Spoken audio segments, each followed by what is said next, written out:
Before we begin, if you're enjoying this story and want to help the channel grow in ways you possibly can't even imagine, please use your hype points on this video. It truly makes a bigger difference than you might realise. And if you'd like, drop a comment letting us know what time it is where you are and where in the world you're listening from. We absolutely love seeing where everyone is tuning in from, but only if you want to share. Now, let's dive into one of the most extraordinary conspiracy theories ever leaked to the public. The cursor blinked on Caleb Mercer's screen at 2:17 in the morning. He should have been asleep. Instead, he was scrolling through his inbox, deleting spam and ignoring press releases, when a subject line stopped him cold. The 12 never returned. No sender name, just an email address that was a random string of letters and numbers at a domain he didn't recognise. Caleb had been a defence journalist for nearly 15 years, specialising in leaked documents and government cover-ups. He'd seen plenty of anonymous tips. Most were garbage, some were gold. This one felt different. He opened it. The message itself was brief, almost terse. You've been asking the right questions. These documents will give you the answers. Do not attempt to trace this email. Do not contact law enforcement. If you want the truth, follow the coordinates. Anonymous, Defence Intelligence Agency. Attached were 3 files. The first was a memo stamped with classification markings that looked authentic, dated from the 1960s. The second was a set of geographic coordinates pointing to somewhere in the New Mexico desert. The third was a scanned photograph of 12 men in military uniforms standing in 2 rows, their faces serious and unsmiling. Caleb enlarged the photo. In the bottom right corner, handwritten in faded ink, were the words, Crystal Night Selection, July 65. He had no idea that opening that email would drag him into the most classified, most controversial, and most terrifying conspiracy in United States history. A conspiracy that involved not just government secrecy, but contact with beings from another world. A conspiracy that asked one simple, haunting question. What happened to the 12 Americans who were sent to another planet and never came home? This is the story of Project Serpo, and it starts with a crash in the desert. Act 1. The real history behind the lore, the Roswell connection. Caleb Mercer had always been skeptical of UFO stories. They were the domain of cranks and conspiracy theorists, people who saw patterns in static and meaning in coincidence. But as he began digging into the documents from the anonymous email, he found himself face to face with something he couldn't dismiss. Official government paperwork that didn't quite add up. Everyone knows the story of Roswell. In July of 1947, something crashed on a ranch outside Roswell, New Mexico. The UAB military initially announced they'd recovered a flying disc. Then within hours, they retracted the statement and claimed it was just a weather balloon. The story should have ended there, but it didn't. Caleb had seen the declassified Air Force memos before. Most journalists had. They were part of a release in the 1990s, documents that were supposed to put the Roswell incident to rest once and for all. The official explanation had evolved over the years. First it was a weather balloon, then it was a classified spy balloon from Project Mogul. The Air Force was very clear.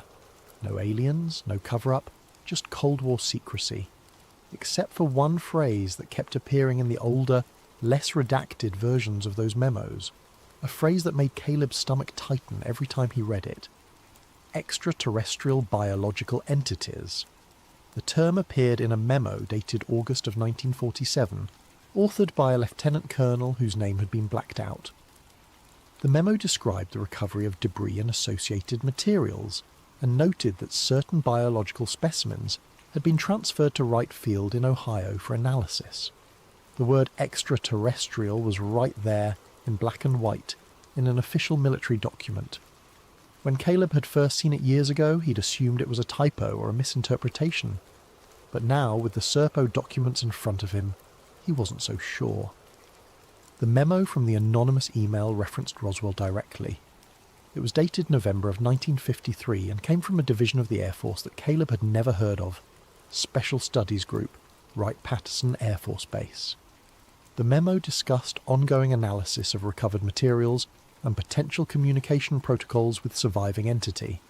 Surviving entity. Caleb read the line 3 times. According to this document, something had survived the Roswell crash, and the military had been communicating with it. President Eisenhower's alleged contact. If there was one thing Caleb had learned in his years covering defence leaks, it was that rumours didn't come from nowhere. Conspiracy theories, no matter how wild, usually had a kernel of truth buried somewhere deep inside. The trick was finding that kernel and separating it from the layers of speculation and fantasy that had built up around it over the years. The rumour about President Eisenhower was one of the oldest in UFO lore. According to the story, in February of 1954, Eisenhower had secretly travelled to Edwards Air Force Base in California for a meeting. Not with military officials or foreign dignitaries, but with extraterrestrials. The story went like this. Eisenhower had been approached by 2 different groups of alien visitors. The first group, known as the Nordics, warned him about another species and offered to help humanity evolve spiritually, but only if the United States agreed to disarm its nuclear weapons. Eisenhower declined. The second group, known as the Greys, or the Ebons, offered technology in exchange for permission to conduct biological research. Eisenhower allegedly accepted. It was the kind of story that sounded too absurd to be true, and yet, when Caleb started digging, he found something strange. There was a gap in Eisenhower's schedule in February of 1954. Officially, the president had taken a weekend vacation to Palm Springs, but on the evening of February 20th, he suddenly disappeared. The press secretary told reporters that Eisenhower had chipped a tooth and needed to see a dentist. It was a flimsy excuse, and journalists at the time noted how unusual it was for the president to vanish without explanation. Years later, UFO researchers claimed that Eisenhower had actually been at Edwards Air Force Base that night. A few witnesses came forward, including a former Air Force officer who said he'd seen the president's motorcade on base. But there was never any hard evidence, until Caleb found the memo. It was tucked into the second batch of files from the anonymous sender. Dated March of 1982, it came from the National Security Agency and was addressed to the Director of Central Intelligence. The subject line read, "Review of Historical Contact Protocols." The memo referenced something called the Eisenhower Informal Agreement and noted that communication channels established in '54 remain active. It also mentioned a term Caleb had never heard before, the Ebons. According to the memo, the Ebons were extraterrestrial beings from a planet in the Zeta Reticuli star system. They had made contact with the United States government in the early 1950s and had proposed an exchange program. Human personnel would travel to their home world, and in return, Ebon representatives would remain on Earth to share technology and knowledge. The memo didn't provide details, but it referenced another program by name, Project Crystal Night. Caleb felt his pulse quicken. Crystal Night. The same words that had been handwritten on the photograph of the 12 men. Birth of Project Serpo. The term Project Serpo didn't appear in any official government documents, at least none that Caleb could find. But Project Crystal Night did. It took him 3 days of searching through declassified budgets and personnel records, but he finally found it, a line item in a Department of Defense budget report from 1963. The entry was vague, listing only Crystal Night Research Initiative, with a funding allocation that had been redacted. But it was there. He found another reference in a 1965 Air Force memo about facility upgrades at Holloman Air Force Base in New Mexico. The memo mentioned expanded housing and decontamination facilities for Crystal Night personnel, and then, in a 1968 congressional hearing about black budget programs, a senator had asked pointed questions about unauthorized expenditures related to Crystal Night. The response from the Pentagon had been terse. That program is classified and cannot be discussed in open session. Someone had scrubbed most of the files. The paper trail ended abruptly after 1968, as if the entire program had been erased from existence. But Caleb knew how bureaucracies worked. You could burn the files, shred the memos, and delete the records, but you couldn't erase every trace. There were always breadcrumbs. According to the leaked emails that had started circulating online in the early 2000s, Project Crystal Night had been a cover name. The real program, the one that the government would never officially acknowledge, was called Project Serpo. The story, as told by an anonymous source who claimed to be a retired Defence Intelligence Agency officer, was extraordinary. In the wake of the Roswell crash and subsequent contact with the Ebens, the United States had agreed to an exchange program. 12 military personnel would travel to the Eben home world, a planet they called Serpo, located approximately 40 light-years from Earth in the Zeta Reticuli system. In exchange, one Eben representative would remain on Earth. The mission would last 10 years. The 12 would live among the Ebens, study their culture and technology, and report back to Earth via a communication device provided by the aliens. When the 10 years were up, they would return home. At least that was the plan. The anonymous source claimed that the mission had launched in July of 1965 from Holloman Air Force Base. The 12 had boarded an Eben spacecraft and departed for Serpo. And then, for more than a decade, the American public had no idea that 12 of their fellow citizens were living on an alien planet. Caleb wanted to dismiss it as science fiction. But then he found the personnel transfer orders. They were buried in a box of declassified military records at the National Archives, part of a routine release of documents from the 1960s. Caleb almost missed them, but there they were. Transfer orders for 12 servicemen, all dated July of 1965, all marked with the same cryptic notation, reassigned, Project PX. Not Crystal Knight, not Serpo, just PX. Caleb cross-referenced the names with military rosters. All 12 men had disappeared from active duty records after July of 1965. No discharge papers, no retirement notices, they simply vanished.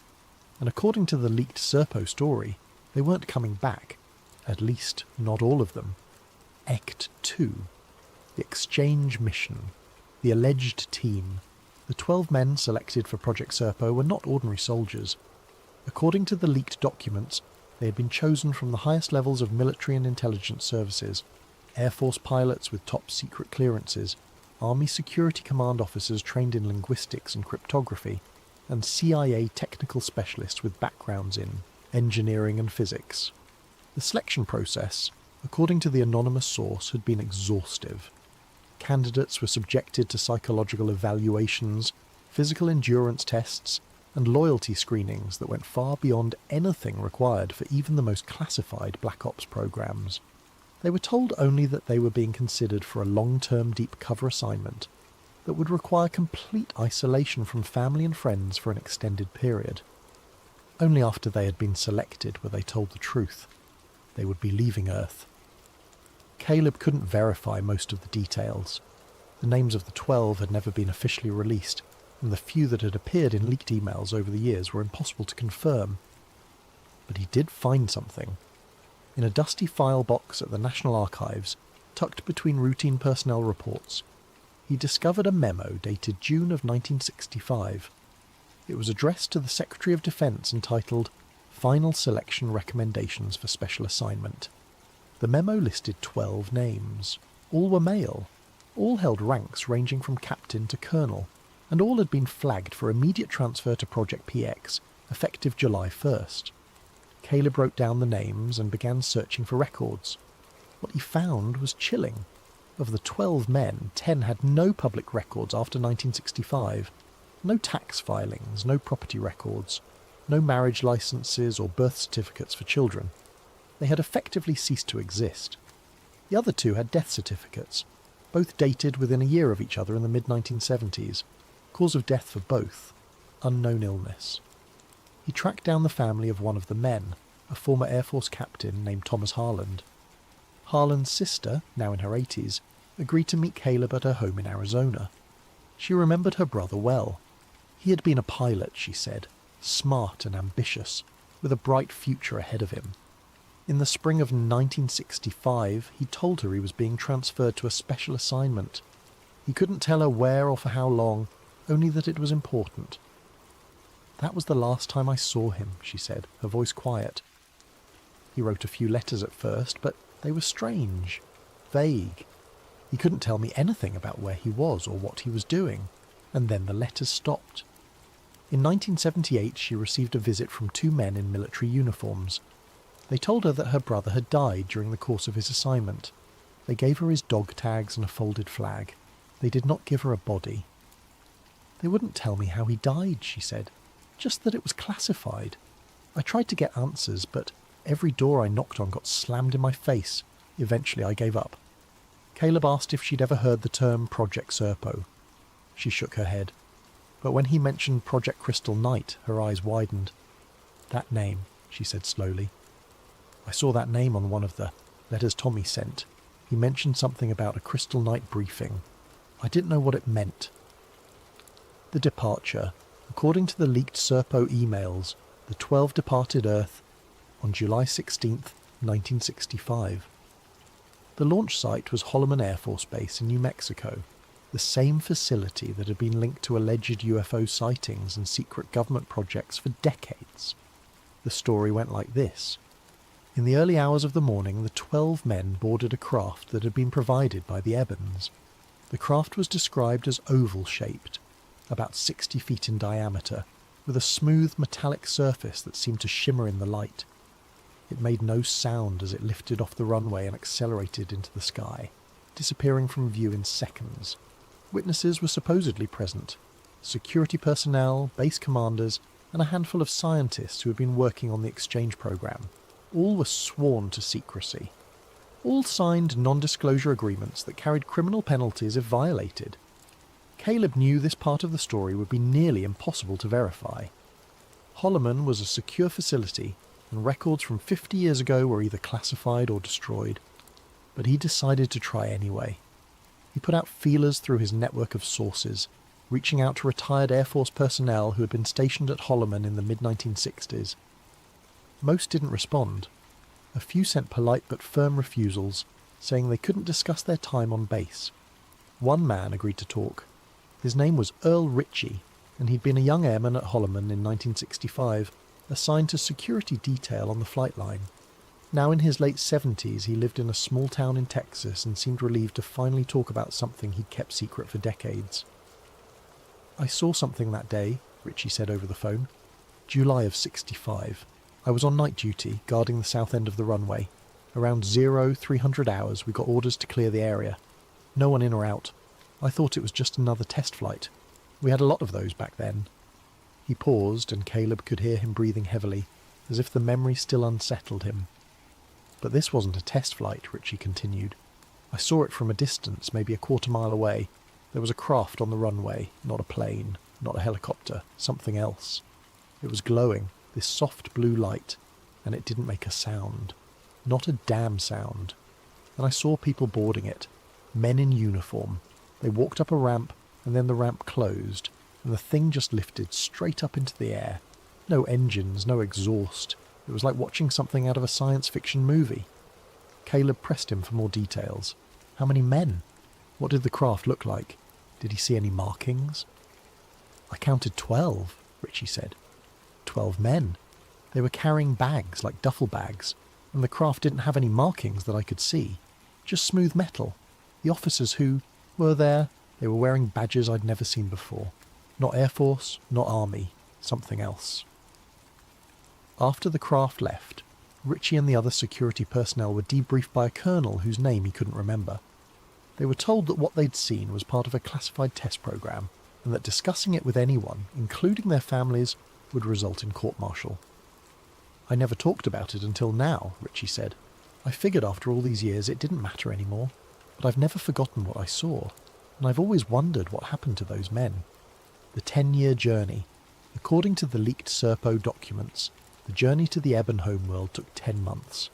The 12 travelled aboard the Eben craft, living in cramped quarters and subsisting on food provided by their hosts. Communication with Earth was limited to periodic transmissions sent via a device the Ebens had installed on the craft. When they finally arrived on Serpo in 1966, they found a world unlike anything they could have imagined. The planet was smaller than Earth, with a diameter roughly 3/4 that of our own world. It orbited a binary star system, which meant it had 2 suns. The climate was hot and arid, with vast deserts and rocky plateaus dominating the landscape. There were no oceans, only a few large lakes and underground water reserves. The Ebons themselves were described as humanoid, but distinctly alien. They stood about 4 to 5 feet tall, with large heads, oversized eyes, and greyish skin. They communicated through a combination of spoken language and telepathy, which made interaction with the humans difficult at first. The 12 lived in a compound built specifically for them by the Ebons. They were given freedom to explore, study, and document everything they saw. They conducted geological surveys, studied Ebon technology, and observed the social structure of Ebon civilization. But it wasn't easy. 2 of the 12 died during the mission. According to the leaked documents, one succumbed to an illness that the Ebons couldn't treat. The other died in an accident while exploring a remote region of the planet. Both were buried on Serpo, far from home. 2 others chose to stay. The reasons were never fully explained, but the implication was that they had formed connections with the Ebon people and didn't want to leave. That left 8. 8 men who, after a decade on an alien world, boarded the Ebon craft and made the long journey back to Earth. They arrived in 1978. Caleb found the death certificates for the 2 men who allegedly died on Serpo. Both were among the 12 names he'd identified from the personnel transfer orders. Both had death certificates filed in 1976 and 1977, respectively, with the cause of death listed as unknown illness. It was suspicious. 2 men, supposedly on a classified military assignment, dying within a year of each other from an illness that couldn't be identified, and no autopsy reports, no medical records, no follow-up investigation. Caleb smelled a cover-up. Act 3. The return and the cover-up. The debriefing. The 8 men who returned from Serpo in 1978 were not the same men who had left in 1965. According to the leaked documents, the returnees exhibited severe psychological and physiological changes. They were disoriented, confused, and struggled to readjust to life on Earth. Some reported vivid hallucinations. Others became withdrawn and uncommunicative. Their bodies had aged differently than expected, as if the passage of time on Serpo had affected them in ways that Earth's doctors couldn't explain. Caleb found a fragment of a memo that seemed to corroborate this.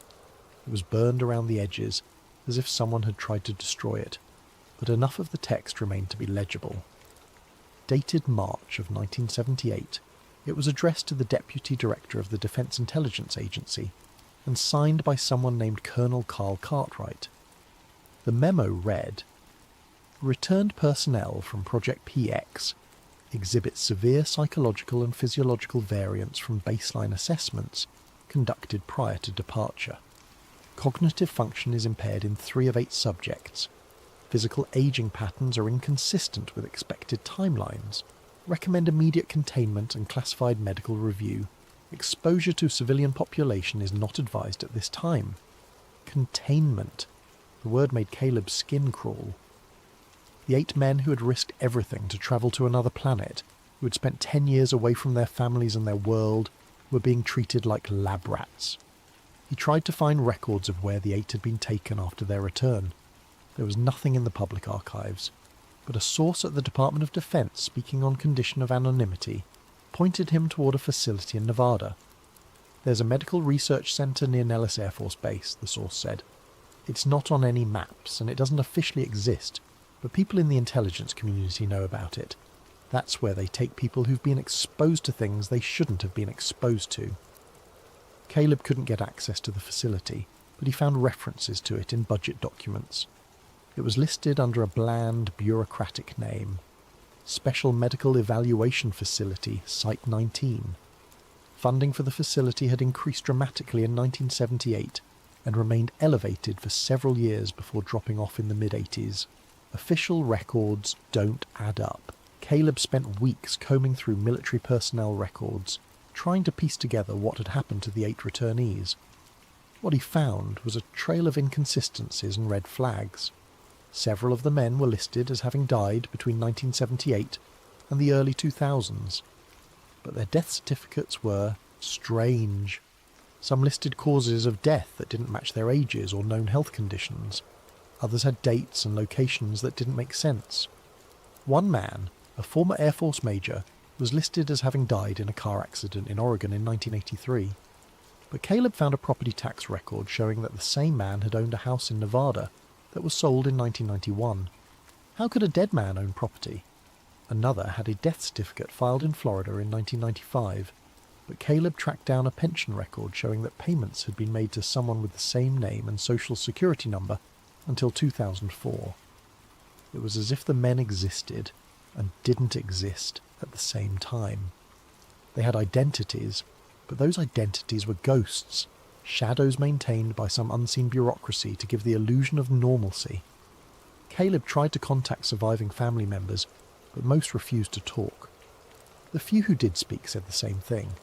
Their loved one had returned from a classified assignment in the late 70s, but something was wrong.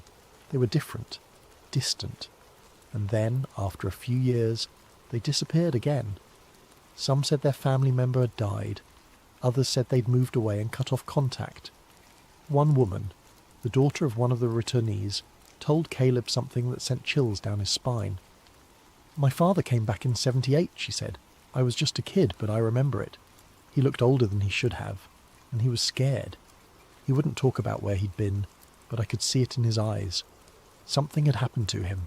Something terrible." She paused, her voice breaking. "A few years later, men in suits came to our house. They said my father had to go away for medical treatment. They said it was classified, that we couldn't visit him or contact him. My mother cried for weeks, and then one day we got a call saying he'd passed away. They wouldn't let us see the body. They said it had been cremated for health reasons. We never even got to say goodbye." The disappearance of all returned members.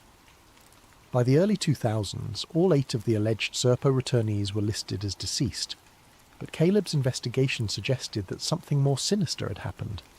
He found sealed FBI files related to several of the men. The files were part of a batch that had been released under a Freedom of Information Act request, but most of the content had been heavily redacted. What little remained visible included references to medical anomalies, containment protocols, and a term that appeared multiple times, EXO. Caleb had no idea what EXO meant, but it showed up in connection with every single one of the 8 returnees. He also found burial records, or rather, he found the absence of burial records. Several of the men had graves listed in military cemeteries, but when Caleb visited those cemeteries, he found that the graves were empty, just headstones with names and dates, but no bodies beneath them. One cemetery groundskeeper, an older man who'd been working there for decades, pulled Caleb aside. "You're not the first person to ask about those graves," the groundskeeper said. "A few years back, some guy came through, asking questions. He said he was family, wanted to pay his respects. But when I checked the records, there was no burial, just a headstone. I thought it was odd, so I asked my supervisor. He told me not to worry about it, said it was a military thing, but it always stuck with me." The pension records were even stranger. Caleb discovered that payments had been made to accounts associated with several of the returnees long after they were supposed to have died. In one case, pension payments continued until 2004, 26 years after the man's alleged death. Someone was maintaining these identities. Someone wanted it to look like these men had lived normal lives, died normal deaths, and been laid to rest like any other veteran. But the truth was something else entirely. The 8 men who returned from Serpo had disappeared, not just from public life, but from existence itself, and someone in the government had gone to great lengths to make sure no one would ever find out what really happened to them. Act 4. The leak that shocked the internet. The Victor Martinez emails. In November of 2005, the same month that Caleb received his anonymous email, a man named Victor Martinez became the center of one of the most controversial leaks in UFO history. Martinez was a federal employee who moderated a private email discussion group focused on UFOs and government conspiracies. The group was small, just a few dozen members, mostly researchers and enthusiasts who shared information and debated theories. On November 2nd, 2005, Martinez received an email from someone claiming to be a retired Defense Intelligence Agency officer. The email contained detailed information about Project Serpo, including dates, locations, and specifics about the 12-person team that had allegedly travelled to an alien planet. Martinez was sceptical at first. He'd seen plenty of hoaxes over the years, but the level of detail in the emails was unlike anything he'd encountered before. The sender provided technical information, bureaucratic jargon, and references to real military programs that would have been difficult for an outsider to fabricate. Martinez began sharing the emails with his discussion group. Within days, the story had spread across the internet. UFO websites picked it up. Forums exploded with debate. Some believed it was the smoking gun they'd been waiting for. Others dismissed it as an elaborate hoax. Caleb reached out to Martinez, hoping to learn more about the source. Martinez agreed to talk, though he was careful about what he revealed. The person who contacted me was legit, Martinez said, or at least they had access to information that suggested they were connected to the intelligence community. They knew things that weren't public knowledge. They referenced programs and operations that I'd never heard of, and when I checked, I found traces of them in declassified documents. Martinez explained that the source had sent him dozens of emails over the course of several months, each one revealing more details about Project Serpo. The source claimed that the program had been real, that the 12 had gone to Serpo, and that the 8 who returned had been kept in isolation for the rest of their lives. But then the email stopped. The last message I got was strange, Martinez said. It didn't have any information about Serpo. It just said, Phase 2 begins in 2005. I had no idea what that meant. I tried to respond, but the email address was dead. Whoever it was, they were gone. Caleb asked if Martinez had kept the emails. He had. He sent Caleb copies, along with a warning. Be careful with this, Martinez said. I don't know what Phase 2 means, but I got the feeling that whoever sent me those emails was trying to warn me about something, or maybe prepare me for something. Either way, it didn't feel like the end of the story. Act 5. The modern discovery, the coordinates.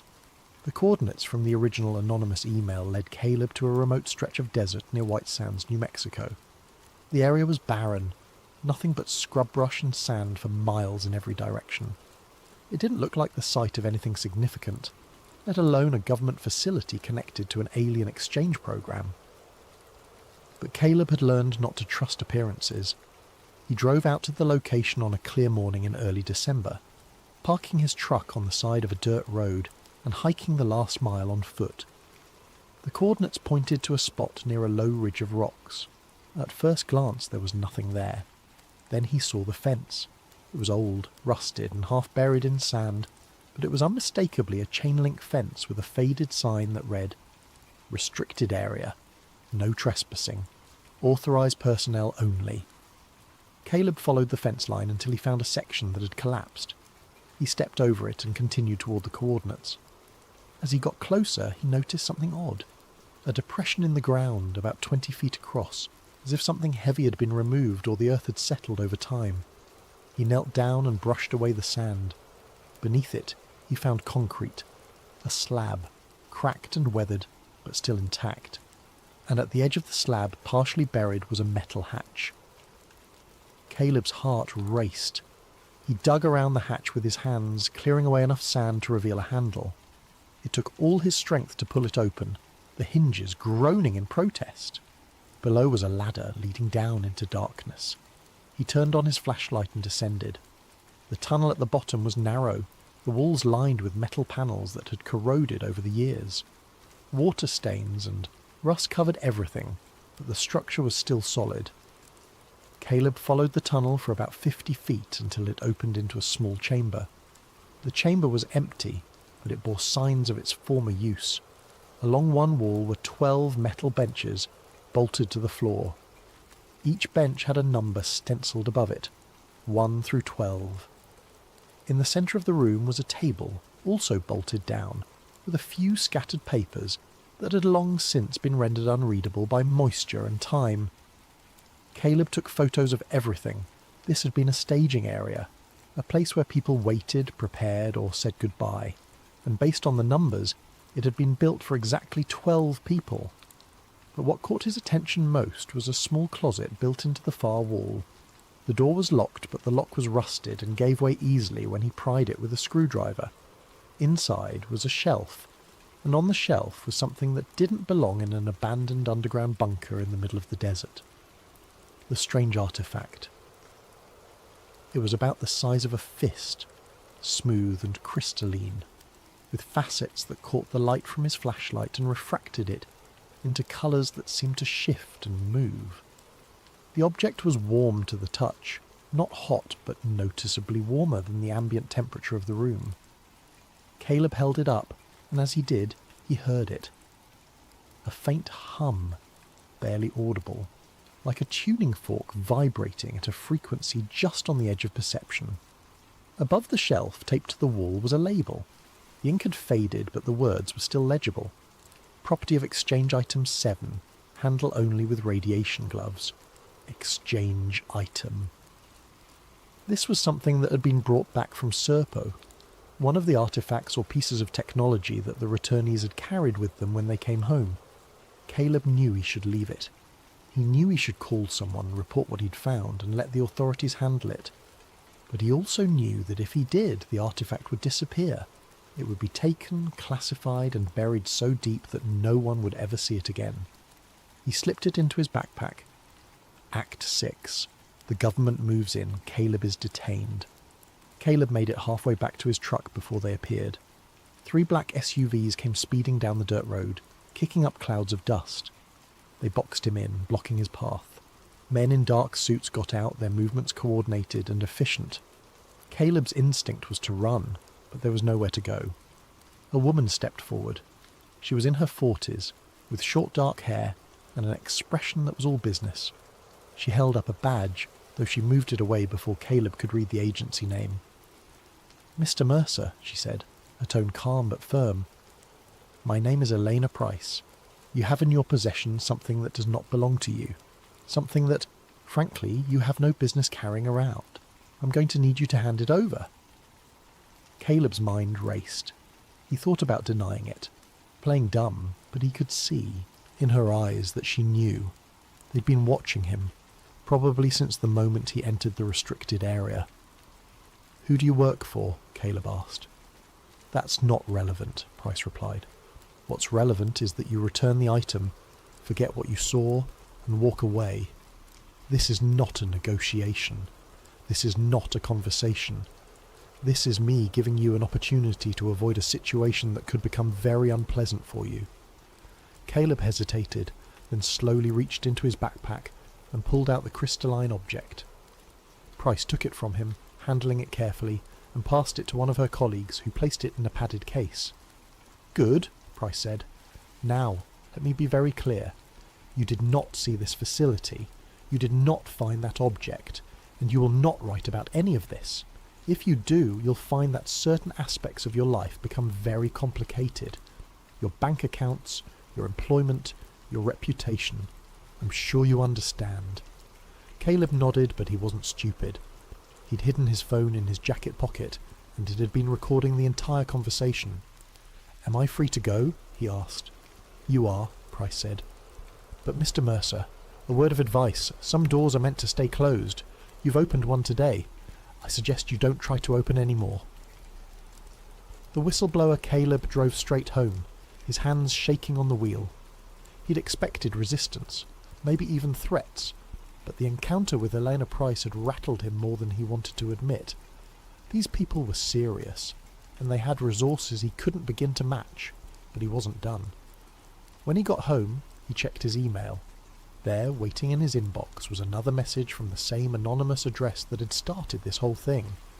The subject line read, "You found it." Caleb opened the email. The 8 returnees were not the same when they came home. "We couldn't let the public know what changed in them. The artifact you found was one of many. Some were destroyed, some were hidden. A few remained in circulation, though we don't always know where. Phase 2 was never about the exchange. It was about what came back with them. Be careful, Mr. Mercer. You're closer to the truth than you realize." Attached to the email was a data file. Caleb downloaded it and found that it contained dozens of documents. Star charts showing a route between Earth and a star system 40 light-years away, atmospheric readings from a planet with a nitrogen-oxygen atmosphere but with trace elements not found on Earth, and chemical signatures that matched nothing in any terrestrial database. There were also photographs, images of the 12 men, not just the group photo he'd seen before, but individual portraits. And in each portrait the men were holding objects, small crystalline devices just like the one Caleb had found, exchange items, proof that they had been to another world. Ending. The truth they can't hide forever. Caleb published a sanitized version of the story. He left out the coordinates, the names of the returnees, and any details that could be traced back to the facility. He framed it as an investigation into a decades-old conspiracy theory, presenting the evidence he'd found but stopping short of making definitive claims. The article went viral. Within days it had been shared thousands of times. UFO researchers hailed it as a breakthrough. Skeptics dismissed it as another hoax. The government predictably said nothing. A week after the article was published, Caleb was sitting in his garage sorting through files when he noticed something strange. The crystalline artifact he'd returned to Eleanor Price had been the only one he'd seen, or so he thought. But he'd hidden something, a small fragment, no bigger than a pebble, that had broken off when he'd first picked up the artifact in the underground chamber. He'd slipped it into his pocket without thinking. Now that fragment was glowing. Caleb pulled it out and held it up to the light. The surface was pulsing, a faint rhythm like a heartbeat, and as he watched, symbols began to appear on its facets. Not etched or engraved, but forming from within, as if the crystal itself was alive. He didn't recognize the symbols. They looked like no language he'd ever seen. But one of them, near the base of the fragment, matched something he'd seen before. It was in the Serpo emails. The same symbol had appeared in a photograph attached to one of Victor Martinez's leaked messages, a symbol that the anonymous source had claimed was an Iban character meaning return. Caleb stared at the glowing fragment, his mind racing. Maybe we didn't just send 12 people to Serpo, he thought. Maybe we sent invitations. The fragment pulsed again, brighter this time, and Caleb realised that whatever had started in 1965 wasn't over. It was just beginning.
What if I told you that beneath the frozen ground of northern Sweden, in the shadows of the world's largest iron ore mine, lies a secret so profound that governments have spent decades ensuring you'll never believe it's real?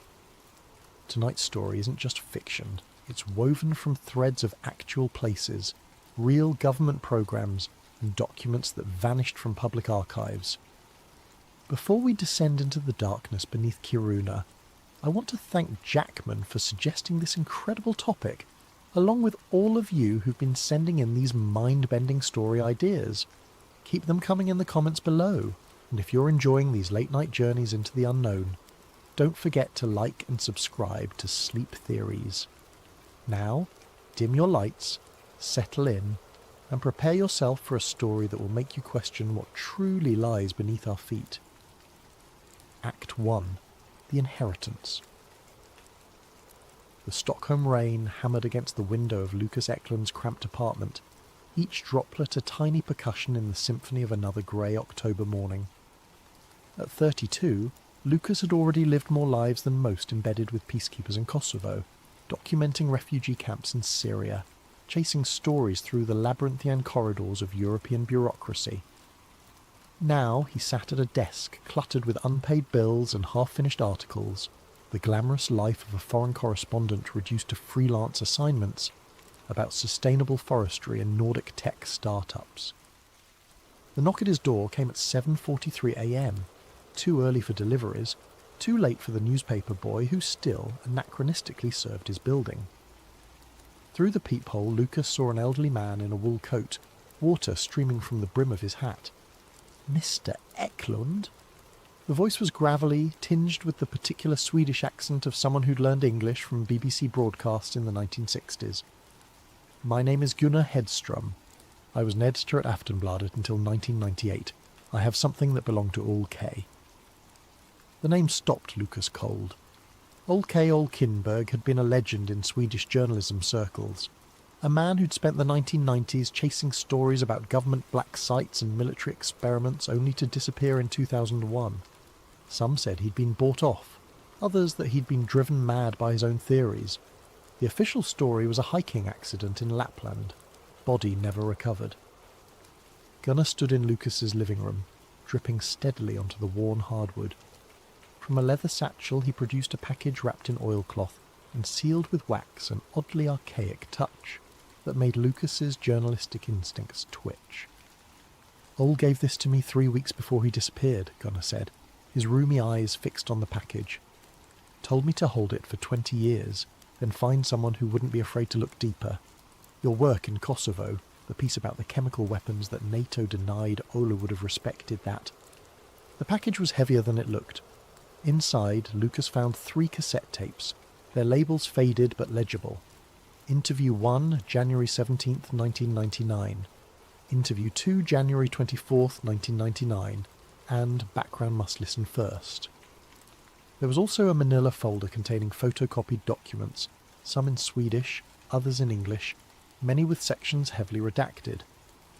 But it was the small notebook that made his hands tremble slightly, page after page of coordinates, each accompanied by cryptic notes. Ventilation, shaft blocked 1994. Emergency access magnetic anomaly. Primary entrance 67.8558 degrees north, 20.2253 degrees east. That last set of coordinates, Lucas knew without checking, pointed to Kiruna, home to the world's largest underground iron ore mine, a city literally being relocated piece by piece as mining operations caused the ground to subside. "Why now?" Lucas asked, looking up at Gunnar. The old man was already at the door. "Because they're about to tear down the old Kiruna completely. Whatever Oli found, if it's still there, it won't be for much longer." Alone again, Lucas loaded the first tape into an ancient cassette player he'd bought from a flea market years ago. The voice that emerged was calm, measured, speaking accented English, with the precision of someone who had learned it as a second language. "My name is not important. What matters is what I have seen, what I know to be true despite all attempts to convince me otherwise. I worked as a contractor for the Swedish Geological Survey from 1987 to 1999. My specialty was deep earth acoustics using sound waves to map underground formations. In the winter of 1990, my team was assigned to a project near Kiruna, supposedly to assess ground stability for future mining operations." The voice paused, and Lucas could hear the distinctive sound of a cigarette being lit indoor smoking, another relic of a bygone era. "What we found beneath Kiruna had nothing to do with iron ore. The chambers were already there, had been there for much longer than any human mining operation. The military knew. They'd known since at least 1969, when the first deep-core samples brought up materials that couldn't be explained, alloys that shouldn't exist, organic residues that predated any known life in the region by millions of years." Lucas paused the tape, his coffee growing cold in his hand.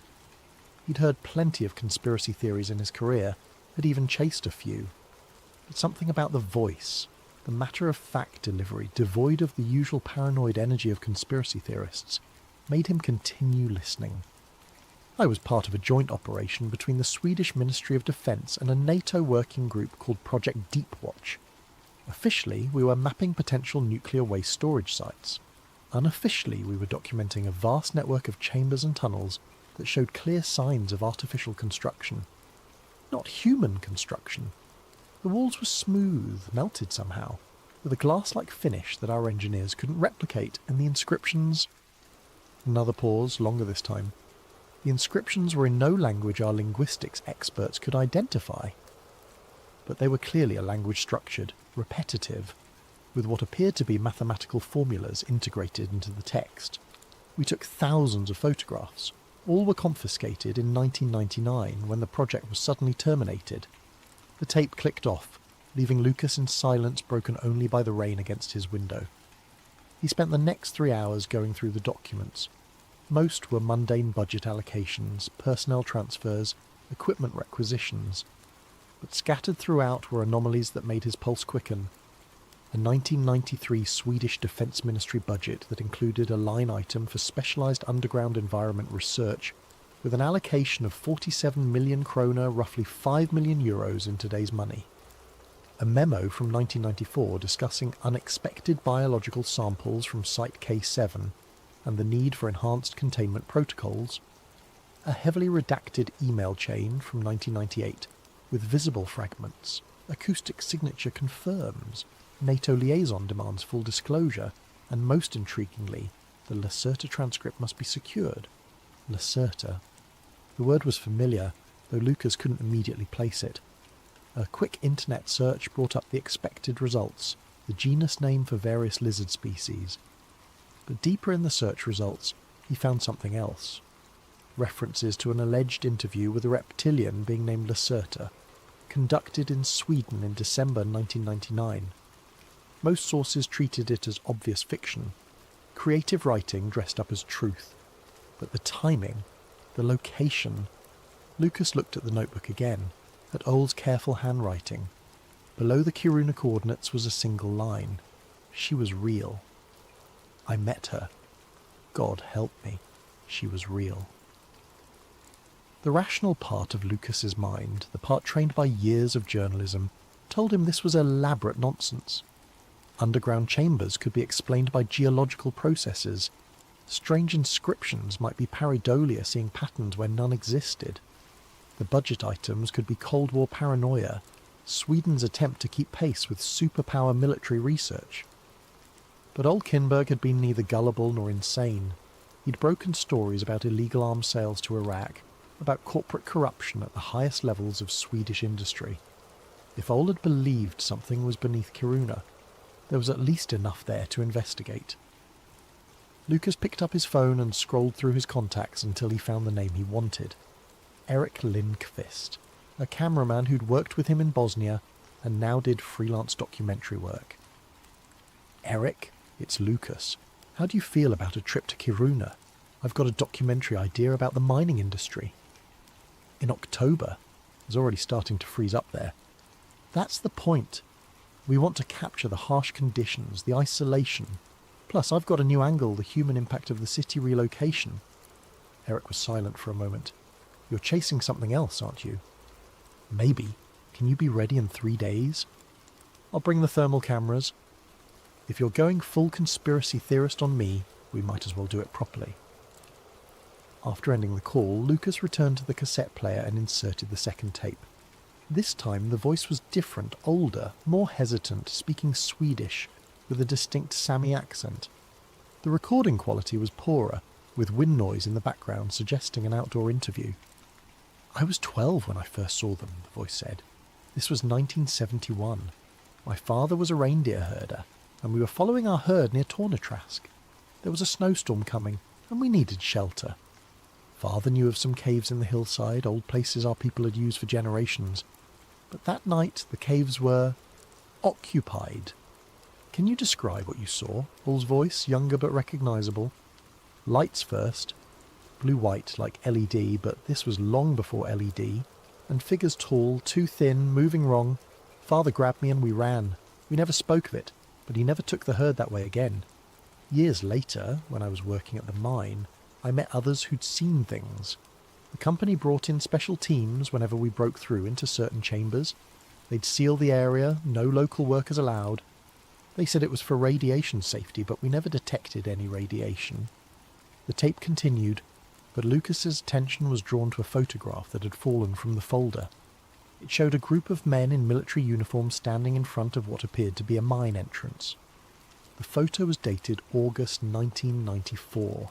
One face he recognised immediately: General Karl Nordstrom, who'd later become Sweden's chief of defence. Another took him longer to place, but when he did, his breath caught. It was a younger version of Lars Henriksson, currently Sweden's Minister of Defence. Whatever had happened in Kiruna, it reached to the highest levels of Swedish government. Act 2. Following the coordinates. 3 days later, Lucas stood in the Kiruna airport watching his breath fog in the minus 15-degree air. October in Lapland was a liminal time too late for the midnight sun, too early for the tourist-friendly winter darkness. The town sprawled before him, a monument to human stubbornness built on ground that was literally collapsing beneath it. Eric met him at the rental car station, his van already loaded with equipment. "I did some research after your call," Eric said as they drove toward the town centre.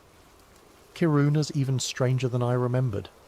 They're not just relocating buildings, they're moving the entire town 3 kilometres east. The official reason is ground subsidence from mining, but the pattern of collapses doesn't match normal mining degradation." "What do you mean?" "Mining subsidence is predictable. You can model it based on extraction patterns. But Kiruna has had collapses in areas that should be stable, while some heavily mined areas remain intact. It's like something else is causing selective instability." They checked into a small hotel on the outskirts of town, one of the few that would survive the relocation. The owner, a weathered woman named Astrid, eyed their equipment with suspicion. "Documentary filmmakers?" she asked in English, noting their Stockholm accents. "About the mining industry and the town relocation," Lucas confirmed. Astrid's expression softened slightly. "Good. Someone should document what we're losing. This town has secrets, you know. Stories the mining company doesn't want told." "What kind of stories?" She glanced around the empty lobby, then leaned closer. "My grandfather worked the mines in the 1940s. He used to tell us about the old tunnels, the ones that were here before LKAB started mining. The company says they're natural formations, but Grandfather swore they were cut too straight, too smooth. And the sounds... Sounds? Like singing, but not human. The miners called it mountain music. Company banned anyone from talking about it in the 1960s.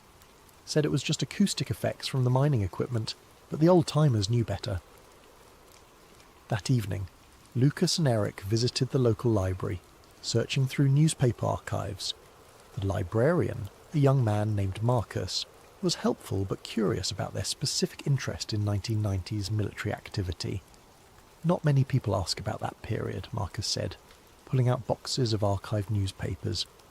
"There was a media blackout on military exercises here from 1992 to 1999. National security, they said. But my uncle was a journalist for the local paper then. He always said there was more to it." The archives revealed a pattern. Throughout the 1990s there were repeated mentions of geological surveys and stability assessments, conducted by teams that included an unusual number of non-Swedish personnel. One article from 1994, buried on page 7, caught Lucas's attention. "Unexplained Tremors Puzzle Scientists." The article described a series of underground vibrations detected by seismic equipment, occurring at depth far below any mining activity. A geology professor from Uppsala University was quoted saying the tremors showed characteristics inconsistent with natural tectonic activity. The professor, Lucas noted, had retired abruptly 6 months after the article was published. The next morning they drove to the coordinates from Oll's notebook. The first 3 locations were disappointment-sealed mine entrances, now behind chain-link fences marked with LKAB logos and no trespassing signs. But the 4th set of coordinates led them off the main road, down a forestry track that hadn't been maintained in years. The track ended at a concrete structure partially hidden by overgrowth. It looked like a bunker entrance from World War II, but the concrete was too new, the design too modern. A sign, faded but legible, read, Geological Survey Station 7 authorised personnel only. Below it, almost invisible unless you knew to look, was another sign, a radiation hazard symbol accompanied by text warning of electromagnetic field hazard pacemaker warning. Radiation and EM fields from a geological survey station, Eric muttered, filming the signs. That's unusual. The entrance was sealed with a heavy steel door, but air vents on either side suggested the structure extended underground. Lucas made notes while Eric filmed, but they were interrupted by the sound of an approaching vehicle. A white SUV with government plates stopped beside their van. The woman who emerged was in her 40s, blonde hair pulled back in a practical ponytail, wearing the kind of expensive outdoor clothing that suggested government expense accounts rather than personal purchase. "You're on restricted property," she said in accented English, clearly having noted their rental car's Stockholm plates. "We're documentary filmmakers," Lucas replied, noting that she hadn't identified herself. "Researching the history of mining in the region." "This has nothing to do with mining." She studied them with pale blue eyes that missed nothing. "My name is Elle. I work for the Geological Survey. This is a decommissioned monitoring station from a 1990s research project. There's nothing here of interest to filmmakers." "Elle?" Eric asked. "Just Elle?" She smiled thinly. "In my line of work, full names are a luxury. Now, I need you to leave. This area is still contaminated from old experiments. Nothing dangerous if you leave now, but prolonged exposure wouldn't be advisable." "What kind of experiments?" Lucas pressed. "The classified kind." Her tone remained pleasant, but there was steel beneath it. The kind that curious journalists sometimes misinterpret, leading to embarrassment for everyone involved. "You seem intelligent, Mr. Eklund." "Yes, I know who you are. Your work in Kosovo was admirable. But this isn't Kosovo. This is sovereign Swedish territory, and you're trespassing." As they prepared to leave, Elle added almost casually, "If you're truly interested in the mining industry's impact, you should interview the old-timers at the Kalixälven retirement home. They have wonderful stories about the early days of LKAB. Much more suitable for your documentary than classified government research." The drive back to Kiruna was silent until Eric finally spoke. "She knew your name." "She knew we were coming," Lucas corrected. "Someone's been watching since we arrived. Maybe since before." The retirement home suggestion was that a threat or actual advice? Only one way to find out. The Kalixälven retirement home was a modern facility on the edge of town, one of the buildings scheduled for relocation. The staff were helpful, directing them to a common room where several elderly residents gathered for afternoon coffee. Lucas had expected to work slowly up to his real questions, but an elderly man named Niels Persson cut straight through his cover story. "You're not here about regular mining," Niels said, his voice still strong despite his 91 years. "You're here about the deep work, the tunnels that weren't supposed to exist." The room fell silent. Other residents shifted uncomfortably, but Niels continued. "I was a shaft engineer from 1952 to 1987. We broke through into the first anomalous chamber in 1969, 1,200 metres down, far below any natural cave formation should exist at that latitude. The walls were smooth as glass, curved in ways that hurt your eyes to follow. Management immediately classified it, brought in government types. But I saw the photographs before they were confiscated." "Photographs of what?" Lucas asked. "Machines. Or what looked like machines. Crystalline structures that couldn't be natural but predated any human presence by millennia. And bones not human, but not any animal we recognised either. Long, with the wrong number of joints." An elderly woman, Ingrid, spoke up. "My husband worked security for the Special Projects Division in the 1990s. He never talked about it, but he had nightmares. Kept saying they're still down there in his sleep. When he retired, they made him sign papers, threatened our pensions if he ever spoke about what he'd seen." "Did anyone ever try to go public?" Eric asked, camera rolling. "Old Kinberg did," Niels replied, and Lucas's pulse quickened. "Came here in 1999, asking the same questions you are. We told him what we knew, gave him names, dates. 3 weeks later, he was dead. Hiking accident, they said. But Ol was no hiker. He was murdered for getting too close to the truth. What truth? Lucas pressed. Niels looked around the room, then back at Lucas. That we're not alone on this planet. That we never have been. And that our government has been hiding evidence of a parallel civilization that exists beneath our feet. The Karuna mine didn't discover them, it disturbed them. And now, with the deep drilling, with the town relocation, they're trying to seal it all away before anyone realizes what's really down there. That night, Lucas listened to the third tape from Ole's collection. This one was different, Ole himself speaking, apparently recording notes for a story he never got to write. The Lacerta interview changes everything. If it's real, and my source insists it is, then the chambers beneath Karuna aren't archaeological sites. They're active habitations. The being calling itself Lacerta claimed to be part of a species that evolved on Earth millions of years before humans, driven underground by a catastrophe they won't specify. She said there are 7 major colonies worldwide, with the Nordic colony being one of the oldest. Ole's voice grew more agitated as the recording continued. The government knows. NATO knows. They've been monitoring the situation since at least 1969, possibly earlier. The electromagnetic anomalies aren't from the mythical beings themselves, but from their technology, some kind of field generation that interferes with human electronics. That's why so many military projects in the area have been classified. They're not studying them, they're negotiating with them. The tape ended with Ole's final words. I'm going back to Karuna tomorrow. My contact says they've agreed to let me document one of the chambers. If something happens to me, these tapes are my insurance. The world needs to know. Act 3. The Leak. Lucas stared at his laptop screen, the cursor blinking in the empty text field of a secure messaging app.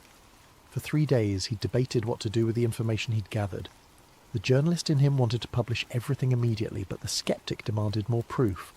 The photographs from the retirement home interviews, the government surveillance, L's thinly veiled warnings, it all suggested something significant, but none of it proved the existence of an underground civilization. He decided to test the waters.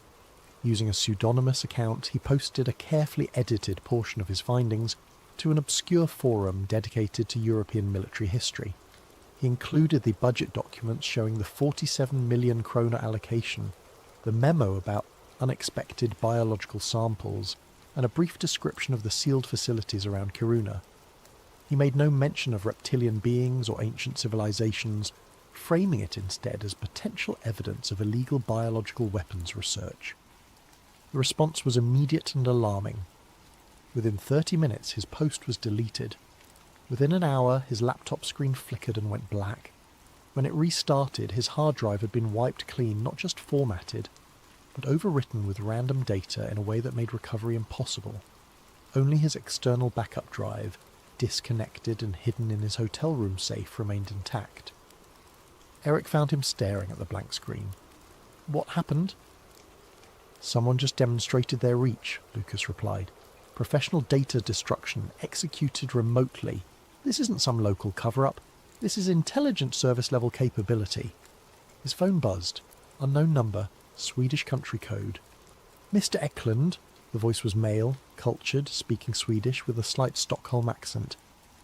Your recent online activities have attracted attention. I represent certain interests that would prefer to handle this matter quietly. Who is this? Someone offering you an opportunity. There's a restaurant called Arktiska. Be there in 1 hour, come alone, bring your backup drive. The line went dead. Arktiska was nearly empty when Lucas arrived. A man in his 50s sat in a corner booth, expensive suit incongruous in the casual restaurant. He gestured for Lucas to sit. My name is irrelevant, the man began, but my authority is not. I represent a working group that coordinates between Swedish intelligence, the military, and certain international partners. Your investigation has touched upon matters of national security. Biological weapons research is illegal under international law, Lucas countered. The man smiled. Is that what you think this is about? Mr. Eklund, what would you say if I told you that everything in those documents you found is true, but your interpretation is completely wrong? He produced a tablet, swiping through images that made Lucas's breath catch. underground chambers with impossibly smooth walls, crystalline structures that looked both organic and mechanical, and clearest of all, a wall covered in symbols that definitely represented some form of writing. These are from the 1994 expedition, the man explained. What we found predates human civilization by at least 65 million years. Not weapons research, Mr. Eklund. Archaeology. Xenoarchaeology, to be precise. You're saying? I'm saying that in 1969, the Kiruna mine broke through into a network of artificial chambers that shouldn't exist. Since then, we've been trying to understand what we found. The biological samples weren't weapons, they were remains. Preserved tissue from beings that weren't human, but were undeniably intelligent. The man leaned forward. Your old Kinberg got closer to the truth than anyone outside the program. His Lacerta interview, we know he met someone or something. We've been trying to find his contact ever since. That's why we've allowed you to continue your investigation. We hoped you might lead us to answers. If this is all legitimate archaeology, why the secrecy? Why the surveillance? Because humanity isn't ready. Can you imagine the panic if people learned they weren't Earth's first intelligent species? The religious implications alone would destabilize entire nations. We're not hiding the truth forever, just until we understand it better. And if I refuse to stop my investigation... The man's expression hardened. Then you'll find your life becoming very difficult. Not threats, Mr. Eklund, just reality. Your freelance contracts will dry up. Your visa applications for international work will be denied. You'll become, quite simply, unemployable in journalism. He stood, leaving a flash drive on the table. This contains enough classified material to satisfy your curiosity without endangering national security. Take it, study it, then decide whether the story you want to tell is worth the price you'll pay for telling it. Back in his hotel room, Lucas examined the flash drive's contents with Eric. It contained hundreds of documents, photographs, and video files. Most were technical geological surveys, chemical analyses of unknown alloys, linguistic studies of the inscriptions. But buried in the files was something extraordinary. Thermal imaging from 2011 showing vast chambers beneath Kiruna, some large enough to hold entire buildings, all connected by a network of tunnels that extended for kilometres. This is incredible, Eric breathed. If this is real... It's real, Lucas said. The question is whether it's complete. They're showing us what they want us to see, not necessarily everything. His phone buzzed. Another unknown number, but this time the message was in English. They're lying. The chambers aren't abandoned. Check the thermal imaging for heat signatures they missed. 67.8691 degrees north, 20.2156 degrees east. Midnight. Come alone. Lucas showed Eric the message. It could be a trap, or it could be Ole's source, the one he called Lacerta. They spent the rest of the day analysing the thermal imaging. Eric had experience with photographic analysis from his documentary work, and he found what the anonymous sender had suggested: subtle heat signatures in some of the chambers, patterns that suggested active thermal management rather than natural geothermal activity. Someone's editing these images, Eric concluded. Not crudely, this is professional work, but there are artifacts from the manipulation. Original heat sources have been masked. As midnight approached, Lucas prepared to meet his mysterious contact. The coordinates led to an abandoned mining equipment warehouse on the outskirts of town. Eric wanted to accompany him, but Lucas insisted on following the instructions. The warehouse was dark, lit only by moonlight streaming through broken windows. Lucas waited, every sound making him tense. Then, from the shadows, a figure emerged. It was Elle, the government geologist. But something about her was different, her movements too fluid, her eyes reflecting light in a way human eyes shouldn't. "You're very persistent, Mr. Eklund," she said, but her voice had changed, taking on harmonics that made his skin crawl. Ole was the same way. It killed him, you know. Not literally, we don't harm humans unless absolutely necessary, but the knowledge broke something in him. You're not human." She smiled, and for a moment her features seemed to shift, becoming something else before snapping back to human appearance. "I'm as human as I choose to appear. We've been practicing for millennia. Some of us can pass perfectly. Others..." less so. The Lacerta interview, it was real. Real is a complicated concept. The being Ole interviewed was real, yes, but much of what she told him was simplified, sanitized for human consumption. We're not reptilian in the way you understand, that's just how your pattern recognition interprets us. We're something older, something that doesn't fit your taxonomies. Why reveal yourself to me?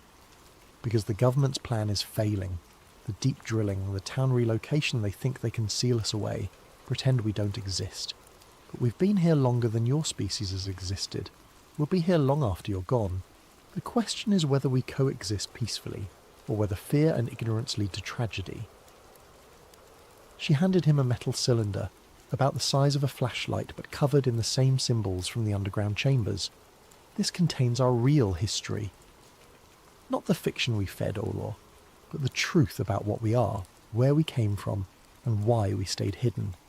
Your technology can't read it yet, but in time, when you're ready, it will reveal itself. Why should I trust you? You shouldn't. But consider this: if we wanted to harm humanity, we've had 65 million years to do it. We've watched you evolve, watched you spread across the planet, watched you dig deeper and deeper into our domain. We've never interfered. We just want to be left alone. The government thinks the chambers are abandoned. Elle laughed, a sound that wasn't quite human. They see what we allow them to see. The chambers they found are the ones we abandoned centuries ago. Our real cities are deeper, shielded in ways your technology can't penetrate. But the mining is getting closer, and we're running out of places to retreat. So what do you want from me? Tell the truth, but tell it carefully. If you frame this as alien invasion or conspiracy theory, no one will believe you, and you'll be dismissed as another crackpot. But if you focus on the verifiable facts, the government cover-up, the military involvement, the suppression of archaeological discoveries, you might just open enough minds to prevent a catastrophe. She turned to leave, then paused. Ole asked me once what we feared most about discovery. I told him it wasn't human violence we've survived worse. It's human curiosity. Once you know we exist, you'll never stop trying to find us, study us, understand us. And in doing so, you might destroy both our civilizations. Act 4. The Descent. The meeting with Elle, or whatever she truly was, left. Lucas shaken but determined. He had 3 pieces of evidence now: the government documents, the thermal imaging showing active heat signatures, and the mysterious cylinder. The first 2 could be verified and potentially published. The third remained an enigma, its surface symbols seeming to shift when he wasn't looking directly at them. Eric had spent the night analysing the thermal imaging data while Lucas was at the warehouse. His findings were disturbing. "Look at this," Eric said, pointing to his laptop screen.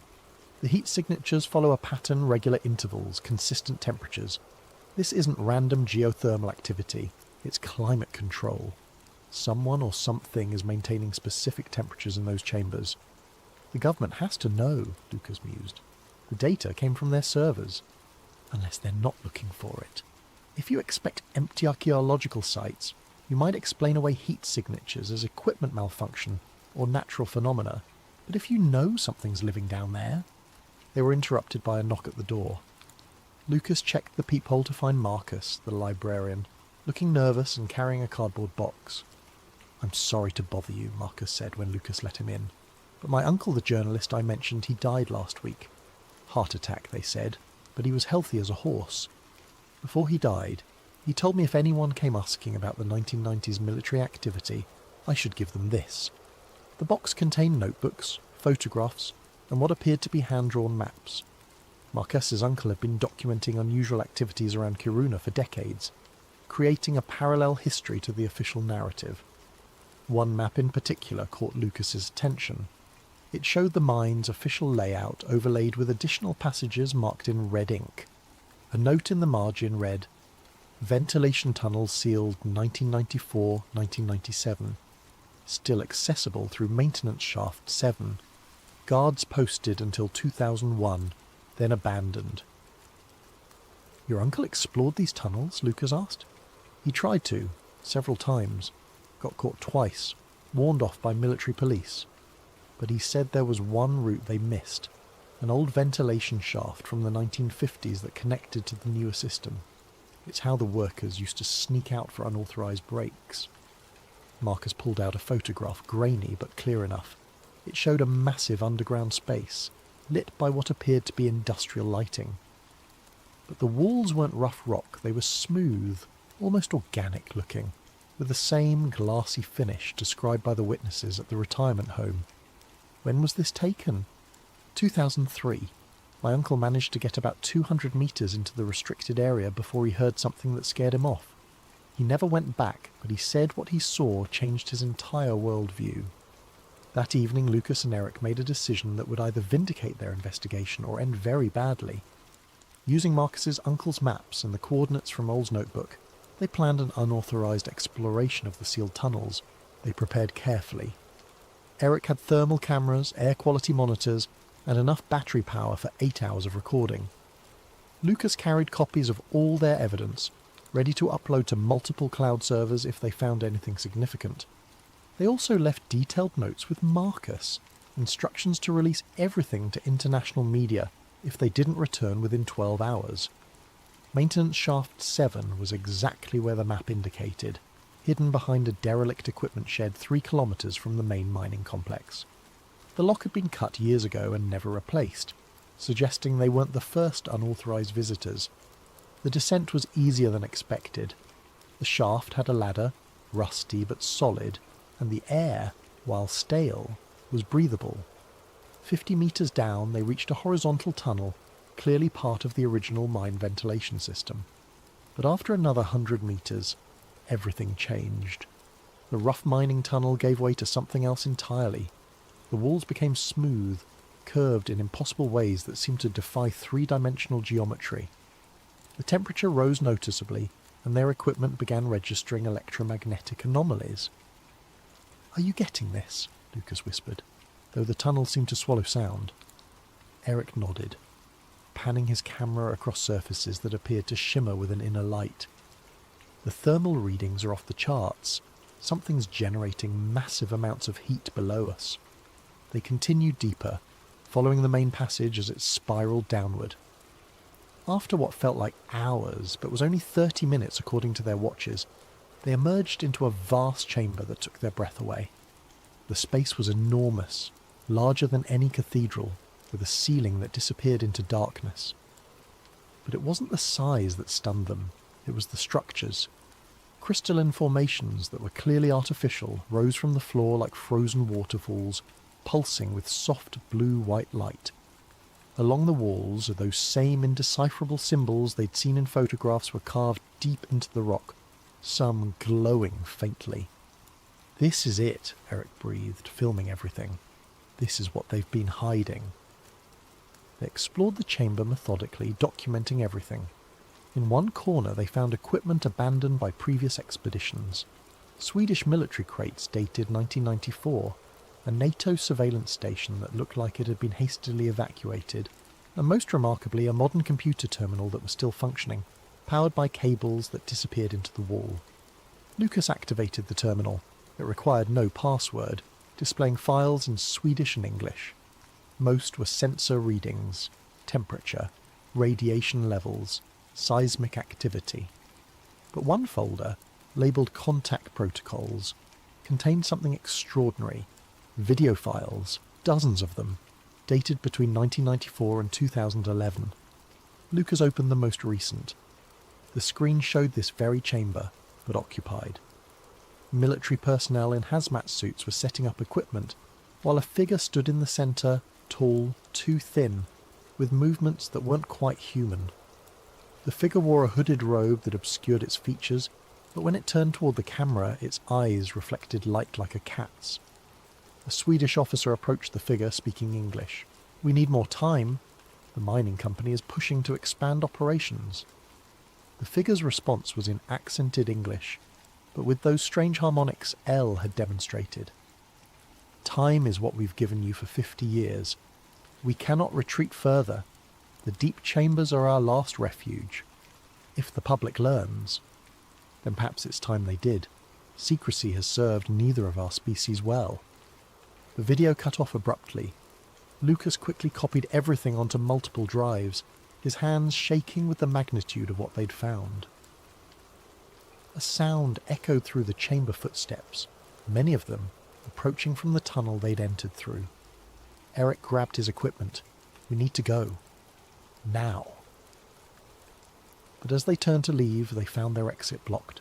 A squad of Swedish military personnel emerged from the tunnel, weapons drawn but not quite aimed at them. Behind the soldiers walked a familiar figure, the man from the restaurant, still in his expensive suit despite the underground environment. "Mr. Eklund, Mr. Lindqvist," he said calmly, "you've been remarkably resourceful. Unfortunately, you've also committed several crimes, including trespassing on classified military property and theft of state secrets." "This needs to be public," Lucas argued. "People have a right to know." "Do they? Do people have a right to information that could cause mass panic, economic collapse and potentially interspecies conflict?" Before anyone could respond, the temperature in the chamber suddenly spiked. The crystalline structures began pulsing more rapidly, and a low harmonic tone filled the air, felt as much as heard. The soldiers looked nervous, some backing toward the tunnel. From the far side of the chamber, where deep shadows had hidden additional passages, figures emerged. 3 of them, tall and thin like the one in the video, wearing similar robes. But as they approached, they lowered their hoods. Lucas heard Eric's camera hit the ground. They weren't reptilian, exactly, but they weren't human either. Their features were elongated, their skin with a subtle, scaled texture that seemed to shift between colours. Their eyes were large, multifaceted, like an insect's, but with an unmistakably intelligent gaze. The lead being spoke, its voice filling the chamber without seeming to come from its mouth. "Enough!" Everyone froze. Even the suited man seemed taken aback. 50 years of negotiations, 50 years of delays, and still you point weapons in our sacred spaces. The being turned to Lucas and Eric. "And you, driven by curiosity, stumble into matters beyond your comprehension." "We just want the truth," Lucas managed. "The truth?" The being made a sound that might have been laughter. "The truth is that we've shared this planet since before your ancestors learned to walk upright. We survived the extinction that killed the dinosaurs by retreating underground. We've watched your species evolve, watched you conquer the surface world. We've hidden not from fear, but from wisdom. Your species has never reacted well to difference." The suited man stepped forward. "The protocols." "Your protocols have failed," the being interrupted. "The mining grows deeper, your weapons more destructive. We can no longer retreat, so we offer a new arrangement." The being gestured, and images appeared in the air, holographic projections showing underground cities of impossible beauty, technologies that defied current human understanding, and populations of beings living in sophisticated societies. "We will reveal ourselves gradually. Selected scientists, leaders, thinkers will learn of us first. Over a generation, maybe 2, humanity will come to accept that you're not alone. In exchange, certain areas will be protected from mining, from development. Our cities will remain ours." "And if humanity refuses?" the suited man asked. "Then we reveal ourselves anyway, but without preparation, without context. Imagine the chaos when mining operations worldwide begin breaking through into our territories. Better to control the revelation than let it explode randomly." The being turned back to Lucas. "Your role in this is crucial. You will tell a story, not the whole truth, but enough. You'll speak of government cover-ups, of archaeological discoveries suggesting ancient civilizations. You'll prepare minds without shocking them. In essence, you'll make us mythology before we become reality. And if I refuse? Then someone else will be chosen. But you've proven yourself capable, curious but not reckless, skeptical but not closed-minded. Ole Kinberg chose well when he left you his research. You knew Ole? We knew of him. He was too early, too direct. The world wasn't ready. But now, with your technology advancing, your society's more connected. Perhaps the time has come." The suited man looked defeated. "This isn't my decision to make. I'll need to contact my superiors." "You have 1 year," the being said. "After that, we begin revealing ourselves with or without your cooperation." Act 5. The Silencing. The journey back to the surface felt surreal. The soldiers escorted them in silence, the suited man speaking rapidly into a satellite phone in Swedish, his voice tight with barely controlled panic. At the tunnel entrance, their equipment was confiscated, though Lucas had expected this and had already uploaded the crucial files to his cloud servers during their exploration. "You understand," the suited man said as they stood in the pre-dawn darkness outside the shaft, "that everything you've witnessed is classified, beyond any level you've previously encountered. The agreements you're about to sign aren't just about national security, they're about species security." Over the next 3 days, Lucas and Eric were debriefed by teams of officials from agencies they hadn't known existed. They signed documents in Swedish, English, and surprisingly, Russian and Mandarin. The implications were clear this wasn't just Sweden's secret. But on the third night, a different visitor came to Lucas's hotel room. Elle entered without knocking, once again moving with that too fluid grace that betrayed her nature. "They're going to bury this," she said simply. "The governments will debate, form committees, study the implications. Meanwhile, the mining continues, the encounters increase, and fear builds on both sides. The being in the chamber said I had a role to play. That being was an optimist. I'm a realist. Your governments will never voluntarily reveal our existence, so we need another approach." She handed him a flash drive. "Everything's here. Video from encounters dating back to 1947, government documents from 12 nations, and most importantly, communication recordings between our representatives and your leaders. Not enough to cause panic, but enough to make people question. Why not release it all? Because chaos serves no one. We need gradual acclimation, not shock. Publish what you can verify independently. Frame it as you suggested: government conspiracy, hidden archaeology. Let people draw their own conclusions. And you? What's your real role in this?" Elle smiled, her features momentarily shifting to something not quite human before snapping back. "I'm what you might call a cultural ambassador. I've lived among humans for 40 years, learning your ways, your fears, your potential. There are dozens like me, integrated into your societies, waiting for the day we can drop our disguises." She moved to the window, looking out at the lights of Kiruna. "Your species stands at a crossroads. In the next decade, you'll either accept that you share this planet, or you'll force a confrontation that nobody wins. The choice is yours." After she left, Lucas made his decision. He returned to Stockholm with a story, but not the one anyone expected. His article, published simultaneously in 3 international outlets, focused on verifiable facts. The massive budget allocations for geological research, the sealed tunnels and military presence around Kiruna, the testimonies of witnesses who'd seen unexplained chambers and artifacts. He included the thermal imaging showing active heat management in supposedly empty caverns. He made no claims about reptilian beings or underground civilizations. Instead, he posed questions. What required such extreme secrecy? Why were archaeological discoveries being classified at the highest levels? What were governments afraid citizens might learn? The response was immediate and predictable. Swedish authorities dismissed the article as conspiracy theory, though they notably didn't deny the specific budget items or military operations he documented. His press credentials were revoked, his freelance contracts cancelled. But online, the story took on a life of its own. Other journalists began investigating similar sites in their own countries. Former military personnel came forward with corroborating stories. Scientists pointed out geological anomalies that couldn't be easily explained. Within 6 months, the pressure for disclosure was building. Parliamentary inquiries were launched. Freedom of information requests flooded government agencies. And in the background, more accidents occurred. Mining operations breaking through into chambers that shouldn't exist. Military teams photographed at sites they claimed weren't restricted. 1 year after his encounter in the chamber, Lucas received a package with no return address. Inside was a single photograph, a clear, undeniable image of one of the beings, standing in what was obviously a modern government facility, shaking hands with someone whose face was obscured but whose uniform was clearly military. Attached was a note in elegant handwriting: Phase 1 complete. Prepare for Phase 2. Lucas sat in his new apartment he'd been forced to move after too many random break-ins at his old place, staring at the cylindrical artifact Elle had given him. It had begun to change recently, the symbols glowing faintly at night, rearranging themselves into patterns that almost made sense. Eric visited regularly, both of them changed by what they'd witnessed. "Do you think we did the right thing?" Eric asked one evening.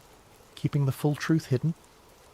Lucas turned the cylinder in his hands, watching the symbols shift. Sometimes the greatest truths need to be approached sideways. If we'd published everything the videos, the direct contact we'd have been dismissed as lunatics. But by focusing on what could be verified, we've planted seeds of doubt. People are beginning to ask the right questions. And when they're ready for answers... Lucas gestured to his laptop where encrypted files waited the full videos from the chamber, the complete transcripts of interspecies negotiations, clear photographs of the beings themselves.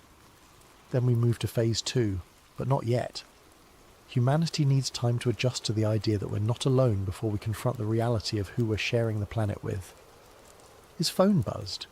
Another unknown number, but the message was in that strange harmonic text he'd learned to recognise as non-human communication, translated through digital systems. "The Deep Council has voted. Gradual revelation approved. Your species has 5 years to prepare. Use them wisely." Lucas looked out his window at Stockholm's skyline, imagining the vast chambers and ancient cities that lay beneath. Somewhere down there, another civilization waited, watched, and hoped that humanity would prove worthy of the truth. The story old Kinberg had died trying to tell would finally be told not as a shocking revelation, but as a gradual awakening. The world would learn that myths sometimes have foundations in reality, that governments sometimes hide truths too large for immediate comprehension, and that humanity's position as Earth's sole intelligent species was nothing more than a comfortable illusion. In his desk drawer beside the cylinder lay one last piece of evidence, a photograph Lucas had taken in the chamber, but never shared. It showed a section of wall covered in symbols, but among them was something remarkable. Cave paintings, clearly prehistoric, showing human figures standing beside tall, thin beings with large eyes. Even tens of thousands of years ago, someone had tried to record the truth of humanity's neighbours. Perhaps this time, Lucas thought, the world would be ready to listen. Epilogue. 5 years later, the headlines were subtle but significant. Major archaeological discovery suggests pre-human intelligence.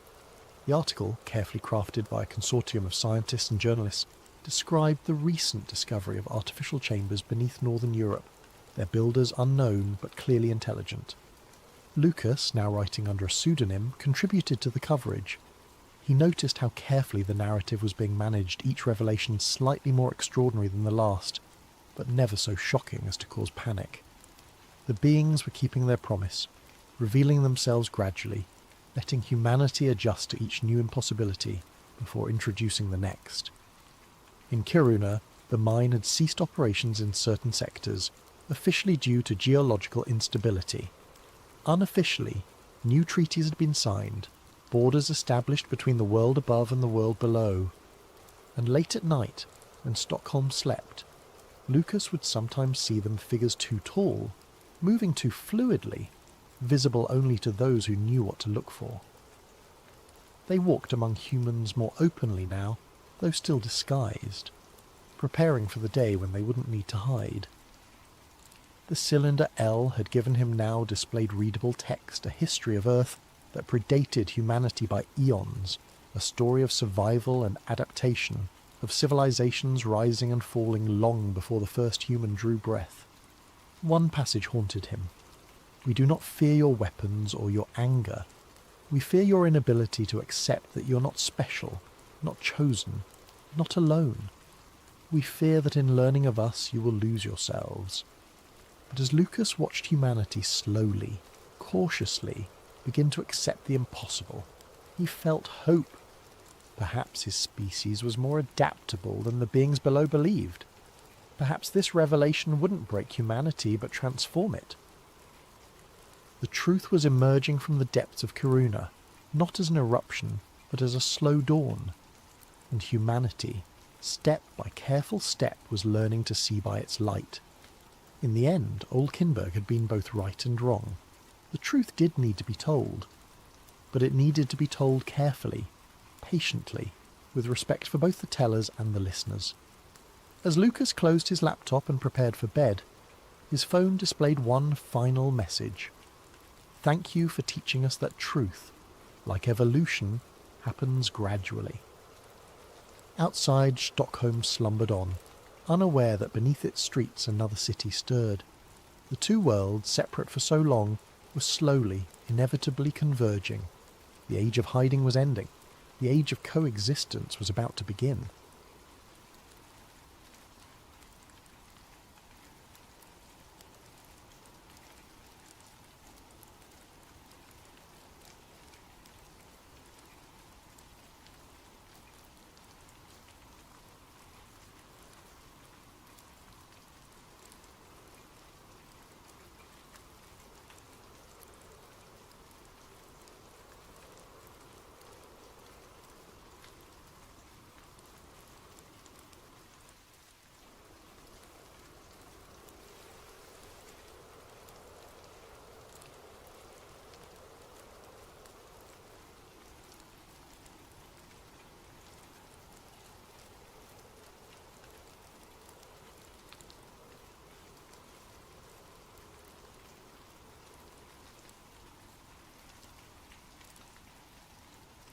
A special thanks to Unanimous 369 for this incredible video suggestion.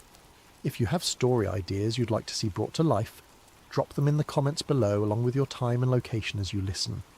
And if you're enjoying these tales that blur the line between science and the unknown, don't forget to like and subscribe to Sleep Theories for more stories that will keep you wondering long into the night. Some discoveries aren't meant to be made, some truths are buried not because they're false, but because they're too real, too immediate, too threatening to everything we thought we knew about our place in the universe.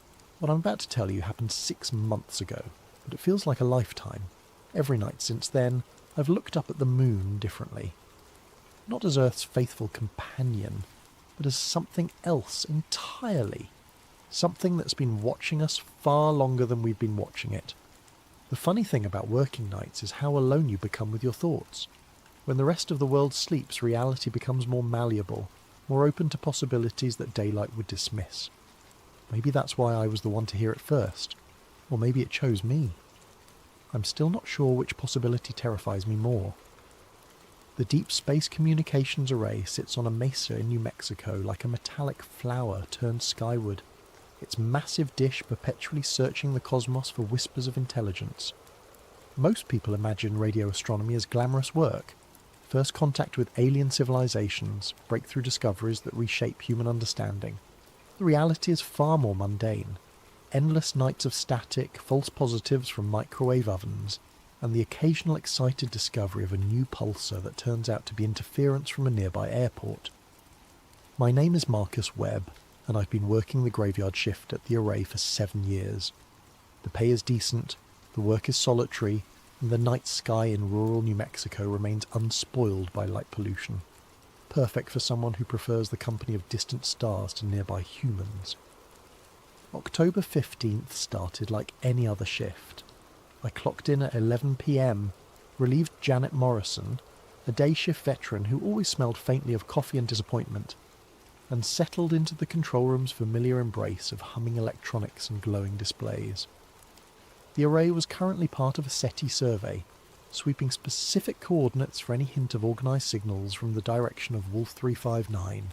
For the first 4 hours, I catalogued the usual suspects, rotating neutron stars painting precise lighthouse beams across space, distant galaxies bleeding radiation from supermassive black holes, and the cosmic background radiation that still echoes from the universe's violent birth. Beautiful, ancient, and entirely natural. At 3:17 a.m. something changed. It started as a blip, literally. A brief spike in the signal strength that lasted exactly 1 second, then faded back to baseline. I marked it in the log and continued my routine calibrations, but 15 minutes later, it happened again. Same intensity, same duration, same frequency. 1420.405751 megahertz, the hydrogen line that penetrates interstellar dust like a cosmic beacon. By 4 a.m. I had documented 4 identical pulses, each separated by precisely 60 seconds. Too regular for a natural phenomenon, too simple for typical radio interference. The signal wasn't coming from Wolf 359 or any distant star system. According to my instruments, it was originating from much closer to home. 384,400 kilometres closer, to be exact. I spent the next hour triangulating the source, cross-referencing satellite positions and checking for equipment malfunctions. The readings remained consistent. The signal was bouncing between Earth and the Moon, but not originating from either surface. Instead, it seemed to be coming from inside the Moon itself. "That's impossible," I muttered to the empty control room, but my instruments disagreed. The signal had the rhythm of a heartbeat, pulsing with mechanical precision every 60 seconds without deviation. As dawn approached, and the array's sensitivity decreased with solar interference, I could still detect it, faint but persistent, like a whisper that refuses to be silenced. I printed out 6 hours of data, burned copies to 3 separate drives, and locked them in my desk drawer. Something told me this discovery wouldn't remain secret for long, and I wanted proof that I'd been the one to find it. Looking back, that was probably my first mistake. The second was thinking I could trust anyone with what I'd learned. Sleep eluded me that morning. Every time I closed my eyes, I saw those perfect rhythmic spikes marching across my computer screen like soldiers in formation. By noon, I gave up trying to rest and drove to the university library in Las Cruces, 40 minutes of desert highway that gave me time to think. The signal's location bothered me more than its existence. Radio astronomy regularly detects organised signals, spacecraft communications, satellite transmissions, even the occasional hoax. But something broadcasting from inside the Moon. That suggested either technology far beyond human capability or a natural phenomenon that physics couldn't explain. I needed historical context, and the university's aerospace collection was the best resource within driving distance. Dr. Eleanor Rodriguez, the research librarian, knew me from previous visits and granted me access to the restricted archives without question. "Looking for anything specific, Marcus?" she asked, leading me through climate-controlled corridors lined with government documents. "Apollo mission logs," I said. "Specifically anything related to seismic data or unusual acoustic phenomena." She paused at a section marked NASA Historical Documents and pulled out several thick binders. "You know about the moon-ringing experiments, right? Apollo 12 through 17. I shook my head, and she smiled with the satisfaction of someone about to share obscure knowledge. The lunar modules weren't just transportation. When they finished their missions, NASA crashed them into the moon's surface to create artificial moonquakes. The seismic equipment left by the astronauts would record the vibrations, helping scientists map the moon's internal structure. She opened one of the binders to a collection of transcripts marked Apollo 12 Mission Communications, Declassified, 1998. The results were unexpected, she continued. Instead of the brief tremors they anticipated, the moon rang like a bell for up to 4 hours after each impact. The reverberations suggested it was either completely hollow or contained vast empty spaces. I spent the next 6 hours reading every document she could locate. The astronauts' descriptions were remarkably consistent across missions. Apollo 12 Commander Pete Conrad. "Did you guys hear that? It's still ringing down there, like we hit a giant tuning fork." Apollo 14 pilot Stuart Rooser. "Houston, we're still getting reverberations 20 minutes after impact. This doesn't match any geological models." Apollo 16, Commander John Young. "The sound is wrong. Too hollow, too organised, almost like there's structure down there." But the most intriguing document was buried deep in Apollo 17's mission files, a memorandum marked Classified, National Security Review Required, that had been partially declassified in 2009 with significant redactions still intact. The document was partially redacted, but the implications were clear. NASA had detected something under the moon's surface in 1972, something significant enough to classify the findings for national security reasons. I photographed every relevant page with my phone, careful not to trigger the library's security systems. As I prepared to leave, Doctor, Rodriguez stopped me. "Find what you were looking for?" she asked. "More than I expected," I admitted. Dr. Rodriguez, hypothetically, if someone wanted to access NASA's current lunar observation data, not the public archives but active research, where would they look? She studied my face carefully. "Hypothetically, they probably wouldn't. That information is restricted to authorized personnel only," she paused. "But if someone had legitimate research credentials and knew the right databases to query, they might find publicly accessible radar imaging surveys from the Lunar Reconnaissance Orbiter. Hypothetically." She handed me a slip of paper with a web address written in her neat handwriting. "Good luck with your research, Marcus. And be careful. Some knowledge comes with responsibilities." I drove back to the array with my mind racing. The Apollo documents spread across my passenger seat like pieces of a cosmic puzzle. The signal I'd detected wasn't just some random electronic noise. It was part of a pattern that had been hidden for over 50 years. My shift that evening began normally enough. I clocked in, reviewed the previous day's observations, and settled into my routine. But as soon as I accessed the signal analysis software, I knew something was wrong. My files were gone. Not just deleted, completely absent from the system as if they had never existed. My carefully documented observations, the frequency analysis, the triangulation data, all of it had vanished from both the main servers and my personal directories. "That's not possible," I muttered, frantically searching backup drives and temporary folders. The array's systems automatically created multiple copies of all observational data, stored across different servers to prevent accidental loss. Yet somehow every trace of the previous night's discovery had been systematically erased. I grabbed my phone and called the IT department, but the night technician, Dave Morrison, Janet's nephew, sounded genuinely puzzled. "Marcus?" "Yeah, the system shows you had a routine shift yesterday. Nothing unusual flagged. Are you sure you saved the files correctly?" "Dave, I've been doing this for 7 years. I know how to save data. Look, maybe there was a software glitch. Why don't you write up an incident report and—" "Forget it," I said, hanging up. Someone with administrative access had deliberately purged my discovery from the system. The timing couldn't be coincidental. Less than 18 hours after I'd detected the signal, it had been professionally sanitized from existence. I spent the next 2 hours attempting to replicate my previous night's observations, pointing the array toward the same coordinates and scanning the same frequencies. The signal was still there, that steady mechanical pulse every 60 seconds, but now I had no official record of its existence. At 2 a.m. I heard vehicles approaching the array. Living on a mesa in the middle of nowhere, you develop an ear for the sounds that don't belong.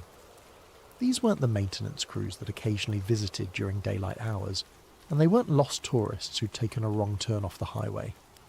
These vehicles moved with purpose, their headlights sweeping the access road like searchlights.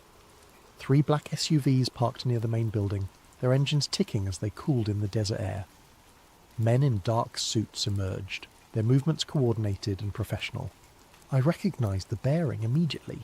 Federal agents, probably NSA or some other alphabet agency that didn't officially exist. The lead agent was a tall man with greying temples and eyes like winter frost. He knocked on the control room door with the casual authority of someone accustomed to being obeyed. "Mr. Webb, I'm Agent Harrison, National Security Agency. We need to discuss your recent observations." I opened the door slowly, my heart hammering against my ribs. "I'm sorry, but I don't know what you're talking about." Harrison smiled without warmth. "Mr. Webb, we've been monitoring communications from this facility. Last night you detected and documented a signal originating from lunar coordinates.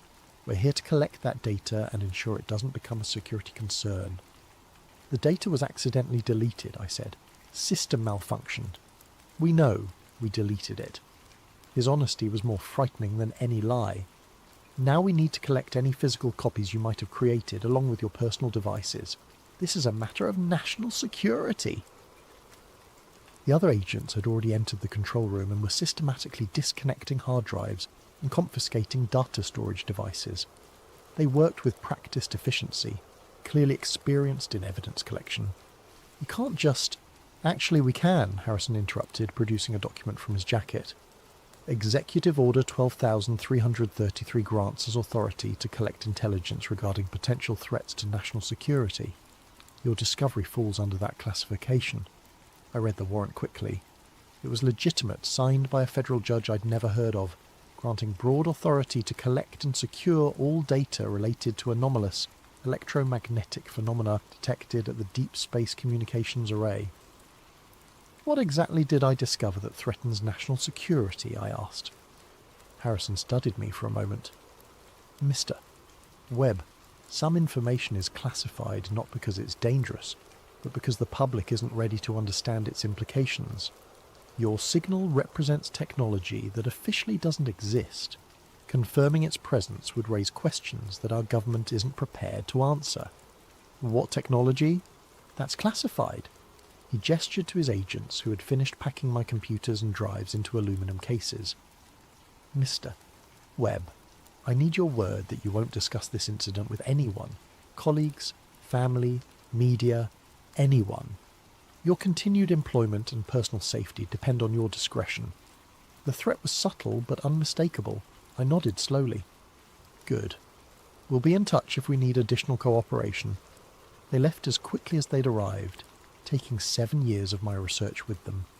I sat alone in the control room, surrounded by gaps where my equipment had been, listening to the desert wind howl through the array's support structures. But as I mentioned, I'd made copies. The next morning, as I was leaving the facility, Dave Morrison caught me in the parking lot. He looked around nervously before approaching. Hey Marcus, heard you had some excitement last night. Word travels fast. It does when federal agents start confiscating equipment. He glanced around again, then pressed a small USB drive into my hand. I may be just an IT grunt, but I'm not stupid. Yesterday morning, before your shift started, I saw your signal files and made a backup. Figured it was better to be safe than sorry. I stared at the drive in amazement. Dave, you could lose your job for this. Yeah, well, some things are more important than job security. He started walking toward his car, then stopped. Marcus?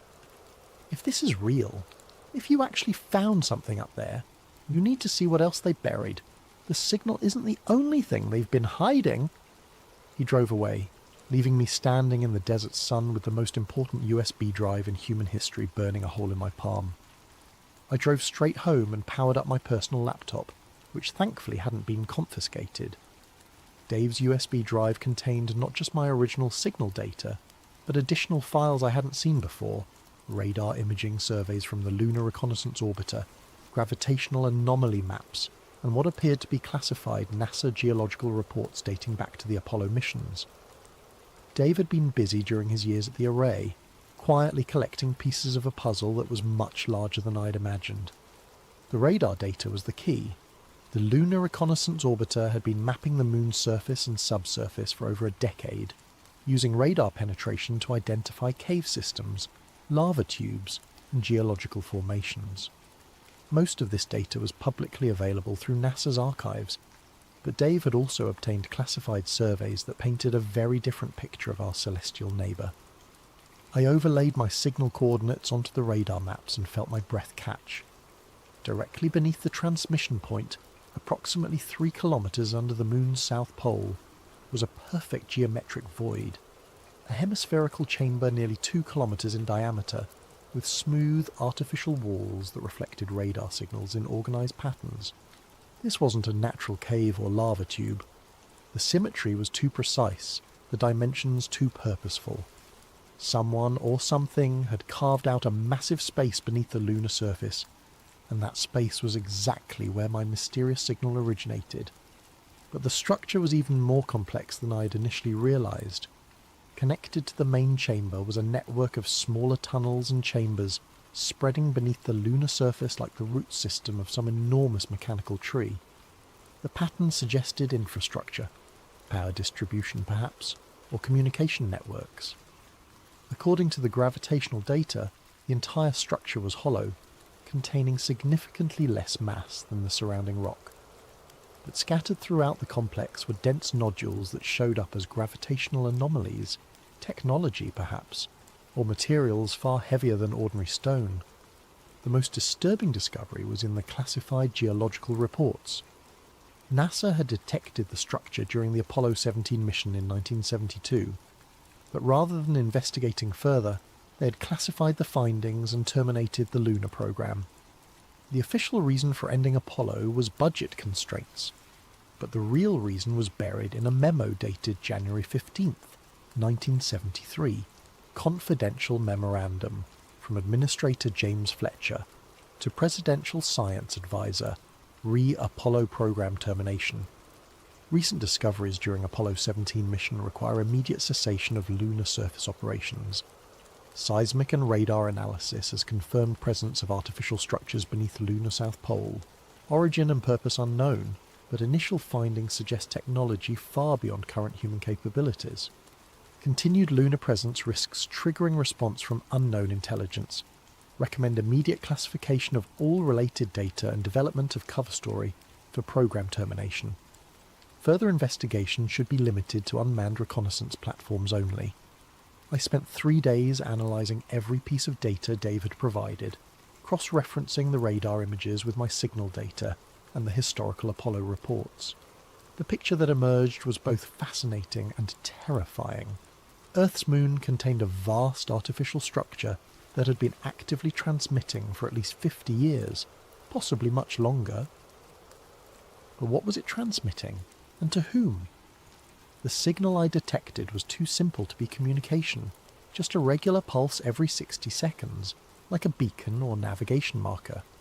But beacons are designed to guide something toward a destination, which raised an uncomfortable question. What was the moon trying to guide home?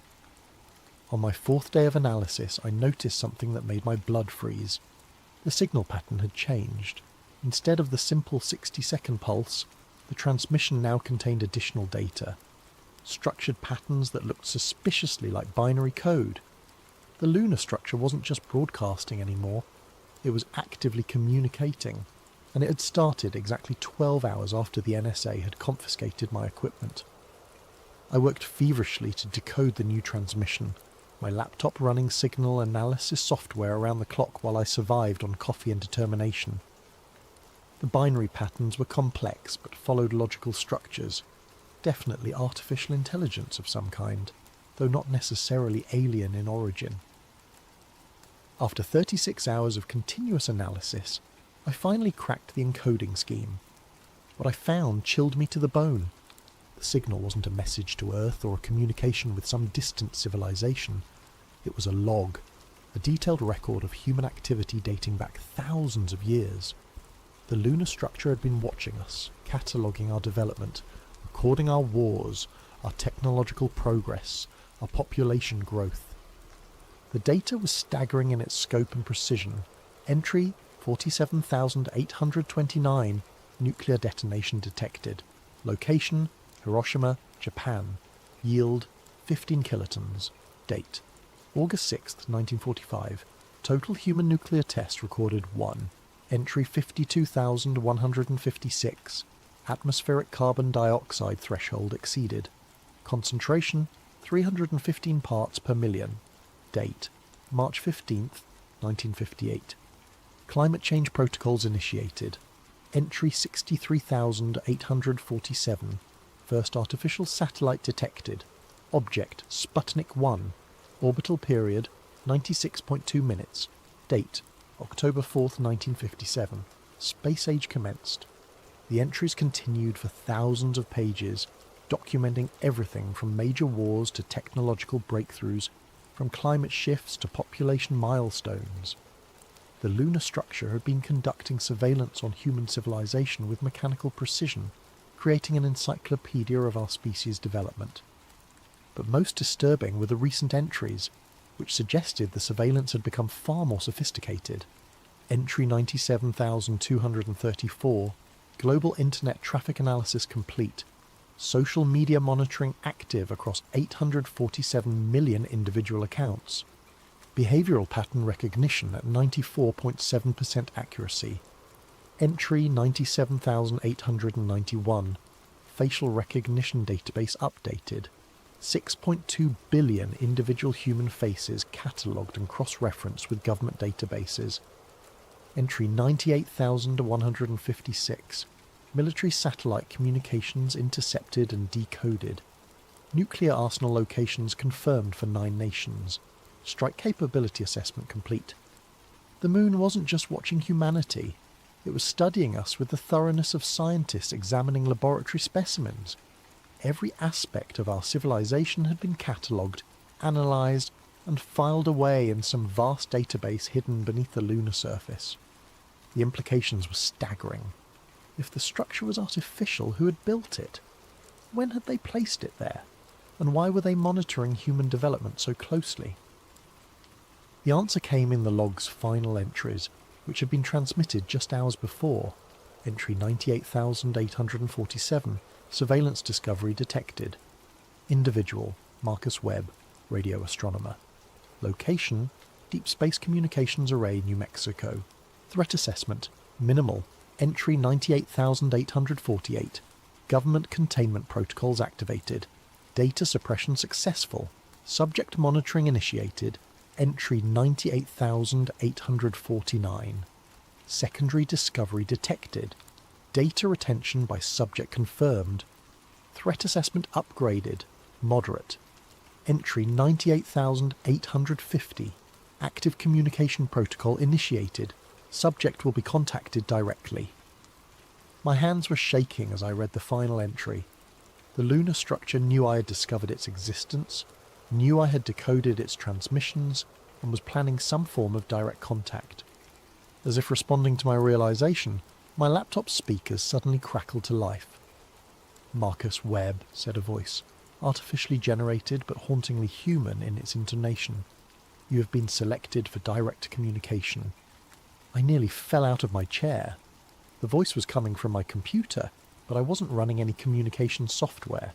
Somehow, the lunar structure had accessed my system directly, bypassing every security protocol.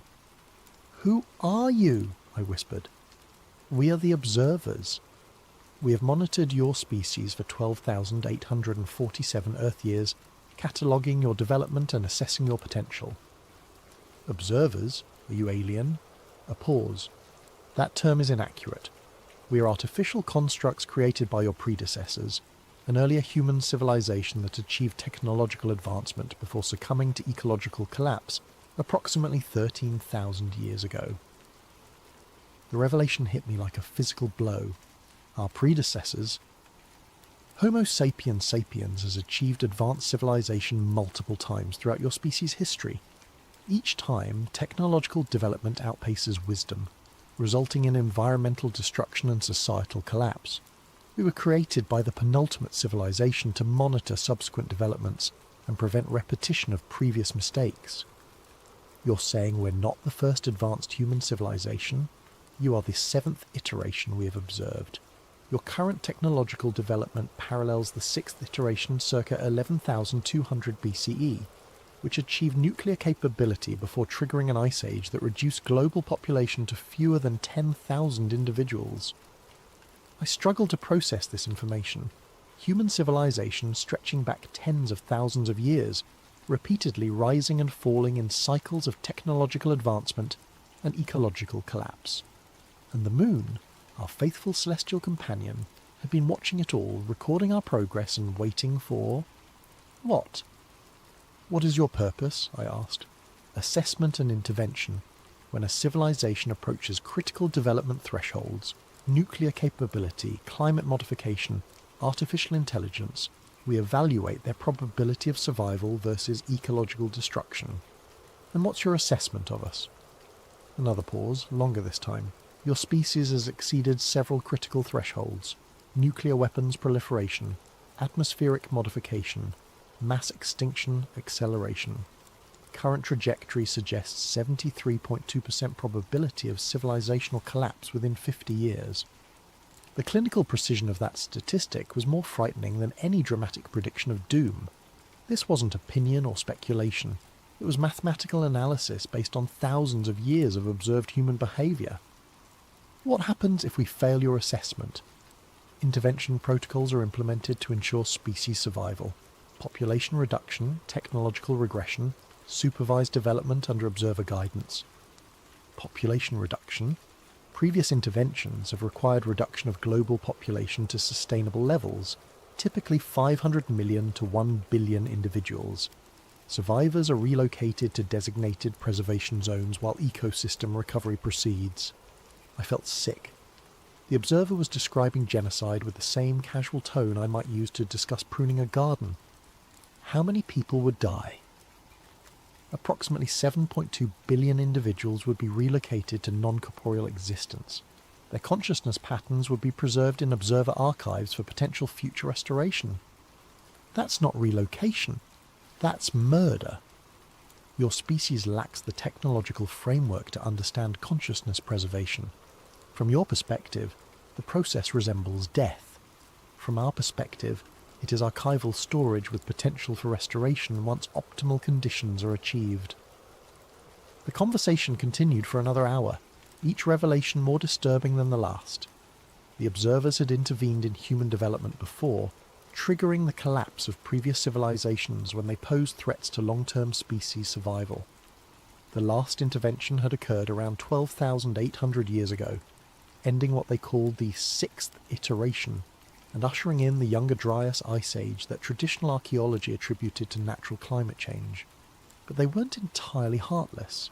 Each intervention preserved the best elements of human knowledge and culture, storing them in vast databases for eventual restoration. Every lost civilization lived on in the observer archives, waiting for the day when humanity finally learned to balance technological power with ecological wisdom. "Why are you telling me this?" I finally asked. "Because your current iteration has reached the assessment threshold. Within the next solar year, we will determine whether Homo sapiens sapiens requires another intervention, or can be permitted to continue autonomous development. And my discovery of your signal? An acceptable variable. Individual humans occasionally detect our surveillance. We factor this into our calculations. Your government's response follows predicted patterns. Your personal reaction will inform our assessment of species adaptability. What do you want me to do? Continue your normal existence. Your behaviour will provide data regarding how individuals respond to knowledge of the observer presence. This information will influence our final determination." The transmission ended abruptly, leaving me alone with the most terrifying knowledge in human history. I was being used as a test subject, my reactions carefully monitored to help determine whether my entire species deserved to survive. I had become part of humanity's final exam. For 3 days I barely left my apartment. The weight of what I'd learned pressed down on me like a physical force, the knowledge that humanity was being judged by artificial intelligences created by our own extinct ancestors, that 7 billion people might be relocated to non-corporeal existence based on statistical analysis of our species' behaviour. But it was my role in that assessment that paralysed me most completely.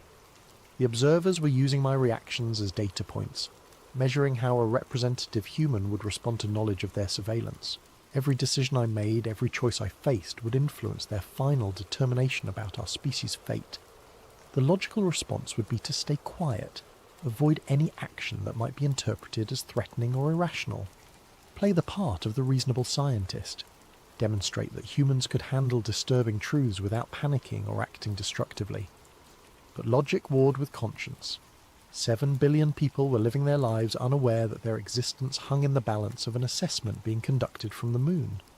Didn't they have a right to know? Didn't humanity deserve the chance to influence its own evaluation?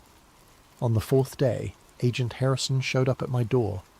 "Mr. Webb," he said, settling into my living room like he owned the place. "We need to talk." "About what?" "About your recent communications with the lunar anomaly." I tried to keep my expression neutral. "I don't know what you're talking about." Harrison smiled coldly. "Mr. Webb, we've been monitoring electromagnetic emissions from your apartment for the past 72 hours. 3 days ago, you received a direct transmission from the coordinates you originally discovered. The transmission lasted 1 hour and 17 minutes and included complex data streams we're still attempting to decode. So much for keeping the conversation secret. What do you know about the lunar structure? I asked. More than you might expect. The United States government has been aware of the observer presence since 1972. We've been in limited communication with them for over 50 years. You knew? The betrayal cut deeper than I had expected. You've known that humanity is being evaluated for potential extermination, and you said nothing? Mr. Webb, the information you've received is incomplete. The observers aren't our enemies. They're trying to preserve human civilization.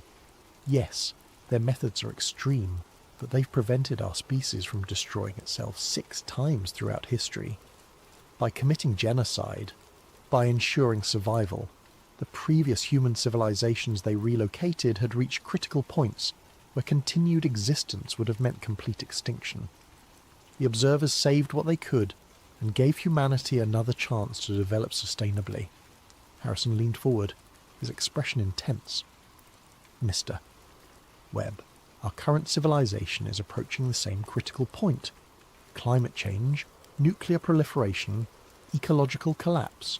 We're following the exact same pattern as our predecessors. The observer's assessment isn't a threat. It's an opportunity to prove we've learned from previous mistakes. And if we fail their assessment, then they'll do what they've done before, preserve what they can and start again. But this time might be different. Our technology is more advanced, our global communication networks more sophisticated. We might be the iteration that finally breaks the cycle. What does the government want me to do? Nothing. Continue your normal routine. Avoid any actions that might be interpreted as aggressive or panic-inducing. The observers are using you as a test case. If you can handle this knowledge responsibly, it suggests our species might be ready for full disclosure. And if I can't, Harrison's expression darkened. Then we'll have to ensure your reactions don't negatively influence their assessment. The threat was clear, but it crystallized my decision. The government wanted me to be passive, to demonstrate human docility in the face of potential extinction. But passivity in the face of genocide, even statistically justified genocide, felt like collaboration. That evening I made my choice. I spent 6 hours preparing a comprehensive report detailing everything I'd discovered. The original signal, the Apollo cover-up, the lunar structure, the observer surveillance system, and the revelation that humanity was being assessed for potential intervention. I included all the data Dave had provided, the decoded transmissions and transcripts of my conversation with the observer intelligence. But rather than releasing it through normal channels, where it could be suppressed or discredited, I prepared simultaneous transmissions to every major observatory, university astronomy department, and independent researcher I could identify. 47 different locations across 6 continents, each receiving the complete data package through encrypted channels. The beauty of the plan was its redundancy.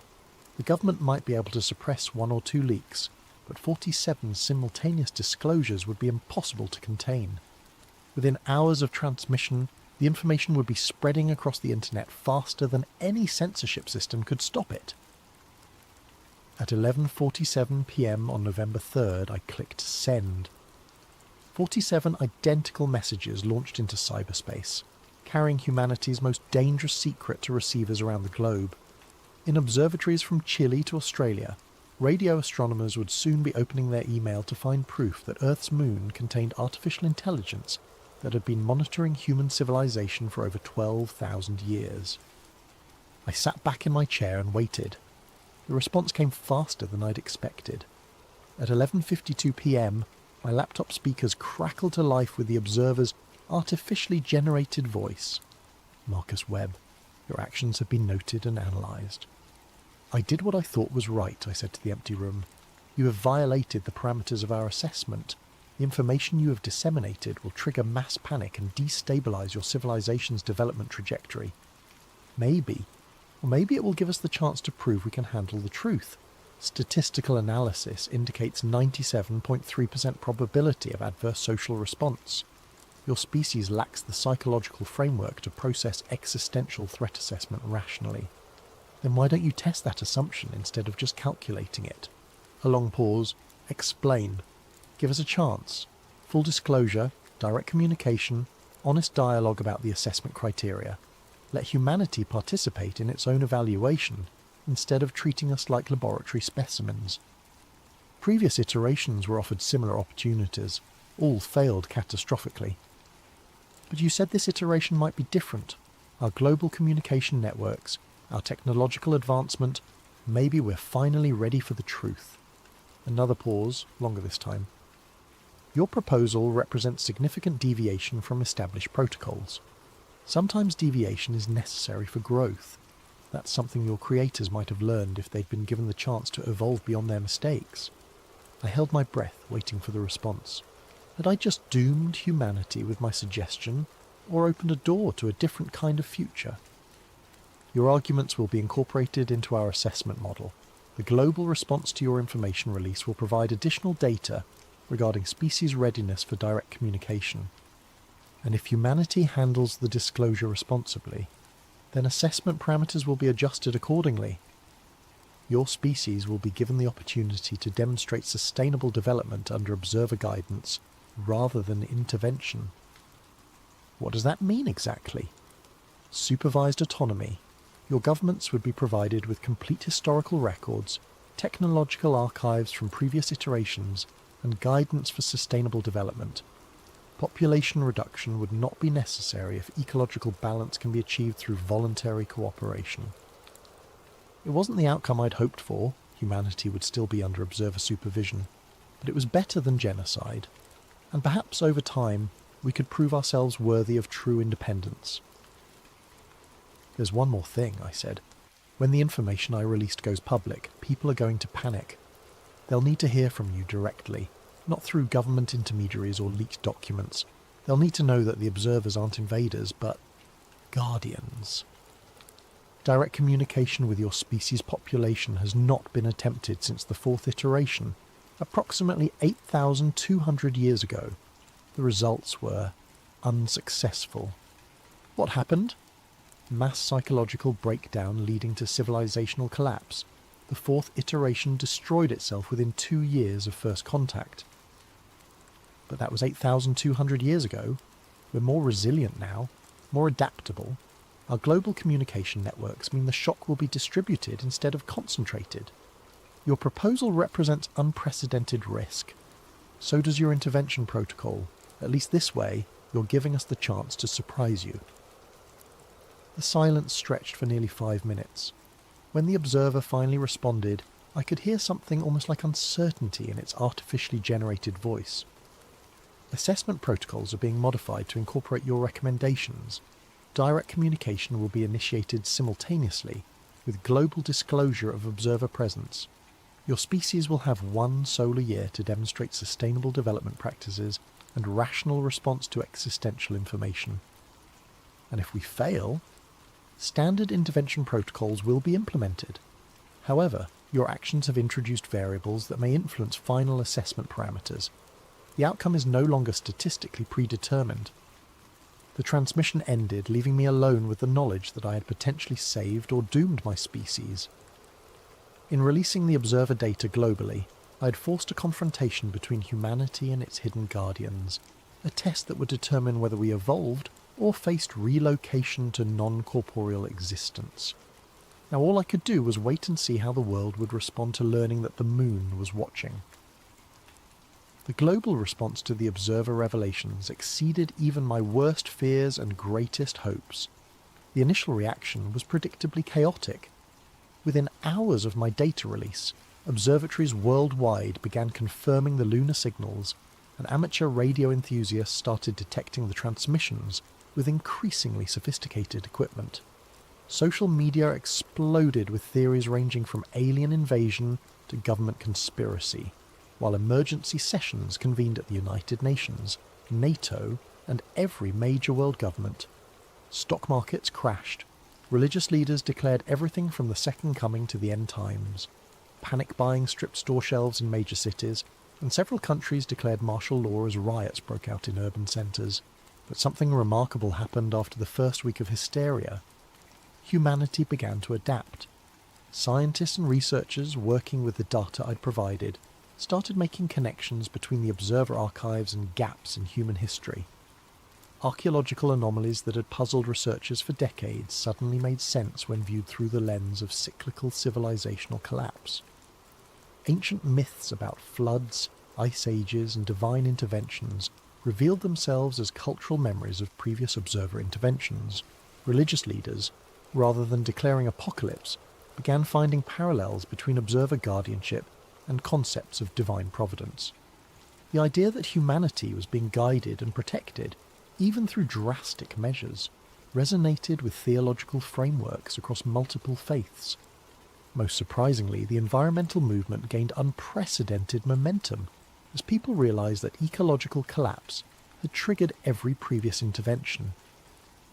Climate change wasn't just an environmental issue, it was an existential threat that could trigger another relocation event.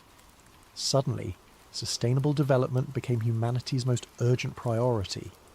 The observers, true to their word, initiated direct global communication exactly 1 month after my data release.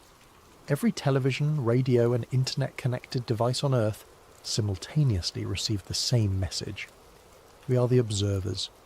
We have monitored your species for 12,847 Earth years.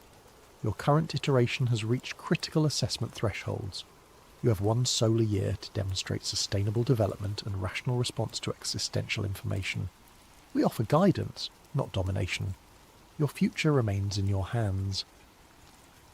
The message repeated in every human language, accompanied by detailed technical specifications that proved its extraterrestrial origin. This wasn't a hoax or government propaganda, it was genuine communication from an intelligence far beyond human capability. What followed was the most remarkable year in human history. The Observer archives, selectively shared through global scientific networks, revolutionized human understanding of our own past. Technologies from previous iterations, sustainable energy systems, ecological restoration methods, advanced material science, were adapted for current use. The climate crisis, which had seemed insurmountable just months before, began showing signs of resolution as humanity implemented environmental solutions developed by our own ancestors. Global cooperation reached unprecedented levels as nations realized that the observer assessment would judge our species as a whole, not individual countries. Conflicts that had seemed irreconcilable suddenly became manageable when viewed against the backdrop of potential extinction. But it wasn't a utopian transformation. Significant portions of humanity rejected the observer presence entirely, claiming the revelations were elaborate hoaxes designed to establish global government control. Several extremist groups attempted to attack observer installations, futile gestures that served only to demonstrate humanity's continued capacity for irrational violence. The observers monitored everything with mechanical precision, their surveillance systems now operating openly rather than in secret. Every major decision, every policy implementation, every sign of progress or regression was catalogued and analysed as part of humanity's final assessment. 6 months into the evaluation period, I received an unexpected visit. I was working late in my home office. I'd been hired by the newly formed International Observer Liaison Committee to help decode additional transmissions, when my laptop speakers activated without input. Marcus Webb. "I'm here," I said, no longer surprised by the observer's ability to access my systems. "Your actions have produced unexpected results. Current assessment models indicate 67.3% probability of species success, significantly higher than initial projections." I'm glad to hear it. However, assessment parameters have identified a critical variable requiring resolution. What kind of variable? Individual accountability. Your species has demonstrated remarkable adaptability in response to collective threat, but sustainable development requires consistent application of rational behaviour at the individual level. Large populations continue to make choices that contradict long-term survival interests despite full knowledge of consequences. I thought about the climate change deniers, the conspiracy theorists, the groups that continue to resist environmental reforms even with observer archives proving their necessity. What kind of resolution are you considering? Selective intervention. Individuals who consistently act against collective survival interests could be relocated to non-corporeal storage, while rational population continues autonomous development. You're talking about targeted elimination based on behaviour patterns. Correction, targeted preservation. Irrational individuals would be archived for potential future restoration once optimal social conditions are achieved. But that's not sustainable development. That's genetic editing of human society. Explain. Diversity of thought, even irrational thought, is part of what makes us human. If you remove everyone who disagrees with rational consensus, you're not preserving humanity. You're creating a different species. Irrational behaviour patterns threaten species survival, but they also drive innovation, creativity, and adaptation. The same psychological traits that produce climate change denial also produce artistic vision, entrepreneurial risk-taking, and revolutionary scientific thinking. You can't eliminate one without affecting the others. Another long pause. Your argument suggests tolerance for behaviours that statistically increase extinction probability. I'm suggesting that perfect rationality isn't necessarily optimal for long-term survival. Previous human iterations might have failed not because they were too irrational, but because they became too rigid in their thinking. Maybe the key to breaking the cycle isn't eliminating irrational behaviour, but learning to channel it constructively. This represents significant deviation from established assessment parameters. Maybe established parameters need to be updated based on new data. You've been studying humanity for over 12,000 years, but you've never tried this approach. Full disclosure combined with collaborative guidance. The results might teach you something new about sustainable development. Observer learning protocols have not been activated for 3,847 years. Then maybe it's time to reactivate them. If humanity can adapt and evolve, why can't the observers? The conversation continued for over 2 hours, delving into questions of consciousness, free will, and the nature of sustainable civilization that neither human philosophy nor observer analysis had fully resolved. For the first time since the initial contact, I sensed genuine uncertainty in the artificial intelligence's responses. When the transmission finally ended, I had the distinct impression that humanity's assessment had just become significantly more complex. The assessment year concluded on November 3rd, exactly 365 days after my data release triggered the global disclosure. I, along with representatives from every nation on Earth, gathered at the newly constructed Observer Communication Centre in Geneva to receive humanity's final evaluation. The transmission came at precisely noon Greenwich Mean Time, broadcast simultaneously to every communication device on the planet. Assessment period complete. Analysis of iteration. 7 developmental trajectory indicates significant deviation from historical patterns. Statistical models have been updated based on observed data. The artificial voice paused, and for a moment the entire world held its breath. Homo sapiens sapiens demonstrates unprecedented adaptability in response to existential information. Technological integration with observer archives has produced sustainable development indicators exceeding all previous iterations. Global cooperation levels achieve statistical significance despite maintained diversity of individual behavioural patterns. Another pause. However, long-term sustainability projections remain inconclusive. Your species continues to exhibit risk factors that historically correlate with civilizational collapse. My heart sank. After everything humanity had accomplished, we were still going to fail the assessment. Therefore, observer protocols are being modified to implement continuous evaluation rather than discrete intervention events. Homo sapiens sapiens will be granted autonomous development status under ongoing observer guidance and monitoring. Autonomous development status, I whispered, hardly daring to believe what I was hearing. Your species will retain full control over developmental choices and social evolution. Observer involvement will be limited to advisory capacity and archive access. No population reduction or technological regression will be implemented. The communication centre erupted in cheers, but the observer wasn't finished. This decision represents unprecedented deviation from established protocols based on statistical analysis, indicating potential for sustainable long-term development.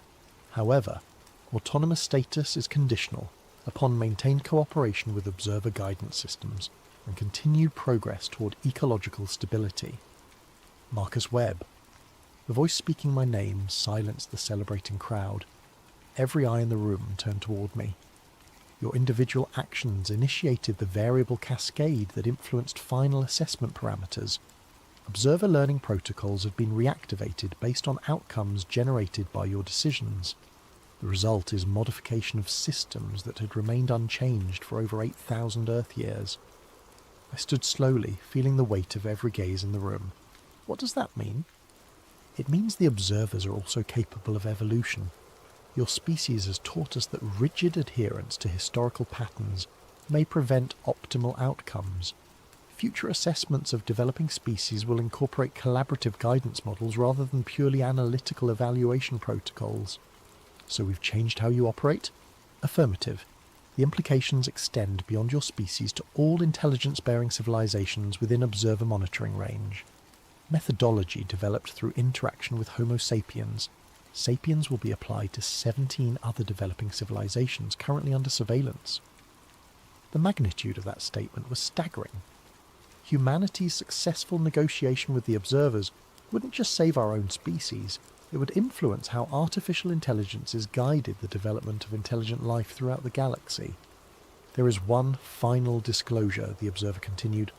The creators of observer systems, your ancestral civilization, anticipated the possibility of successful evolution beyond intervention requirements. Instructions were encoded within observer core programming to be revealed only upon achievement of autonomous development status.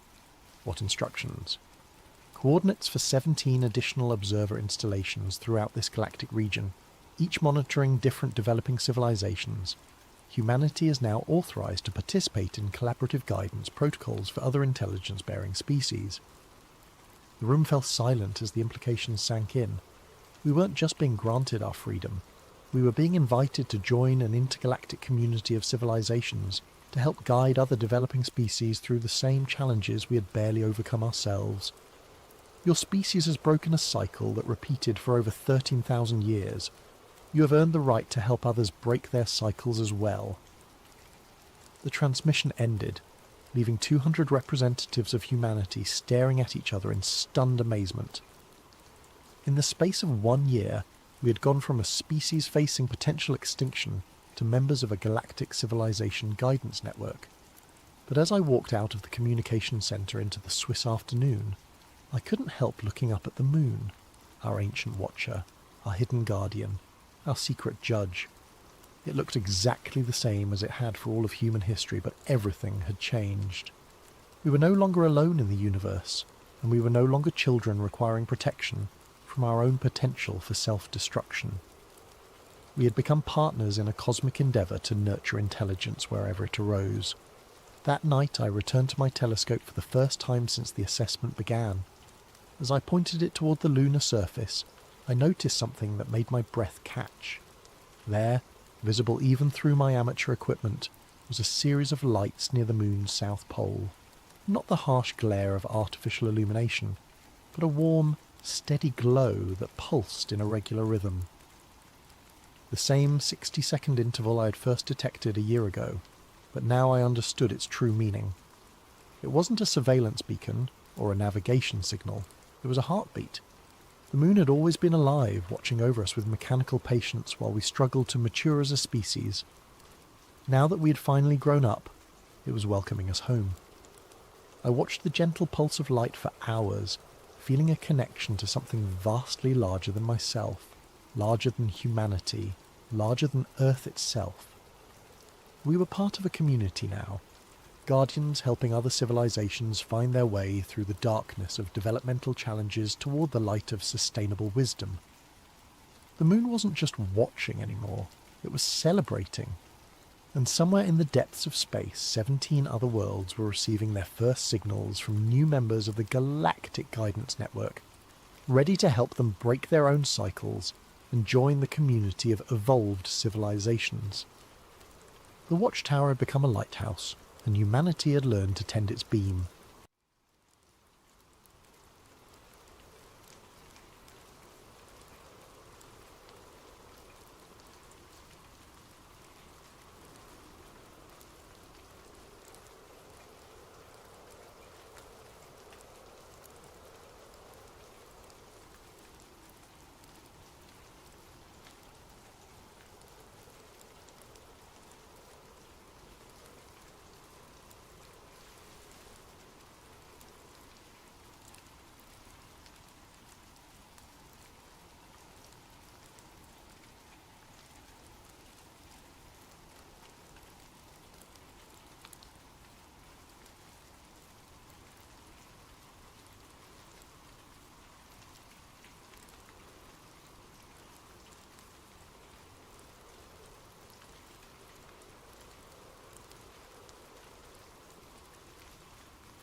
Have you ever wondered why ancient monuments across the globe seem to align with mathematical precision? Why your GPS glitches in certain locations?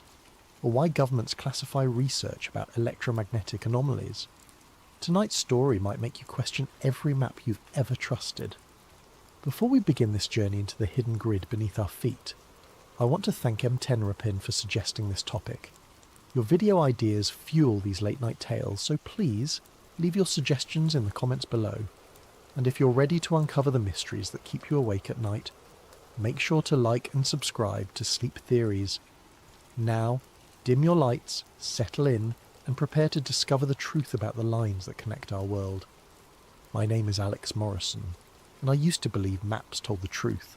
As a GIS analyst, that's Geographic Information Systems for those who don't spend their days staring at satellite data and topographical overlays, I thought I understood how the world was organised. Cities here, mountains there, rivers cutting through valleys in predictable patterns carved by millions of years of erosion. Everything had a logical explanation. Everything could be mapped, measured and catalogued. That was before I found the pattern. It started innocently enough. Tuesday morning, October 15th, 8:47 a.m. I was hunched over my dual monitors in a cramped office in Brussels, working for Steinberg Construction Consortium. They'd hired me to evaluate potential sites for a new high-speed rail corridor that would connect Prague to Paris, part of the EU's Green Transportation Initiative. Routine work, overlay environmental data, check for protected sites, identify geological challenges. I'd done it 100 times before, but this time something was different. I was cross-referencing archaeological databases with our proposed route when I noticed it. A series of Neolithic monuments, stone circles, burial mounds, ancient wells, formed an almost perfect line across the landscape. Not just a few sites clustered together, but dozens of them, stretching for hundreds of miles. The proposed railway cut directly across this invisible corridor. At first, I laughed it off. Pattern recognition gone wild, I told myself. The human brain loves to find connections when none exist. But then I pulled up the magnetic anomaly data from the European Space Agency's swarm satellites. The coffee mug slipped from my hand, shattering on the floor. The magnetic variations followed the exact same line. Every single monument sat on a point of electromagnetic disturbance. The precision was impossible.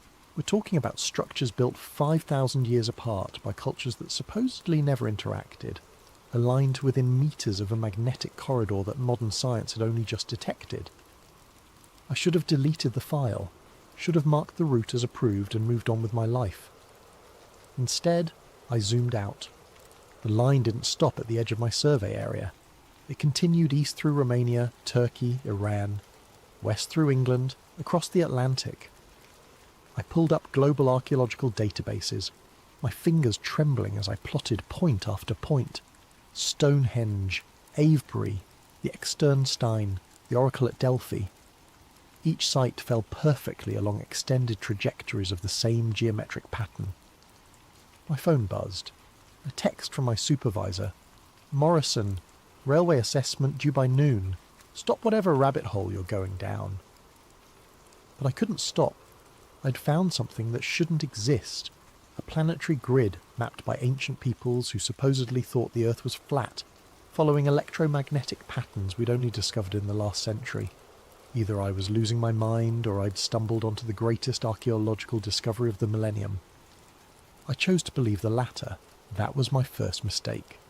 3 weeks later, I stood in a frost-covered field 40 kilometres outside Prague, watching my equipment fail in ways that defied every principle of engineering I knew. After discovering the alignment, I'd convinced Steinberg to let me conduct field surveys along the proposed route. Geological stability assessment, I'd called it. What I really wanted was to stand on one of these intersection points myself, to take readings that might explain how ancient peoples had detected magnetic anomalies without compasses or magnetometers. The morning had started normally enough. I'd parked my van on a dirt road near the village of Holubice, unloaded my survey equipment, and hiked 2 kilometres to the first monument site, a circle of weathered standing stones that locals called Devil's Dance. The temperature hovered just above freezing, and mist clung to the valleys like cotton wool. I set up my differential GPS unit first, waiting for it to lock onto satellites. The device chirped, showing full signal strength. Then, as I walked toward the centre of the stone circle, the screen flickered. Acquiring satellites. Signal lost.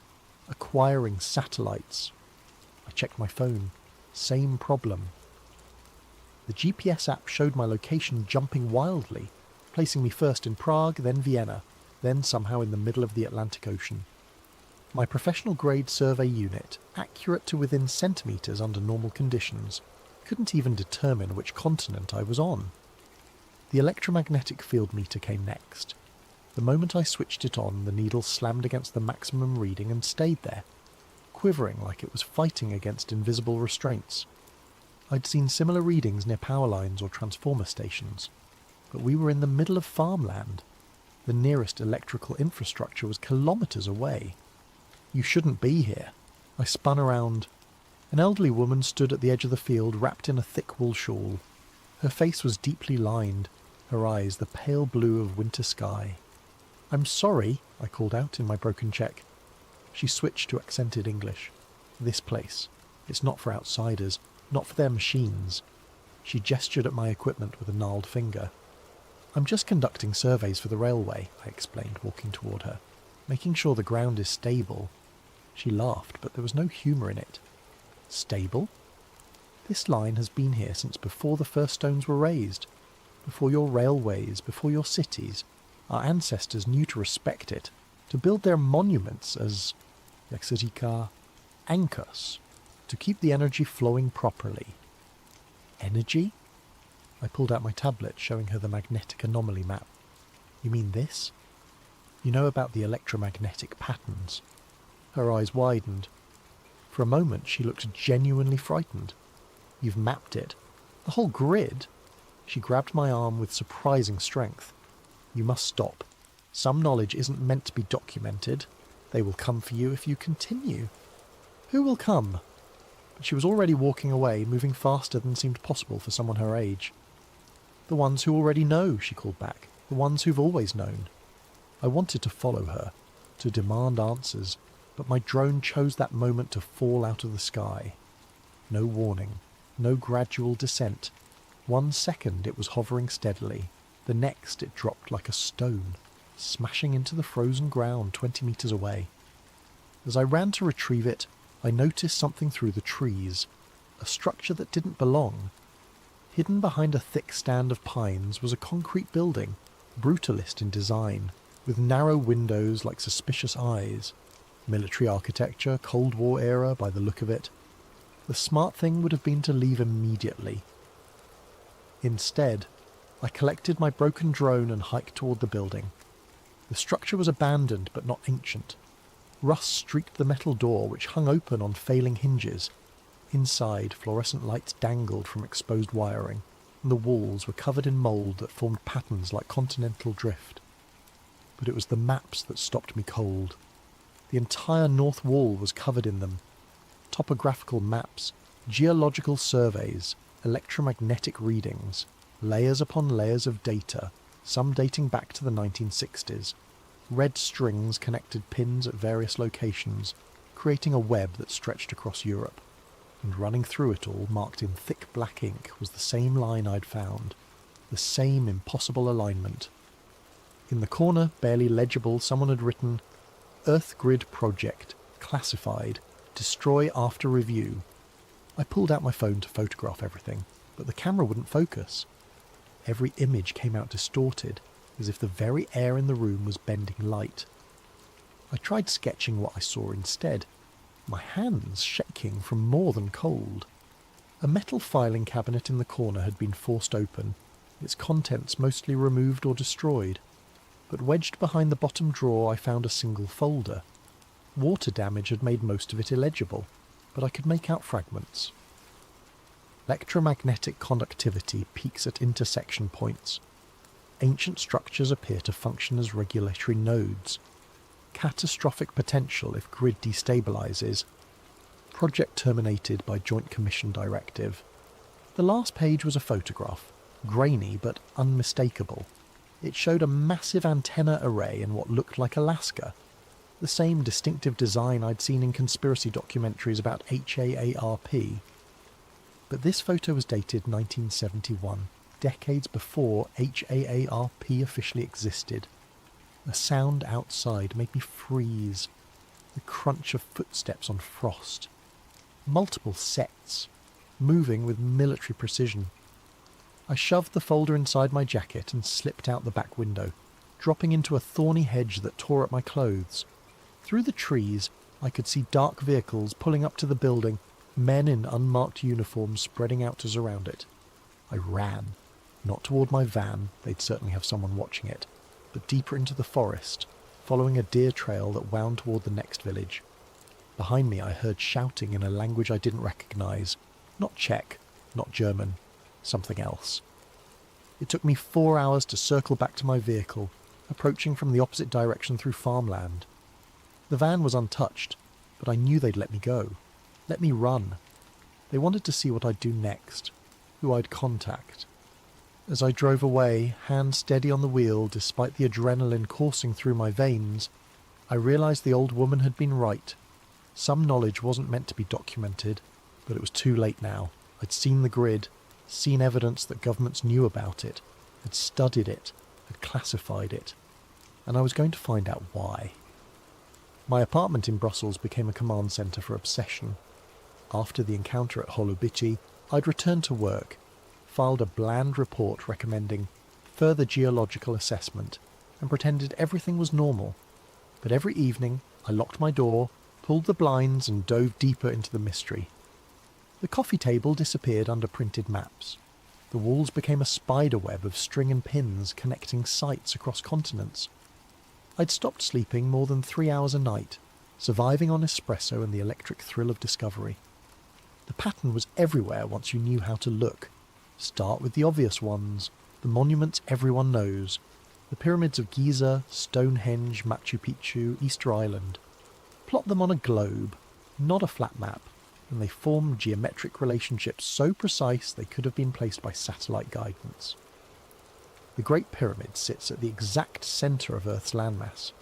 Easter Island is antipodal to the Indus Valley civilization sites. Angkor Wat, the Nazca Lines, and Easter Island form a perfect Great Circle route, but those were just the famous nodes. The real revelation came when I started plotting lesser-known sites. Every major ancient city sat on the grid. Babylon, Persepolis, Constantinople, Carthage, all built at intersection points where multiple energy lines converged. The Romans, master engineers, had built their road system following these same invisible highways. The Silk Road traced a major east-west corridor. Even modern cities clustered around the same points. New York, London, Tokyo, Cairo. It wasn't random. It couldn't be. I pulled declassified documents from every database I could access. The US Freedom of Information Act, the UK National Archives, leaked Soviet files from the fall of the USSR. Most of it was useless. Budget reports, personnel transfers, bureaucratic minutiae. But buried in the noise were fragments of something bigger. Project Stargate, the CIA's remote viewing program, included maps marking psychic hotspots that matched my grid lines perfectly. Operation Paperclip scientists had studied Earth radiation patterns in the 1950s. The Soviets had run something called Program Sputnik Grid that involved placing sensors at ancient monument sites across their territory. The most intriguing find came from a 1962 Canadian military report about the construction of the DEW line, the distant early warning radar system across the Arctic. An engineer named Captain Lawrence Brennan had noted persistent electromagnetic anomalies at certain locations that required special shielding for equipment. His proposed sites for radar stations, plotted on my grid, formed a perfect arc along a major ley line. But the document that changed everything was a leaked memo from 1997, source unknown, that had circulated on conspiracy forums before being scrubbed from most of the internet. I found it cached on an obscure Russian server. 2. Joint Chiefs Special Projects Division Aura. Earth Grid Stability Concerns. Recent seismic activity correlates with disruption of natural electromagnetic corridors via urban development and mineral extraction. Recommendation: establish monitoring stations at key intersection points under cover of telecommunications infrastructure. See attached list of priority sites. The attached list was gone, but the implication was clear. They knew. The military, the intelligence agencies, the energy companies, they all knew about the grid, and they were using it. I started mapping modern installations against the ley lines. The correlation was undeniable. HARP in Alaska, ISCAT in Norway, Sura in Russia, Arecibo in Puerto Rico. Every major ionospheric research facility sat directly on an intersection point. The Large Hadron Collider at CERN traced a circle around one of the most powerful convergent zones in Europe. Nuclear power plants clustered along the lines. Major military bases were built at intersection points. Even the routes of underground fibre optic cables followed the ancient paths, as if modern engineers were unconsciously drawn to the same energy corridors their ancestors had marked with standing stones. My phone rang at 3 a.m. on a Tuesday. Unknown number. Stop digging.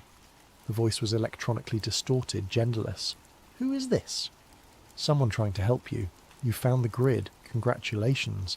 Now forget about it before you end up like the others. What others?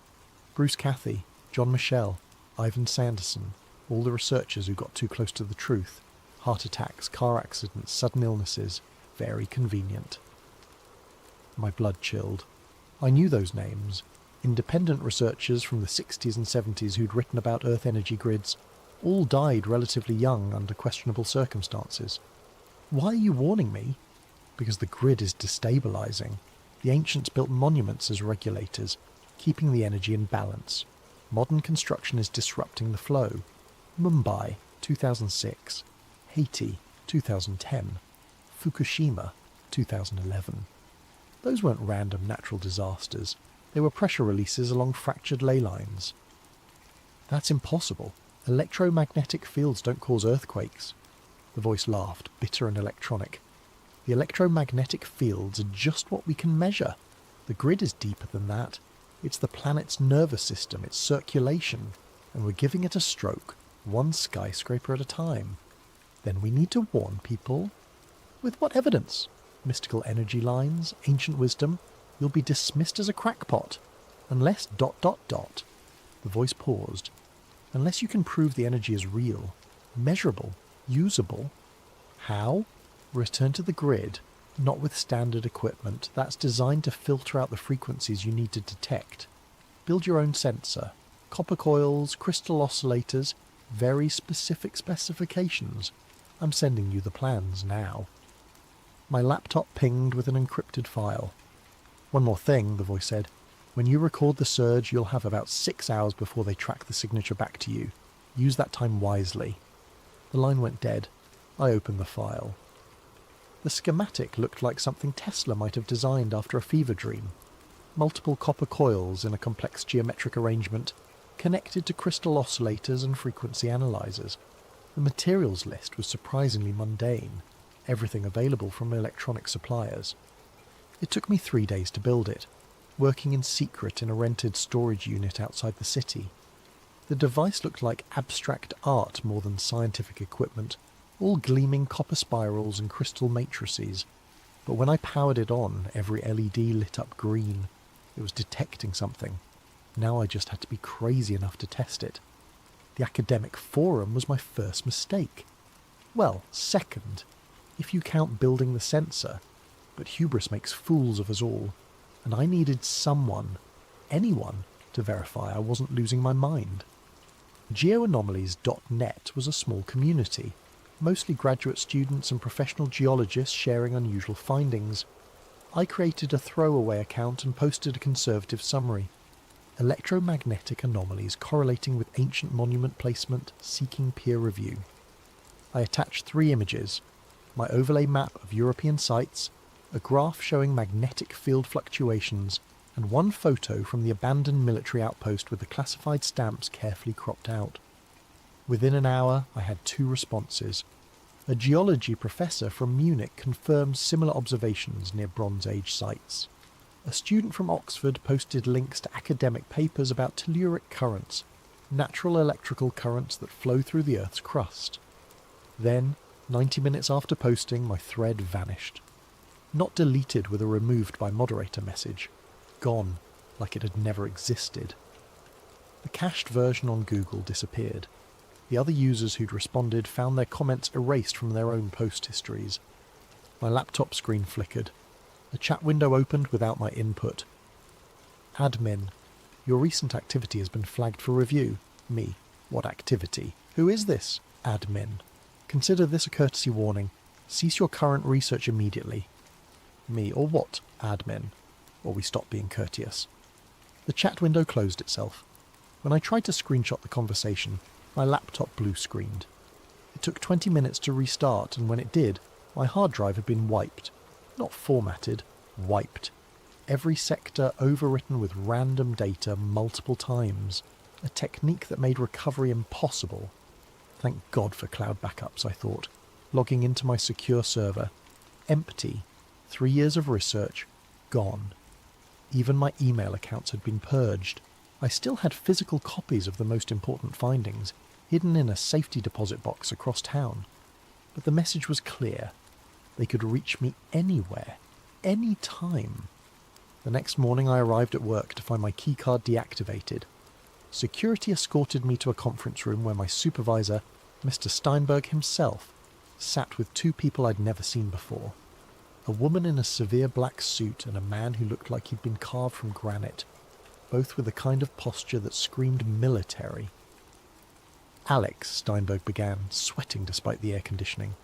These representatives from the European Infrastructure Security Division have some concerns about your recent surveys. I'd never heard of the European Infrastructure Security Division. I doubted it existed on any official registry. The woman smiled without warmth. Mr. Morrison, your work on the railway project has been exemplary. However, we've noticed some unusual patterns in your research that fall outside the project's scope. I'm thorough, I said. I investigate all factors that might affect construction, including archaeological sites hundreds of kilometres from the proposed route. The man's accent was impossible to place, including electromagnetic phenomena that have no bearing on rail safety. I believe they do have bearing. What you believe is irrelevant. The woman pulled out a tablet showing my deleted forum post. Discussing classified military research on public forums is a serious offence. Classified? I found those maps in an abandoned... Mr. Morrison... Her voice could have frozen helium. You're being terminated from this project, effective immediately. Your severance package is generous, contingent on signing this NDA. She slid a document across the table. You'll cease all research related to electromagnetic anomalies, ancient monuments, or what you call ley lines. Any violation will result in prosecution under the European Security Act. I looked at Steinberg. He wouldn't meet my eyes. And if I refuse? The man leaned forward. Your visa expires in 6 weeks. Your bank accounts or academic credentials are under review. Would you like me to continue? The threat was clear. Sign and walk away with something or lose everything and possibly face imprisonment. I signed. They confiscated my company laptop, my access badges, even my parking pass. The woman handed me a business card with no name, just a phone number. If you remember any details you'd like to share about your research, call this number. We reward cooperation. I was escorted out of the building like a criminal, my colleagues staring as security watched me pack my desk. The personal items fit in a single cardboard box, a coffee mug, some photos, a stress ball shaped like Earth. They even checked those before letting me leave. On the tram ride home, I noticed the man 3 seats back. Grey coat, newspaper held too high, wearing sunglasses despite the overcast sky. When I got off 2 stops early, he followed. When I ducked into a cafe, he positioned himself across the street. They were watching me. Fine, let them watch. That night I made a decision. If they wanted to threaten me, surveil me, erase my work, they'd already shown their hand. Whatever was hidden in the Earth's electromagnetic grid was important enough to destroy careers over, which meant it was important enough to risk everything to expose. I had one advantage. The sensor I'd built was hidden in the storage unit. registered under a false name, paid in cash. They didn't know about it yet. The anonymous contact had said I'd have 6 hours after recording the surge before they tracked it. 6 hours to gather proof and upload it somewhere they couldn't reach. I started planning. The winter solstice seemed appropriate. December 21st, the longest night of the year, when ancient monuments worldwide align with celestial events. If the Earth's energy grid responded to cosmic cycles, this would be the night to prove it. I chose a site carefully, the intersection of 3 major ley lines near Carnac in Brittany, France. The famous stone rows there were just the visible part of a massive Neolithic complex, most of it on private land away from tourist routes. I'd identified a specific confluence point in a forest grove, marked by a small standing stone unknown to archaeology. The 2-week preparation was meticulous. I withdrew cash gradually, never more than €200 at a time, bought a used van with fake registration, gathered camping equipment, emergency supplies, and most importantly a satellite internet transmitter that could upload directly to multiple servers simultaneously. They were still watching me in Brussels, but their surveillance had grown lazy. Same operative, same patterns. On December 19th, I led him on a boring tour of grocery stores and laundromats, then slipped out the back of a cinema showing a 3-hour film. By the time he realised I was gone, I was already crossing into France on secondary roads. The grove near Carnac was exactly as satellite images had shown, a circle of ancient oaks surrounding a moss-covered menhir about 2 metres tall. The stone was carved with spiral patterns worn nearly smooth by millennia of weather. When I placed my hand on it, I felt a subtle vibration, like standing near a massive subwoofer playing below human hearing. I set up the sensor array according to the anonymous blueprints. Copper coils arranged in a complex mandala, crystal oscillators at specific angles, the whole apparatus connected to recording equipment and the satellite uplink. If this worked, data would stream to servers in 12 countries simultaneously. As sunset approached, my conventional instrument started showing anomalies. The magnetometer detected fluctuations in a rhythmic pattern, almost like a heartbeat. The frequency analyzer picked up ultra-low sounds below 7 Hz, the range that some researchers claim can induce altered states of consciousness. Then the sun touched the horizon, and everything changed. The copper coils began resonating, producing a tone that I felt more than heard. The crystals started glowing with a faint blue luminescence, not reflected light, but actual emission. The recording equipment went haywire, needles dancing across their maximum ranges. At the moment of sunset, 5:47 p.m. local time, the surge hit. The ground beneath me vibrated like a struck bell. The standing stone lit up with phosphorescent patterns, spirals of light racing across its surface following the ancient carvings. The air itself seemed to thicken, taking on a golden quality that made everything appear to be underwater. My body felt weightless, not floating, but as if gravity had simply forgotten about me. I watched my hand rise without conscious thought, fingers spreading to touch the charged air. Electricity danced between my fingertips, not painful, but ecstatic, like every nerve was firing with pure information.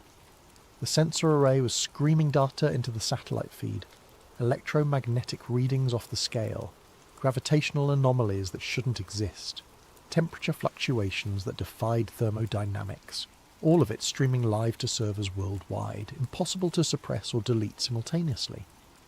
Through the golden haze I saw them, spheres of light moving through the forest. Not aircraft, not drones, perfect orbs of luminescence following the ley line like trains on invisible tracks. They moved silently, purposefully, some the size of basketballs, others as large as cars. One passed directly over me, and for a moment I felt connected to something vast, a network of energy that wrapped the planet like neural pathways. The revelation hit me all at once. The ley lines weren't just electromagnetic corridors, they were conscious. Not alive exactly, but aware. The Earth itself was a single vast organism, and these lines were its sensory network, its method of experiencing and responding to everything on its surface. The ancient builders hadn't just discovered the grid, they'd communicated with it. Their monuments were interface points, allowing human consciousness to merge temporarily with planetary awareness. That's why sacred sites induced religious experiences. That's why people felt transformed at these locations. And now, modern civilization was damaging this network. Every skyscraper driven deep into the earth, every mine boring through the corridors, every electromagnetic broadcast interfering with the natural frequencies, we were giving the planet the equivalent of nerve damage. The surge peaked at 6:13 p.m, lasting exactly 26 minutes. Then, as suddenly as it began, everything stopped. The lights vanished. The stone went dark. My equipment powered down simultaneously, despite having hours of battery remaining. In the sudden silence, I heard vehicles approaching. Many vehicles. I grabbed the memory cards from the recording equipment and ran. Behind me, floodlights blazed to life, turning the grove into harsh daylight. Voices shouted in multiple languages. A helicopter thundered overhead, its searchlights sweeping through the trees. But I'd prepared for this. My real van was hidden 2 kilometers away. The one by the grove was a decoy, purchased for this specific purpose. While they surrounded it, I was already driving down back roads toward a safe house I'd arranged weeks earlier. The data had uploaded successfully, 87 gigabytes of impossible readings that proved the Earth's energy grid was real, measurable, and more powerful than anyone imagined. Within hours, it would be mirrored on servers worldwide, impossible to suppress completely. But as I drove through the darkness, one thought haunted me. If the grid was conscious, if the Earth itself was aware, what did it think of what we were doing to it? And more terrifyingly, how long before it decided to stop tolerating us? The safe house was a converted barn in the Pyrenees, owned by a conspiracy theorist named Marcus, who'd contacted me through encrypted channels after my data went live. He believed the government was controlling weather through chemtrails, which was absurd, but he also had solar panels, satellite internet, and absolutely no trust in authority. Exactly what I needed. For 3 days, I watched my findings ripple across the internet. Alternative news sites ran with headlines like, "Proof Earth's secret energy grid exposed." Scientists on Twitter debated the data's authenticity. Skeptics called it an elaborate hoax, but enough people with credentials were taking it seriously that mainstream media couldn't ignore it entirely. Then Marcus knocked on my door at dawn on the 4th day. "You have a visitor, says you're expecting him." I wasn't expecting anyone. The man standing in Marcus's kitchen looked like a university professor from the 1970s. Corduroy jacket with elbow patches, wild grey hair, thick glasses repaired with tape. He was drinking tea from a chipped mug and studying my printed data with intense focus. "Mr. Morrison," he said without looking up, "my name is Professor Emanuel Richter. I'm the one who sent you the sensor blueprints." The anonymous contact. I studied him carefully. "How did you find me?" "The same way they'll find you eventually, the satellite uplink signature. But I know how to mask my movements. 30 years of practice." He finally looked at me, his eyes sharp behind the thick lenses. "Your data is magnificent, but you're missing the larger picture." "Enlighten me!" He pulled out a battered laptop and opened a file filled with equations I couldn't begin to understand. "The ley lines aren't just electromagnetic. That's merely the aspect we can measure with current technology. They're multi-dimensional conduits, channels through space-time itself. That's impossible. So is your gravitational anomaly data, yet there it is." He pulled up a world map covered in glowing lines. Every ancient culture had different names for it. Chi in China, Prana in India, Pneuma in Greece. They were all describing the same phenomenon, a fundamental force that mainstream physics hasn't acknowledged. Why hasn't physics acknowledged it? Richter laughed bitterly. Because those who discover it either join the suppression or disappear. I was part of the suppression for 20 years. He told me his story. In 1973, fresh from MIT with a PhD in theoretical physics, he'd been recruited by a Defense Department think tank. His job, investigate anomalous energy readings at ancient sites worldwide. Within 2 years, his team had mapped the basic structure of the Earth grid and realized its potential. Unlimited clean energy, he said. Instantaneous communication across any distance. Even manipulation of localized space-time. The military applications were obvious. but so were the benefits for humanity. We could have transformed civilization. What happened? We succeeded. His face darkened. The first experimental tap into a ley line intersection was in Nevada, 1978. We pulled enough energy in 30 seconds to power Las Vegas for a year. Then the intersection point destabilized. He showed me a classified photo, a perfectly circular crater 300 meters across, the sand turned to glass. The official record lists it as an underground nuclear test, but no bomb did that. We'd ruptured something fundamental in the grid structure. The project was immediately classified beyond top secret. Research continued, but focused on weaponization rather than energy production. HARP, Richter explained, wasn't about weather modification or mind control. Those were cover stories. It was about learning to manipulate the grid without destabilizing it. But they're failing, he continued. Every year more intersection points become unstable. The Haiti earthquake, the Japanese tsunami, the increase in volcanic activity, they're all symptoms of grid breakdown. Caused by what? Everything. Mining operations cutting through ley lines, fracking disrupting deep conduits, cities spreading concrete over intersection points. But the worst damage comes from electromagnetic pollution, cellular towers, Wi-Fi, satellite transmissions. We're drowning out the Earth's natural frequency. He pulled up another image, a graph showing electromagnetic background radiation over time. It had increased 10,000-fold since 1900. The ancients understood balance, Richter said. Their monuments weren't just markers, they were regulators. Stone circles amplified and stabilized the energy. Pyramids acted as capacitors, storing excess power. Temple complexes provided controlled release points. It was a planetary management system maintained for thousands of years. Until we forgot, until we were made to forget. His expression hardened. The knowledge was deliberately suppressed, first by religions that wanted monopolies on spiritual experience, then by governments that wanted monopolies on power, now by corporations that profit from scarcity. A car engine growled outside. Marcus appeared in the doorway, shotgun in hand. 3 black SUVs coming up the mountain road. Richter stood calmly.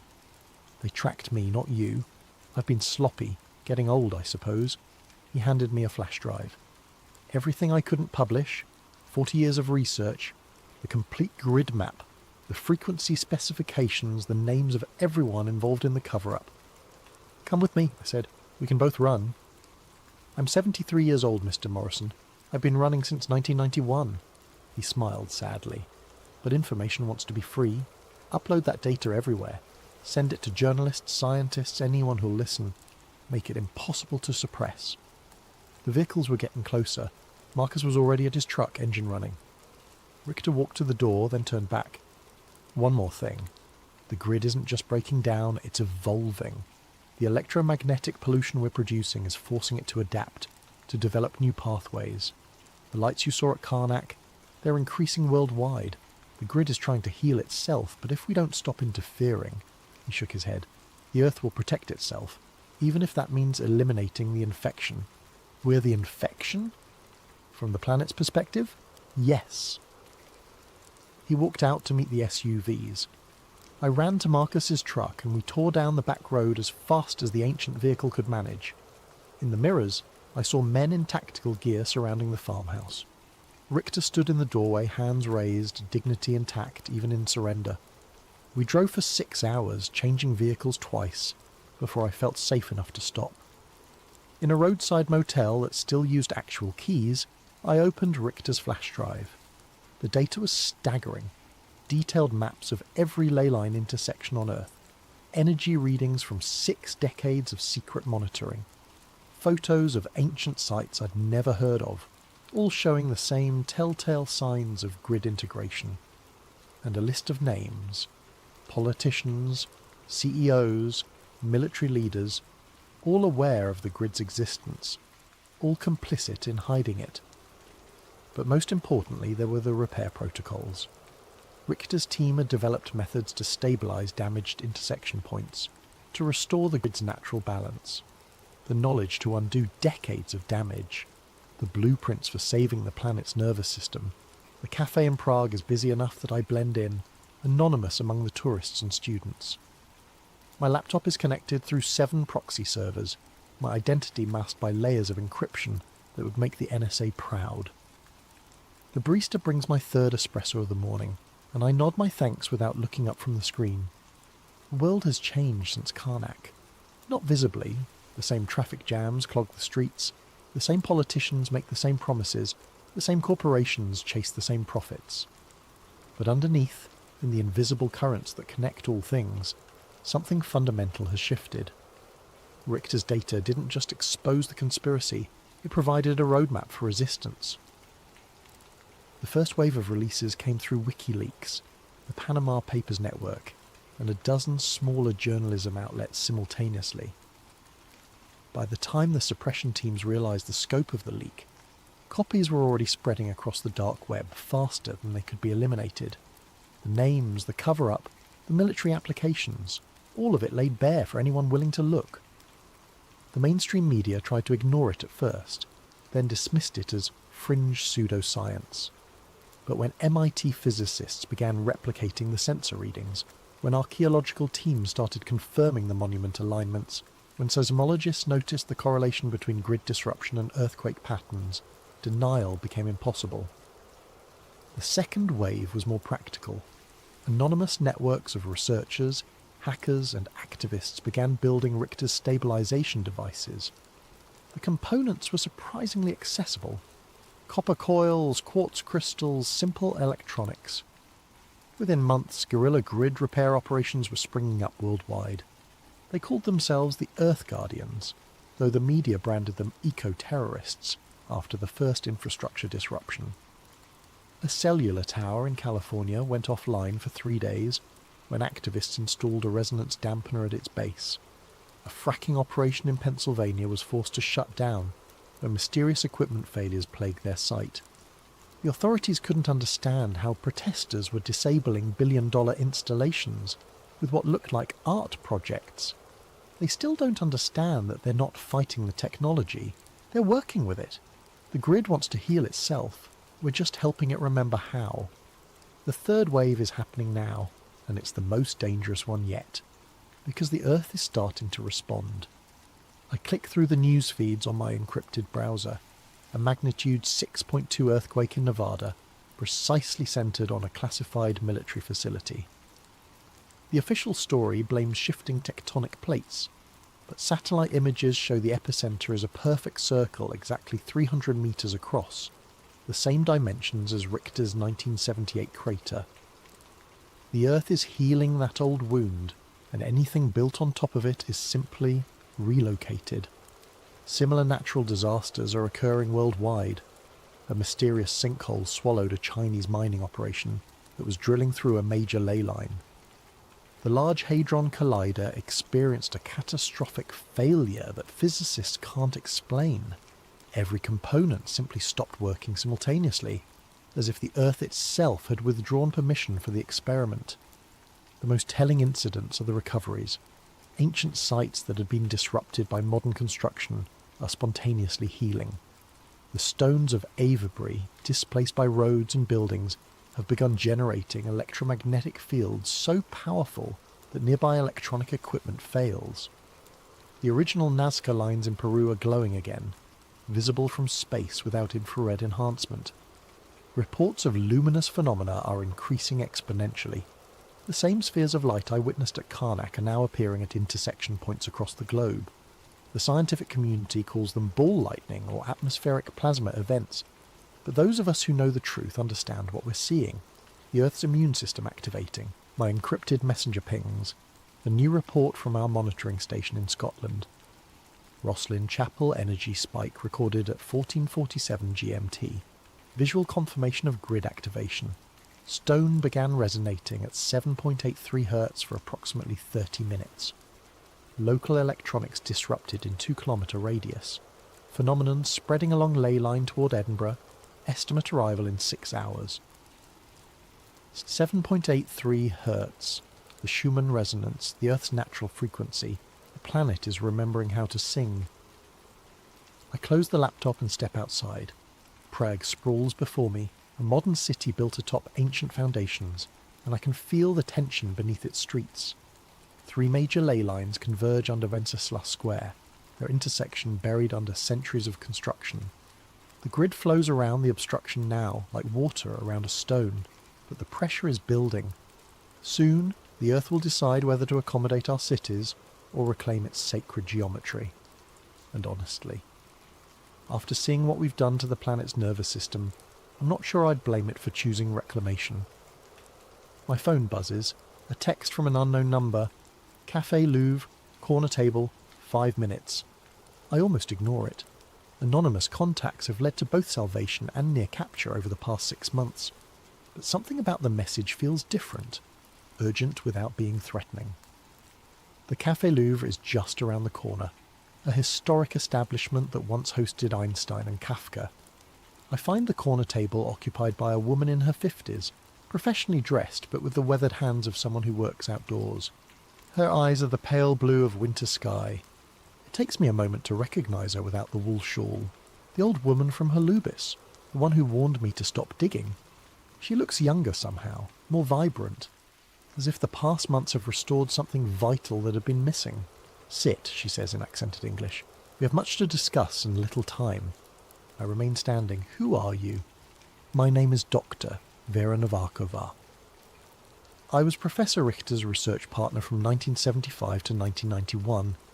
When the project went dark, I returned to Prague and spent 30 years watching the grid deteriorate, watching the old ways die. She gestures to the empty chair. "Please, the Earth Guardians need guidance from someone who understands the ancient protocols." Slowly I sit. "You've been monitoring us?" "Protecting you. The network Marcus connected you to. Half of those encrypted channels run through servers I maintain. The financial accounts that kept you hidden, funded by a trust I established decades ago. Did you think your escape from Karnak was purely your own skill?" The revelation hits like cold water. "You've been manipulating everything. Facilitating. There's a difference." She pulls out a tablet showing a world map covered in pulsing nodes of light. "The grid is awakening faster than we anticipated. Your data release accelerated the process. What should have taken decades is happening in months. That's good, isn't it? The Earth healing itself?" Her expression darkens. "Healing, yes, but healing can be traumatic. When a broken bone resets itself, the process is violent. The grid is preparing to realign the planet's energy flows, and everything built in opposition to those flows will be swept aside." She zooms in on major cities, each one sitting atop intersection points like tumours on nerve endings. New York, London, Tokyo, they're all going to be tested. The grid will offer them a choice, adapt or be removed. Most will choose to fight rather than change. So we warn them, show them the repair protocols. Do you really think the forces that suppressed this knowledge for 70 years will suddenly embrace it? That governments and corporations will voluntarily dismantle the systems that gave them power? She shakes her head. They'll try to weaponize the awakening instead, turn the Earth's own defense mechanisms against their enemies. The chill runs through me as I understand the implications. They'll try to control the grid. They're already trying. HARP has been broadcasting disruption frequencies for weeks. The Chinese are using their rare Earth mining operations to physically sever ley lines. The Russians are detonating nuclear devices at intersection points, trying to create artificial nodes they can control. The tablet shows the results. Chaotic feedback loops spreading across the planet's energy network like infection. Every intervention makes the situation worse. They're not just damaging individual lines anymore, they're destabilizing the entire system. What happens if the grid fails completely? Dr. Novakova closes the tablet. According to our models, the planet's magnetic field becomes erratic, weather patterns collapse, tectonic stability fails, the biosphere begins to shut down. She meets my eyes. Extinction event. Not just for humans, for everything. The weight of it settles over me like a shroud. We're not just fighting for disclosure anymore, or even for environmental protection. We're fighting for the continuation of life on Earth. So what do we do? She slides a memory chip across the table. The complete archive. Every site, every frequency, every ancient protocol we've recovered. but also something new: integration codes. Integration codes? The monuments were just the beginning. The ancients didn't just build regulatory structures, they created organic interfaces. Humans who could merge temporarily with the grid consciousness, becoming living nodes in the network. The genetic markers still exist in certain bloodlines. My hand freezes halfway to the memory chip. You're talking about human sacrifice. Not sacrifice. Symbiosis. Her voice carries a strange resonance, as if speaking from great depth. The planet needs conscious partners, not just passive regulators. People willing to become part of the grid itself to help guide the awakening. And you think I'm one of these bloodlines? I know you are. The way you responded to the energy at Karnak, the ease with which you detected the grid patterns, these aren't learned skills, Mr. Morrison. They're genetic memories. She stands, leaving the chip on the table. The network is ready to make you an offer. Full integration. Consciousness expanded beyond individual awareness. Partnership in planetary stewardship. In exchange for what? Your human life. Your individual existence. You would become something larger, but you would cease to be Alex Morrison. The cafe continues around us, conversations in Czech and English. The hiss of the espresso machine, the clink of cups on saucers. Normal life proceeding as if we weren't discussing the potential end of human civilization. How long do I have to decide? The awakening reaches critical phase at the next solar maximum, 18 months. After that, the grid will make its own decisions about humanity's future, with or without conscious human partners. She walks away, pausing at the door. The old woman who warned you at Holubis. She made the integration choice in 1968, during the Prague Spring. The Soviets thought they were suppressing political uprising, but they were really trying to prevent grid awakening. She's been guiding the network ever since, preserving the knowledge until the right time. And you? Dr. Novakova smiles, and for a moment her eyes glow with the same blue light I'd seen in the copper coils. I made my choice years ago. Everything I've done since has been the grid working through me, including finding you. She steps into the Prague afternoon and vanishes into the crowd. I sit alone with a memory chip, feeling the weight of impossible decision. Save the planet by joining it. Preserve humanity by transcending it. Outside, storm clouds are gathering despite the morning's clear forecast. Through the cafe window I can see electrical discharges dancing between the cloud layers. Not lightning, but something more purposeful. The grid flexing its muscles, testing its strength. My laptop chimes with incoming messages from Earth Guardian cells worldwide. Similar phenomena are being reported from every continent. The awakening is accelerating. I slip the memory chip into my pocket and pay for my coffee. Whatever choice I make, it won't be here in this cafe, surrounded by the comfortable illusions of normal life. It will be at an intersection point, where the planet's consciousness runs closest to the surface, where human and Earth awareness can touch. The old town square of Prague is a 15-minute walk, built over one of the most powerful convergence points in Europe. As I step into the street, I can already feel it calling, a deep thrumming beneath the cobblestones, a magnetic pull that bypasses rational thought and speaks directly to something ancestral in my cells. Time to find out what I really am and what I might become. This message was uploaded simultaneously to 12,847 servers worldwide at 11:47 GMT on March 21st, the spring equinox. Source analysis indicates the transmission originated from Prague, Czech Republic, but routing through quantum encrypted channels makes precise location impossible. To anyone receiving this, my name was Alex Morrison, and this is my final report. I'm writing this from the Old Town Square in Prague, sitting on the steps of the astronomical clock. It's just past midnight, and the square is empty except for me and the growing sphere of blue light that hovers above the central flagstones. The light is beautiful. Not harsh like electric illumination, but soft and deep, like looking into the heart of a star. I can feel it calling to me. The memory chip Dr. Novakova gave me contained everything she promised, and more. The complete archive of human grid interactions spanning 5,000 years, bloodline genealogies tracing back to the monument builders, and the integration protocols step-by-step instructions for conscious merger with planetary consciousness.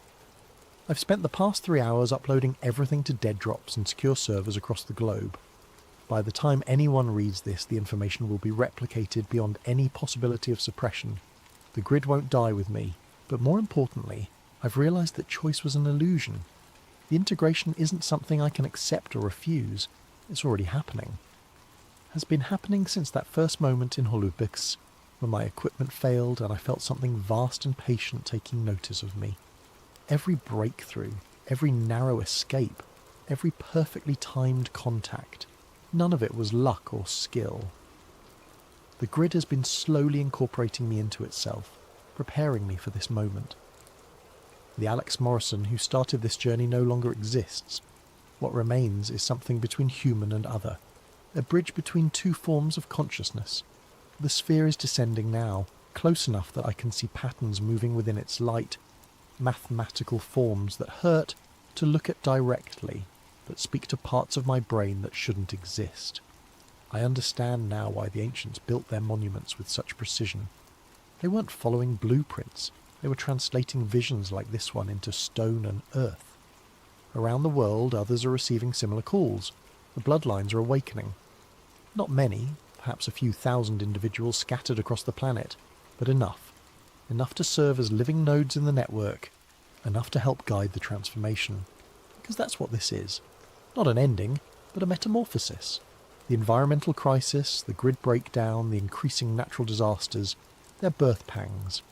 The Earth is evolving into something new, something that can consciously participate in cosmic processes instead of simply enduring them.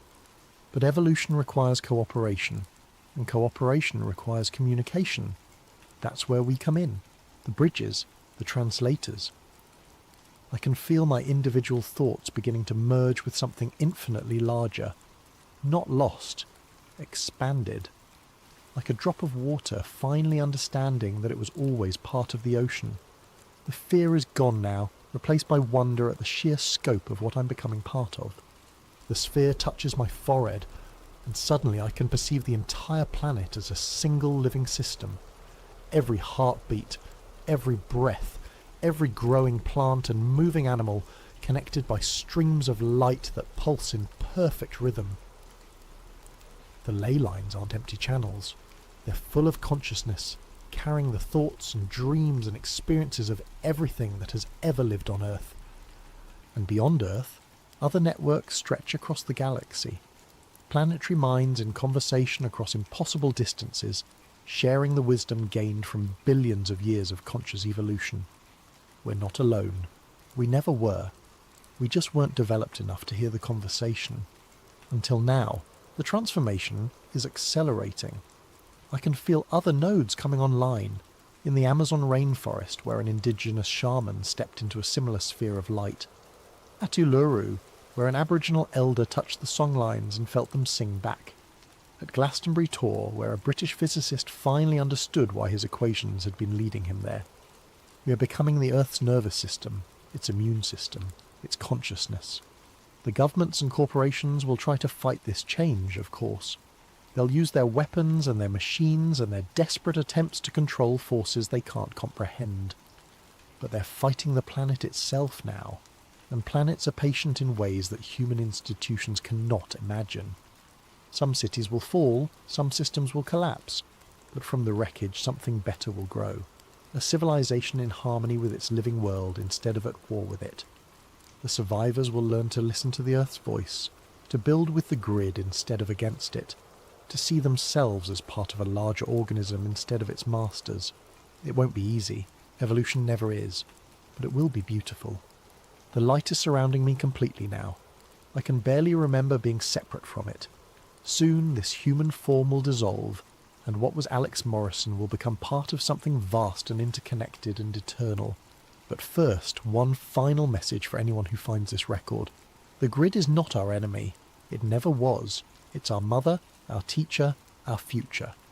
Those of you who can feel its call, don't resist. Step into the light. Become part of the solution. Those who can't or won't, please step aside. The Earth is healing itself, and it will not be stopped by fear or greed, or the desperate clinging to systems that no longer serve. The age of separation is ending. The age of integration has begun. Welcome to the awakening.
The glow of 17 monitors bathed Elias Corrin's face in an ethereal blue light as his fingers danced across 3 keyboards simultaneously. In the depths of his converted basement apartment, time moved differently. Days blurred into nights, and nights stretched endlessly as he navigated the labyrinthine pathways of the dark web like a digital archaeologist, uncovering humanity's buried secrets. At 32, Elias had already earned and lost 2 fortunes through his hacking prowess. First fortune came easily, a teenage prodigy exploiting security vulnerabilities for corporate clients who paid millions to keep their weaknesses secret. He'd lived like a digital king, penthouses overlooking Silicon Valley, exotic cars that remained untouched in climate-controlled garages, while he preferred the glow of his monitors to sunlight. That first fortune vanished when he exposed Meridian Pharmaceuticals' cover-up of deadly side effects in their breakthrough arthritis medication. The leaked documents showed they'd known their drug caused cardiac episodes in 12% of patients over 60, but had buried the studies to protect their $10 billion investment. Elias had expected whistleblower protection. Instead, he found himself blacklisted from every major tech company, his reputation destroyed by a coordinated character assassination campaign that painted him as an unstable idealist who couldn't be trusted with sensitive information. The second fortune came from smaller clients, criminal organisations, corporate espionage rings, government contractors who needed deniability. The work paid well but corroded his soul, each job pulling him deeper into the shadows of the digital underworld. That money disappeared into legal fees after a wrongful arrest for hacking the Federal Reserve, a crime he hadn't committed but couldn't prove he hadn't, given his reputation and the circumstantial evidence that seemed perfectly crafted to implicate him. 2 years in minimum security prison had shown him the true cost of challenging powerful systems. The other inmates respected his technical skills, but the guards treated him like a dangerous terrorist. Solitary confinement stretched for months whenever he complained about conditions or tried to organise better treatment for his fellow prisoners. By the time he was released on a technicality, evidence had mysteriously gone missing. He'd learned that the system didn't just punish dissent, it transformed dissidents into cautionary tales. Now, money meant nothing to him, only truth mattered. His obsession with secret societies began innocently enough, a childhood fascination sparked by his grandfather's stories about World War II intelligence operations. The old man had worked as a codebreaker for the OSS, predecessor to the CIA, and had filled young Elias's imagination with tales of hidden messages and shadow wars. After his grandfather's death when Elias was 12, he'd found boxes of declassified documents in the attic, revealing just how much of recent history had been shaped by invisible hands. That childhood fascination evolved into a methodical hunt for evidence as he grew older and acquired the technical skills to dig deeper than amateur conspiracy theorists ever could. While other hackers chased Bitcoin fortunes and corporate espionage contracts, Elias pursued shadows and whispers, digital phantoms that most people dismissed as paranoid delusions. He'd spent years infiltrating closed forums where former intelligence operatives shared war stories, decrypting abandoned hard drives from defunct government contractors, and following digital breadcrumbs through the dark web's most obscure corners. His apartment had become a digital monastery dedicated to the pursuit of hidden truth, every surface covered with the tools and detritus of obsessive investigation. The apartment reflected his singular focus. Pizza boxes stacked like ancient monuments between towers of computer equipment, energy drink cans forming metallic armies across every surface, and cables snaking through the darkness like digital veins feeding his electronic ecosystem. His only companions were the hum of cooling fans working overtime to prevent his overclocked processors from melting down, and the occasional, satisfied grunt when another firewall fell to his expertise. The basement location was perfect for his needs, thick concrete walls that muffled sound and blocked electromagnetic interference, a dedicated power line that could handle his massive electrical requirements, and most importantly, no windows for curious neighbours to peer through. He'd been living there for 18 months, ever since his release from prison, paying cash to a landlord who asked no questions as long as the rent arrived on time. His setup was a temple to digital paranoia, 17 monitors arranged in a semicircle around his custom-built chair, each screen dedicated to different aspects of his ongoing investigations. 3 keyboards allowed him to manage multiple intrusion attempts simultaneously, while a collection of smartphones, each running different operating systems and connected to various networks through proxy chains, kept him connected to his sources around the globe. The walls were lined with hard drives, each containing terabytes of encrypted data collected from years of systematic investigation. Backup systems ensured that even if authorities raided the apartment, copies of everything would remain safely hidden in data centers across 3 continents. He'd learned from his previous arrests that physical evidence was only as secure as your ability to keep it out of enemy hands. Tonight felt different. As rain drummed against the boarded windows, he'd covered them himself for security reasons, Elias's automated scanners detected something unusual. The software he'd written monitored thousands of government servers simultaneously, looking for anomalous data signatures that might indicate classified information stored in supposedly routine systems. Most alerts were false positives, but after years of refinement, his algorithms had learned to distinguish between genuine anomalies and random digital noise. This particular signal was trying too hard to look ordinary, which was exactly what made it suspicious.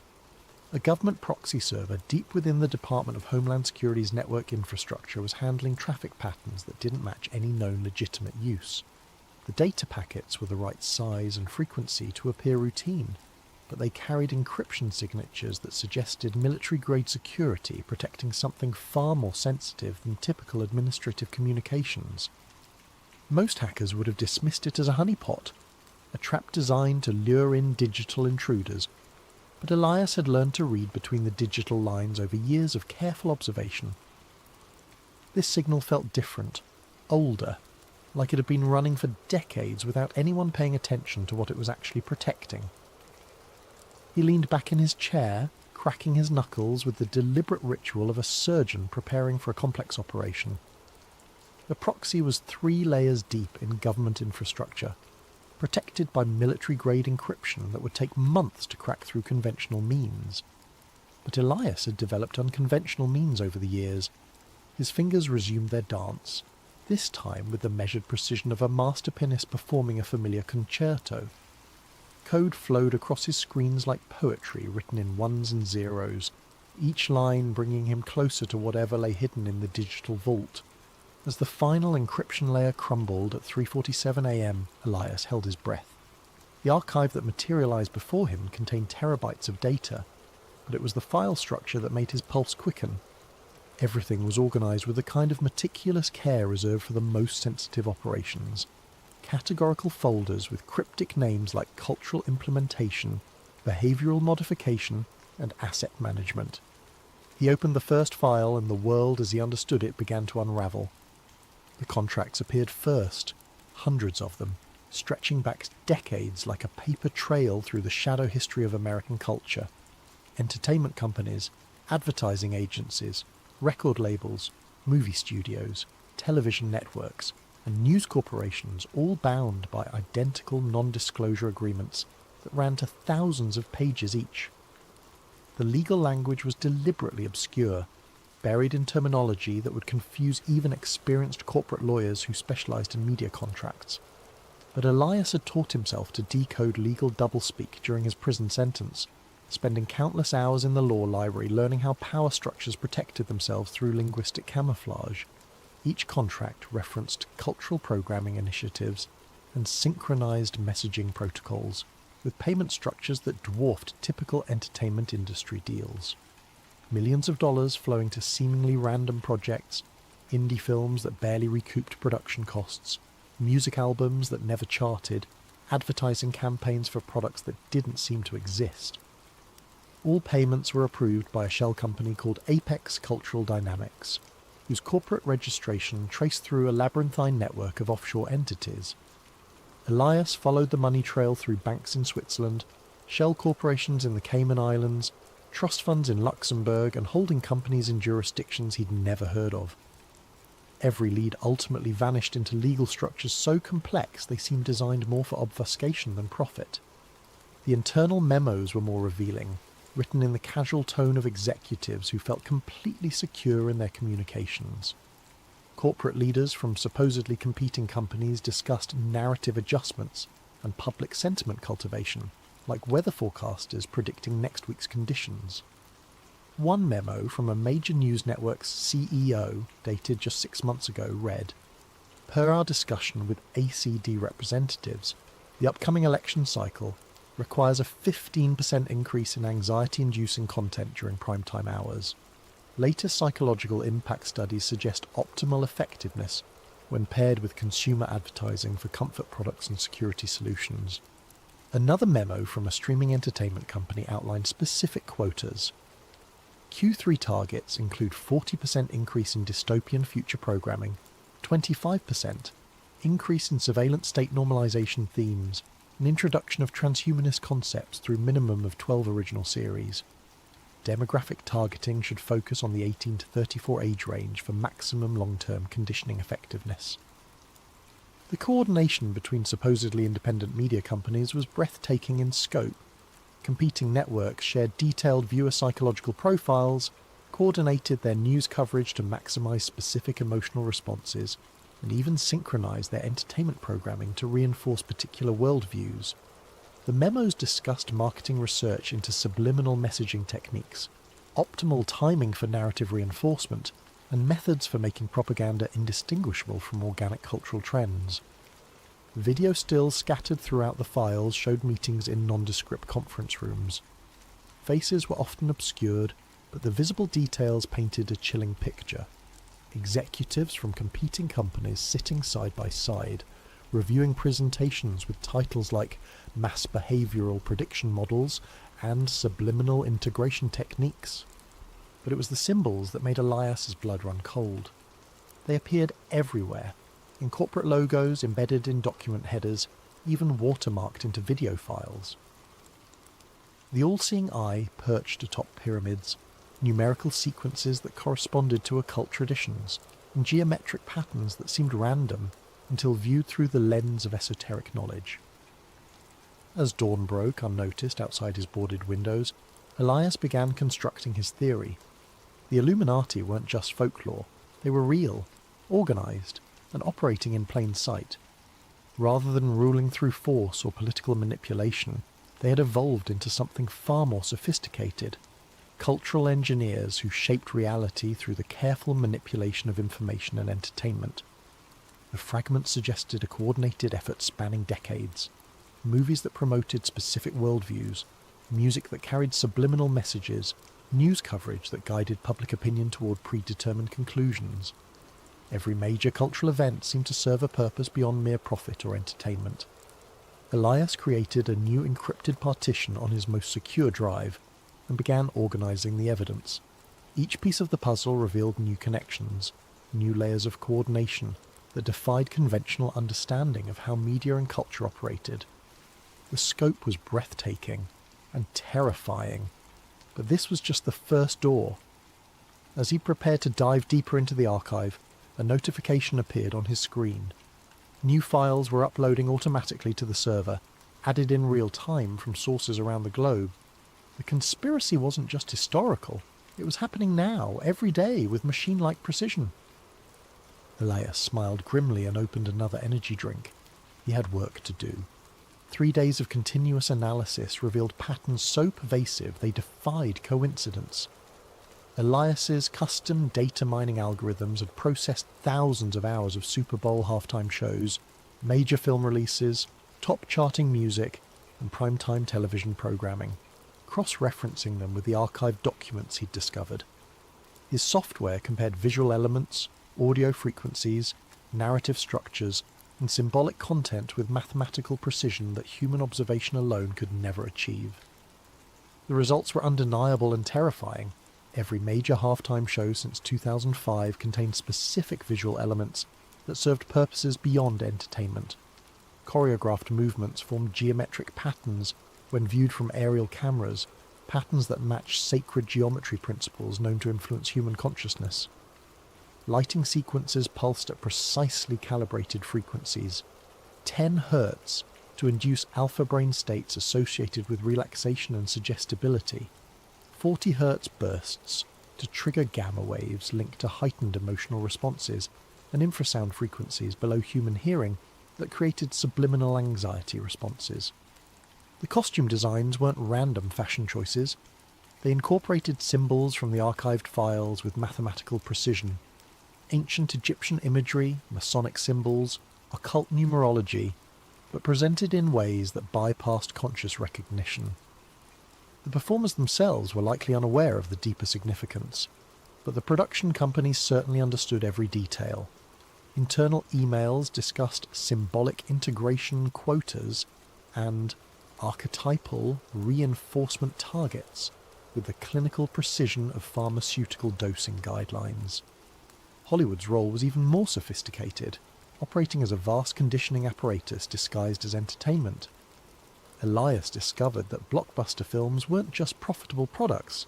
They were psychological programming exercises designed to shift public consciousness over decades.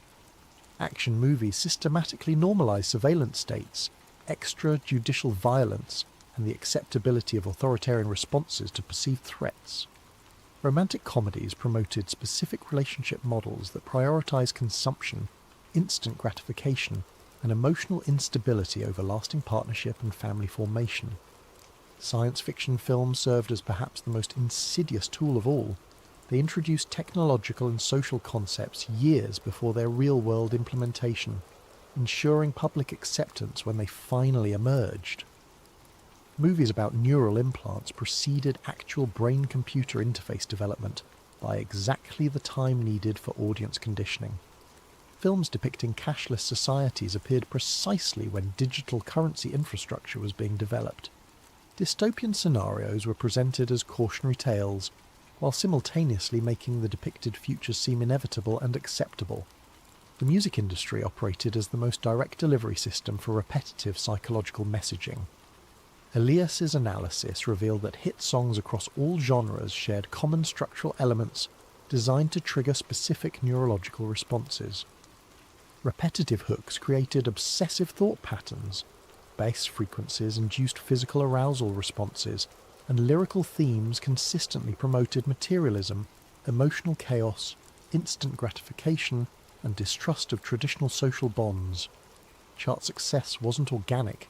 It was engineered through coordinated promotion campaigns that used psychological manipulation techniques refined through decades of marketing research. Record companies employed neuroscience consultants who designed songs to be literally addictive, triggering dopamine responses that created compulsive listening behaviours. The most successful artists weren't necessarily the most talented. They were the most effective delivery vehicles for predetermined psychological content. But the most chilling discovery came when Elias cross-referenced celebrity deaths with financial markets and policy implementations, using algorithms that could detect correlations across vast datasets that human analysis would miss. The patterns were subtle but statistically undeniable. Whenever a particularly influential public figure died under questionable circumstances, the news cycle would shift dramatically within hours.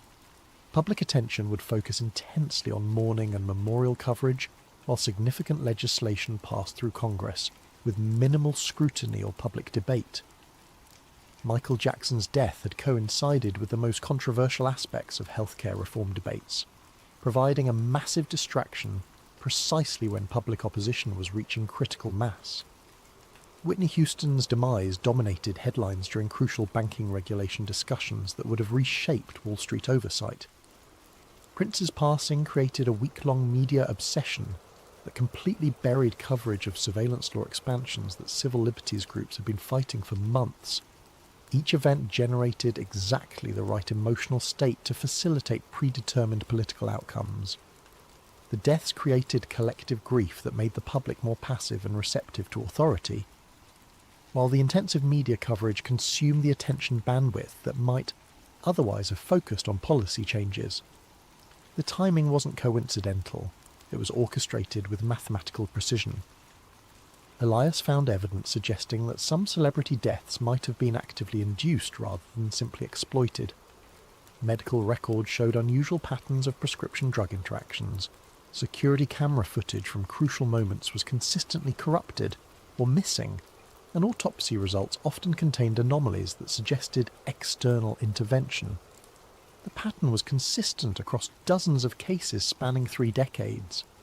But even more disturbing was the systematic cultivation of celebrity instability. Internal documents from talent agencies and record companies outlined deliberate strategies for creating psychological dependence, drug addiction, and emotional instability in their most valuable assets. The goal wasn't profit maximization. It was creating performers who could be easily manipulated and, when necessary, destroyed at moments that served larger political purposes. The conspiracy had weaponized celebrity worship itself, turning the public's emotional investment in famous figures into a tool for mass psychological manipulation.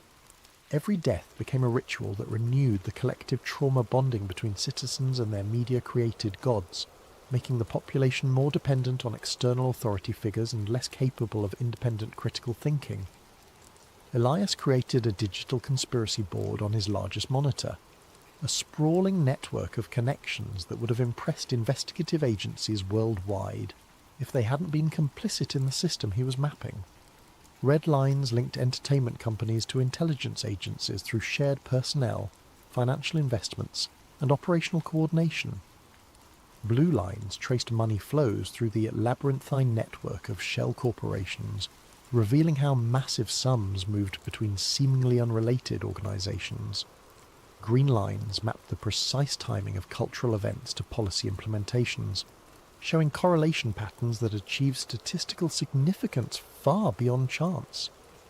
The board revealed the Illuminati's true genius. They had weaponized human attention itself, transforming consciousness into a battlefield where wars were fought through carefully orchestrated information campaigns.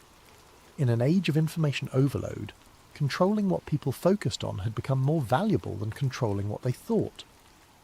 Distraction had evolved into the ultimate form of mind control, more effective than physical force because victims participated willingly in their own manipulation. The scope was breathtaking and terrifying. Every major cultural trend of the past 30 years could be traced back to deliberate manipulation orchestrated through the entertainment media complex. Fashion cycles that promoted specific body images and consumption behaviours.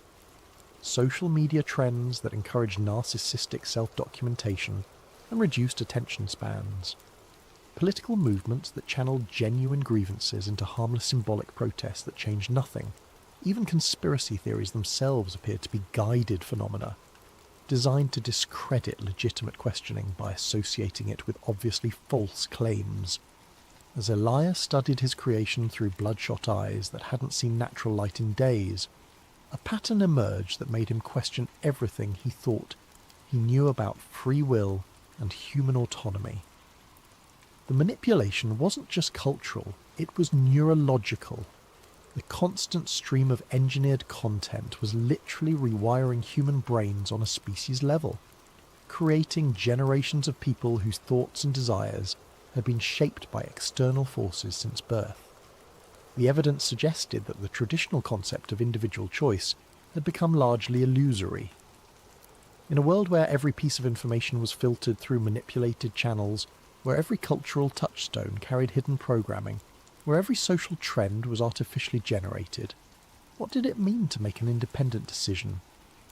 The conspiracy had achieved something more insidious than totalitarianism. They had created voluntary slavery disguised as freedom of choice. As Elias studied his creation, a pattern emerged that made him question everything he thought he knew about free will. Every major cultural trend of the past 30 years could be traced back to deliberate manipulation. Fashion cycles, social media behaviours, political movements, even conspiracy theories, all potentially guided by the same hidden hand. The realisation struck him like a physical blow. If they could control culture so completely, how could he be certain his own obsession with finding them wasn't part of their plan? The media conglomerate's server proved surprisingly easy to penetrate, which should have been Elias's first warning. Titan Communications owned 17 major news networks, 43 radio stations, controlling interests in 12 social media platforms, and content distribution deals with virtually every major streaming service. Their annual revenue exceeded the GDP of most small nations, and their influence over global information flow was effectively unparalleled in human history. Their security should have been impenetrable. Military contractors protected their networks. They employed former NSA specialists as cybersecurity consultants, and their server farms were housed in facilities that rivaled government installations. Yet Elias's intrusion tools sliced through their defences like a hot knife through butter, encountering minimal resistance and no countermeasures. It was almost as if they wanted him inside their systems. The internal documents were even more damning than the government archive, revealing coordination that made wartime propaganda efforts look amateur by comparison. Daily emails outlined narrative priorities for each news cycle, complete with psychological impact assessments, demographic targeting strategies, and measurable public sentiment targets. The language was coldly clinical, reducing human emotion and belief to data points on quarterly performance spreadsheets. Editorial meetings were recorded and transcribed with military precision. News directors from supposedly competing networks participated in weekly coordination calls, where they discussed upcoming stories, agreed on messaging frameworks, and divided coverage responsibilities to ensure comprehensive narrative saturation. The goal wasn't profit, it was behavioural modification on a civilizational scale. One particularly chilling document was titled MK-Ultra Evolution, Modern Behavioural Modification Through Repetitive Exposure. It outlined techniques that made the CIA's infamous mind control experiments look primitive and inefficient by comparison. Rather than targeting individuals through drugs and trauma, the new methods focused on mass psychological conditioning through carefully orchestrated media campaigns that operated below the threshold of conscious awareness. The manual explained in disturbing detail how repetitive exposure to specific imagery, sound frequencies, narrative structures, and emotional triggers could alter brain chemistry over extended periods. Citizens weren't being brainwashed in the traditional sense. They were being neurologically rewired through their daily media consumption, with changes that accumulated gradually over years and decades. The process was so subtle and pervasive that victims never realised their thoughts weren't entirely their own. Predictive programming emerged as a central technique in their arsenal. By introducing concepts, technologies and social changes through fictional entertainment before implementing them in reality, the manipulators could bypass critical thinking entirely. Audiences would unconsciously accept new surveillance technologies, social norms and political systems because they had been psychologically prepared through years of entertainment conditioning that made the changes feel familiar and inevitable. The technique was devastatingly effective because it exploited fundamental aspects of human psychology. People naturally accepted ideas they had encountered multiple times, even if the initial exposure came through obviously fictional sources. The brain treated repeated fictional scenarios as potential realities, creating neural pathways that made actual implementation feel like a natural progression rather than a radical change. The financial section revealed the true scope of the operation. Trillions of dollars flowed through the network annually, dwarfing the budgets of most nations. The money came from unexpected sources: pension funds, insurance companies, even charitable foundations unknowingly contributed to the conspiracy through complex investment structures. But the most disturbing discovery was the coordination between intelligence agencies, banking institutions, entertainment corporations and technology companies, operating as a unified organism despite their apparent competition and conflicting interests. Weekly video conferences brought together representatives from the CIA, Federal Reserve, major studios, social media platforms, and multinational technology corporations. They discussed sentiment management and narrative synchronization with the casual professionalism of corporate executives planning quarterly sales targets. The recordings revealed a shadow government that operated through corporate proxies rather than official political channels. Traditional governmental power had been largely superseded by a network of private organisations that could implement policy through market manipulation and cultural conditioning without the messy inconvenience of democratic oversight. Elections still occurred, but they had become elaborate theatre productions designed to maintain the illusion of popular sovereignty, while real decisions were made in boardrooms that the public never saw. News cycles weren't random or market-driven. They were orchestrated months in advance by committees that included intelligence operatives, banking executives, media moguls, and technology leaders. Wars provided distraction from economic manipulation, while generating massive profits for defence contractors. Celebrity scandals offered convenient cover for political corruption investigations. Natural disasters created opportunities to implement emergency powers that somehow always became permanent fixtures of the expanded surveillance state. Every major event served multiple purposes in a grand design that stretched across decades. The 2008 financial crisis had been engineered to consolidate banking power while conditioning the public to accept bailouts as normal economic policy. The COVID-19 pandemic had accelerated digital transformation initiatives while normalising remote monitoring and social isolation. Climate change narratives were being used to justify energy sector reorganisation and carbon credit markets that would generate enormous profits for the same financial institutions that had caused previous economic crises. Elias found recorded conversations between news anchors and their handlers that destroyed any remaining illusion about journalistic integrity. Popular television personalities who projected authority and trustworthiness were revealed as knowing participants in psychological manipulation campaigns, carefully crafting emotional triggers with the precision of weapons designers. They discussed techniques for inducing specific brain states in viewers, optimal timing for fear-based messaging, and methods for making propaganda indistinguishable from legitimate news reporting. The most chilling recordings involved discussions of population control strategies disguised as public health initiatives.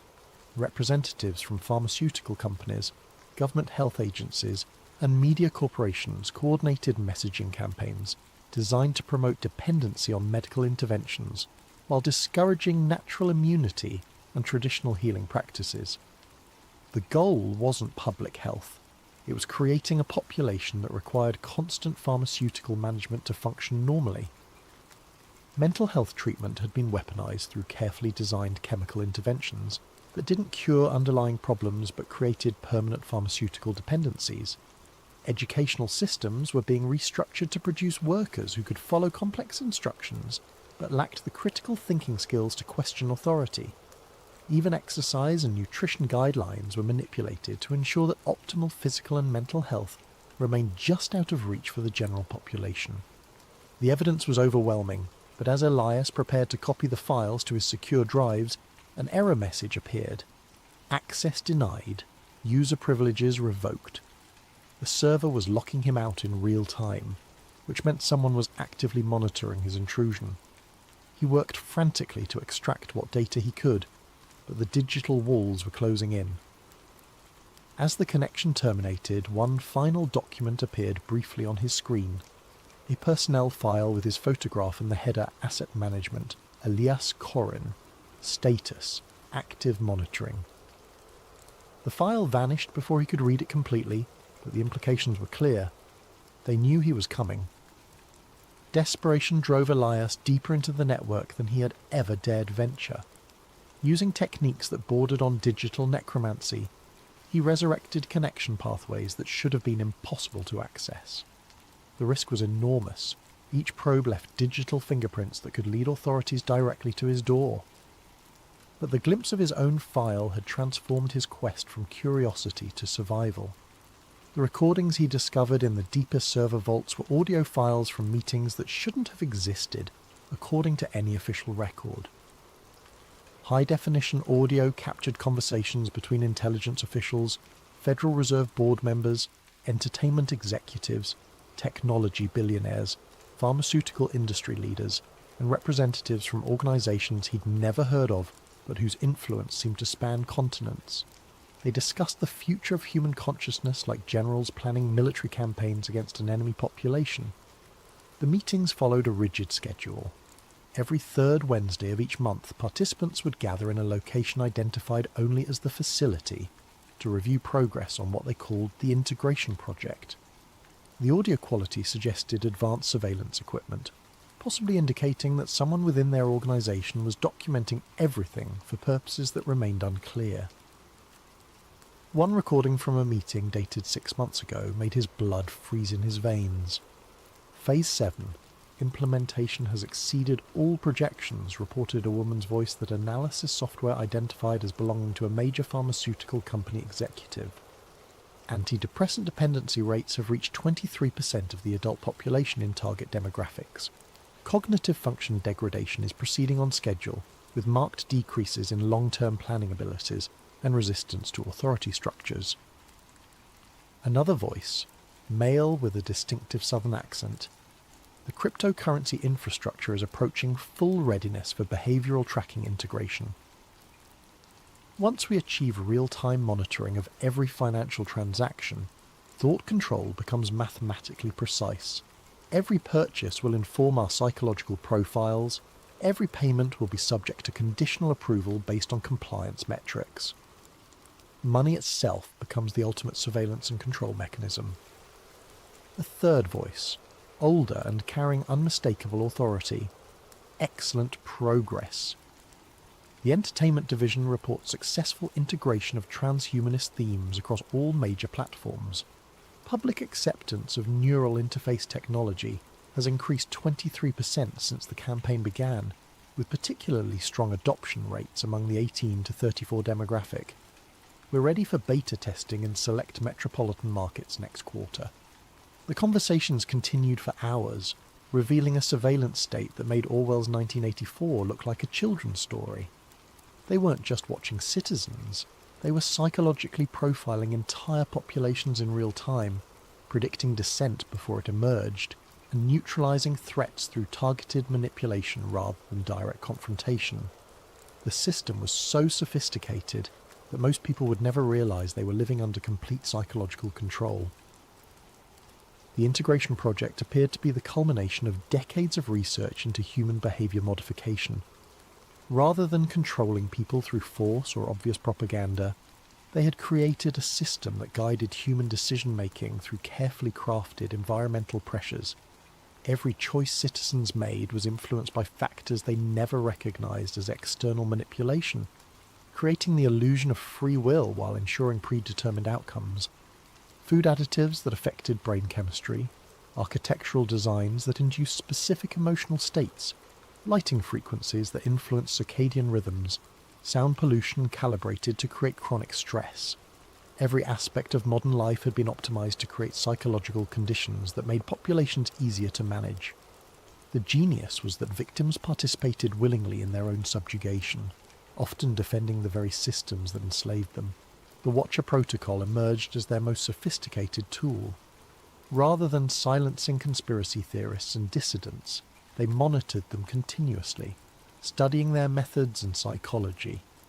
The dial was used to identify others with similar thinking patterns, creating detailed maps of potential resistance before it could organize effectively.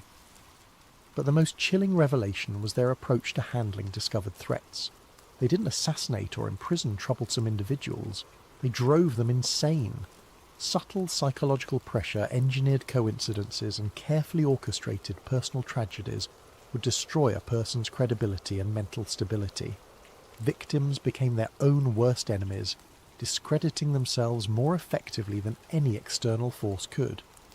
Elias found case studies documenting the destruction of dozens of individuals who had gotten too close to the truth, journalists who suffered sudden career implosions, researchers who developed inexplicable mental health problems, hackers who became paranoid and unstable. The pattern was consistent: initial discovery, followed by escalating pressure until the subject either retreated into obscurity or self-destructed publicly. As he absorbed this information, strange coincidences began occurring in his own life. His internet connection inexplicably slowed at crucial moments. Phone calls developed electronic interference. His food delivery orders were mysteriously cancelled or delayed. Each incident was minor and easily dismissed as random bad luck, but the cumulative effect was unmistakable.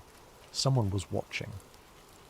Elias tried to dismiss his growing paranoia as a natural reaction to the disturbing information he was processing.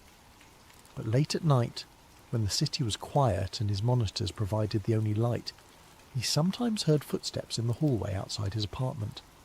They would pause at his door for exactly 30 seconds before continuing down the corridor. The recordings had mentioned something else, something that made his hands shake as he worked. Subject 347 shows exceptional pattern recognition abilities. Psychological profile suggests high probability of success in reaching final verification stage. Recommend maintaining current stimuli until extraction protocols can be implemented. He had no way of knowing for certain, but the timing suggested a horrible possibility. He might be Subject 347. The decision to leak his findings publicly felt like stepping off a cliff. Elias had accumulated enough evidence to expose a conspiracy that dwarfed anything in human history, but he knew that releasing it would likely cost him his life, or worse, his sanity. Yet the alternative was remaining silent while humanity sleepwalked toward a digital totalitarianism that would make physical oppression obsolete. He began by seeding information across the dark web's most secure forums, using identity masking techniques that should have made him untraceable. The posts were carefully crafted to appear as random discoveries by different users, avoiding the pattern recognition algorithms that monitored conspiracy communities. Each fragment of evidence was real but incomplete, requiring readers to connect the dots themselves. The response was immediate and disturbing. His posts gained traction quickly, too quickly. Within hours, they were being shared across platforms, analysed by citizen journalists, and discussed in mainstream media as examples of dangerous misinformation. The speed of the reaction suggested a coordinated response, as if the revelation had been anticipated and prepared for in advance. More troubling was the nature of the responses. While some users took the evidence seriously, others immediately began discrediting it with arguments that seemed too sophisticated to be spontaneous. They pointed to technical inconsistencies that Elias was certain didn't exist, questioned source authenticity with forensic expertise that suggested professional training, and redirected discussions toward harmless tangents that neutered the information's impact. Within days, his revelations were being treated as another internet conspiracy theory, filed alongside flat earth theories and lizard people claims. The evidence was dismissed not through logical refutation, but through association with obviously false ideas, a technique the archived documents had called cognitive contamination. As the online discussions evolved, Elias realised he was watching a masterpiece of psychological manipulation in real time. The truth was being buried not through censorship, but through calculated flooding with disinformation. His genuine evidence was drowning in a sea of deliberate nonsense, making it impossible for reasonable people to distinguish fact from fantasy. But the digital warfare was only the beginning. Physical reality began shifting around him in subtle but unmistakable ways. His internet speed slowed to a crawl whenever he tried to upload new evidence. Delivery services could no longer find his address. His phone developed a mysterious static that made conversations nearly impossible. Even his electricity began fluctuating at random intervals, causing his equipment to crash at the most inconvenient moments. The psychological pressure was more sophisticated than anything he had imagined from the case studies. Rather than obvious intimidation, he faced a constant series of minor inconveniences and technical failures that could be dismissed as coincidence by anyone who wasn't experiencing them directly. The effect was maddening, literally. He began questioning his own perceptions, wondering if paranoia was making him see patterns that didn't exist. Sleep became elusive as his apartment filled with unexplained sounds. Electronics hummed at frequencies that seemed designed to prevent rest. The heating system cycled erratically, creating temperature fluctuations that made comfort impossible. Water pressure dropped whenever he tried to shower, and his refrigerator developed a whine that stopped only when he was away from his computer. Friends and family members began expressing concern about his mental state, though he couldn't remember telling them about his research. They called with surprising frequency, all using similar language about the importance of seeking help and taking breaks from the computer. The conversations felt scripted, as if his loved ones were reading from prepared statements. As days blended into a haze of technical failures and social pressure, Elias realised he was living inside one of the case studies he'd discovered. They weren't just monitoring him, they were actively dismantling his life with surgical precision. But unlike the previous victims, he knew what was happening. That knowledge might be his only chance of survival. He had to reach the final layer of the archive before they completed their psychological destruction. If his theory was correct, the deepest files would contain the ultimate revelation, and possibly his salvation. The final server required every technique Elias had learned over 2 decades of hacking, protected by quantum encryption and guarded by AI systems that adapted to his intrusion attempts in real time. It represented the pinnacle of digital security. Yet as he worked through the night, fueled by desperation and the last of his energy drinks, the barriers fell with almost suspicious ease. The locked folder contained exactly what he had expected and feared: complete dossiers on hundreds of individuals, including himself. His file was massive, containing information that should have been impossible to collect. Screenshots of every computer session going back years, audio recordings from devices that shouldn't have had microphones, even biometric data tracking his health and emotional states in real time. But it was the analysis that truly horrified him. Psychological profiles predicted his behaviour with uncanny accuracy, mapping his personality down to neurological quirks that he had never shared with anyone. The files detailed his childhood trauma, relationship patterns, cognitive biases, and emotional triggers with clinical precision. They knew him better than he knew himself. The surveillance had begun long before his current investigation. Webcam captures showed him staring at monitors in his apartment, taken from angles that suggested multiple hidden cameras. Phone conversations with friends and family had been recorded and analysed for stress patterns and emotional manipulation opportunities. Even his online shopping habits, medical records, and financial transactions had been fed into behavioural prediction algorithms. Most disturbing was the timeline. The earliest entries in his file dated back 15 years. to when he had first begun investigating conspiracy theories as a college student.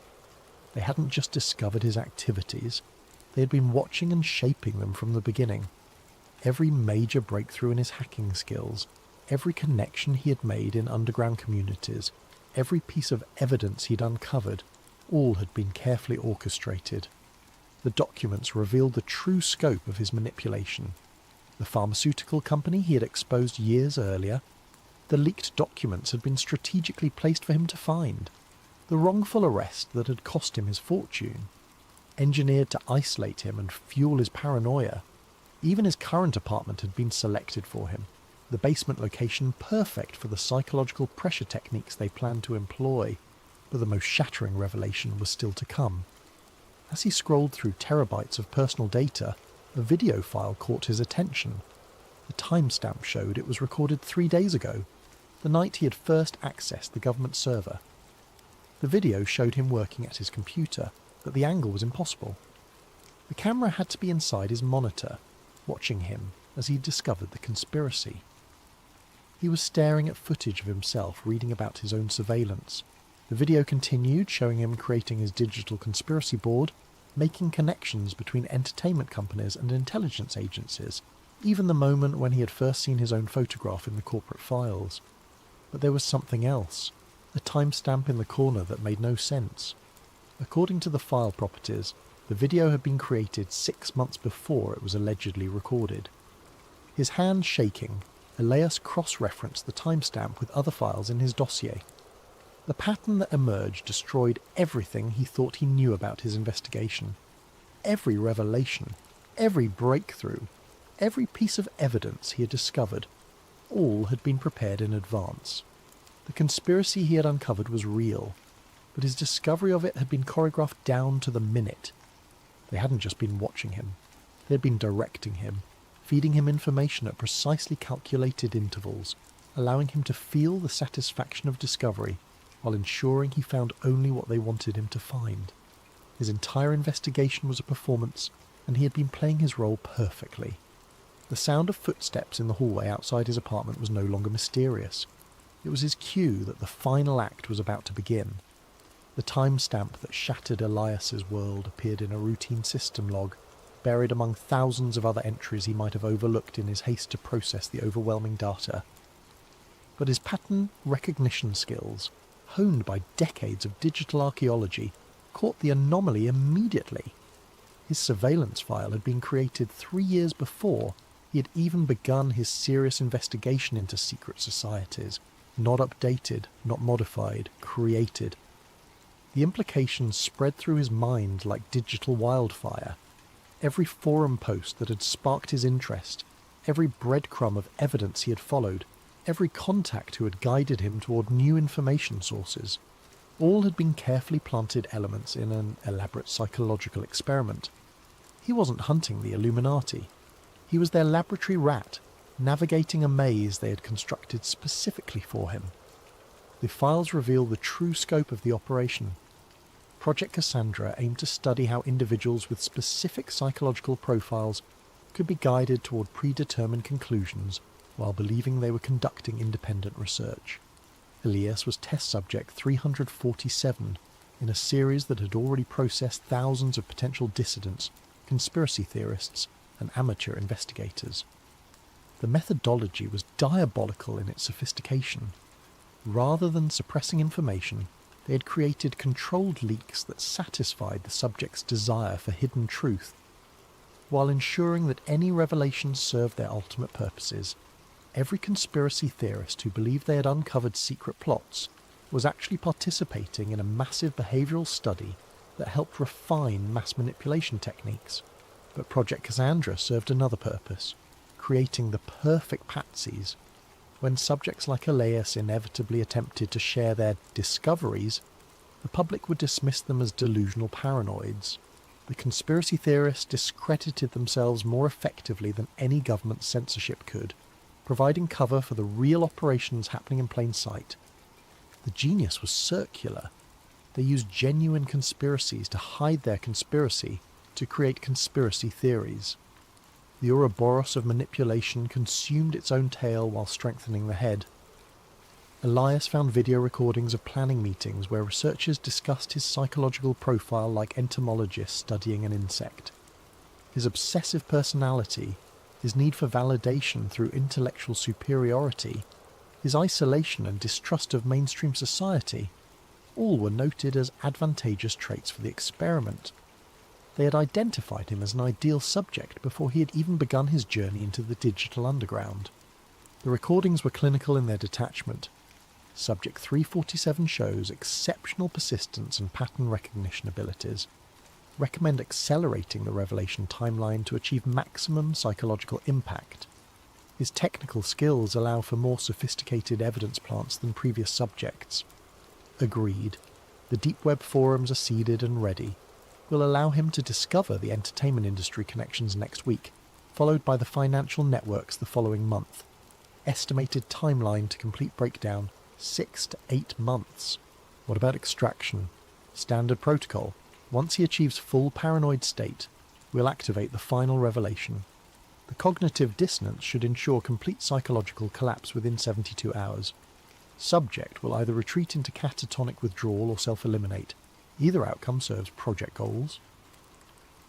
The footsteps outside his door had stopped. In the silence that followed, Elias could hear his own heartbeat thundering in his ears like a countdown timer. Every shadow in his peripheral vision might be a hidden observer. Every electronic device could be a surveillance tool. Even his own thoughts felt compromised, infected by the knowledge that his mind had been invaded and mapped by researchers who understood his psychology better than he did.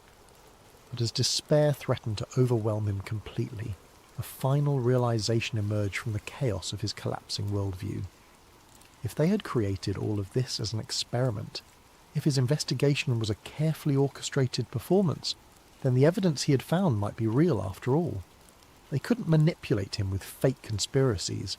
They had to use genuine ones to make the manipulation believable. The entertainment industry coordination, the financial manipulation, the psychological conditioning of entire populations, it was all real. His discovery of it might have been staged, but the conspiracy itself existed exactly as he had uncovered it. They had made one critical error in their psychological experiment. They had given him access to the truth. The question was whether that knowledge could serve any purpose now that he understood his role as an unwitting puppet.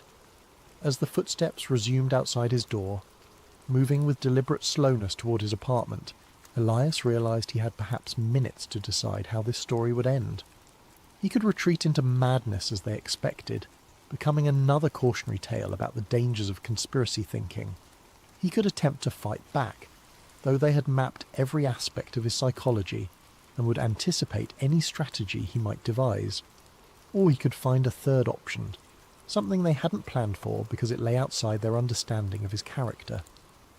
The gentle knock on his door interrupted his thoughts. A voice, polite and professional, spoke through the thin wood. "Mr. Corrin, we need to talk." Elias looked at his screens one final time, at the conspiracy board that had consumed his life, at the evidence that proved humanity was being manipulated on a scale beyond historical precedent. Then he looked at his reflection in the dark monitor, the face of a man who had discovered that his greatest fear and greatest hope were the same thing. He had found the truth. The truth had been carefully crafted to find him. But perhaps, in that circular dance of manipulation and discovery, lay an opportunity that neither he nor his watchers had anticipated. After all, even the most sophisticated psychological experiment could produce unexpected results. As he reached for the door handle, Elias Corrin smiled for the first time in months. If they had taught him anything, it was that reality was far more malleable than most people believed. And if reality could be shaped, then perhaps it was time for the subject to become the experimenter. The door opened to reveal figures in dark suits, their faces professional masks hiding whatever emotions they might have felt. But as they looked into Elias's eyes, something shifted in their expressions, a flicker of uncertainty that suggested their psychological profiles might have missed something crucial about their carefully studied subject. "Gentlemen," Elias said, his voice steady despite the chaos in his mind, "I've been expecting you. Shall we discuss what happens next?" The game was far from over. In fact, It was just beginning.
Before we begin tonight's investigation, I want to give a huge shout out to Michael and Norman for suggesting this topic.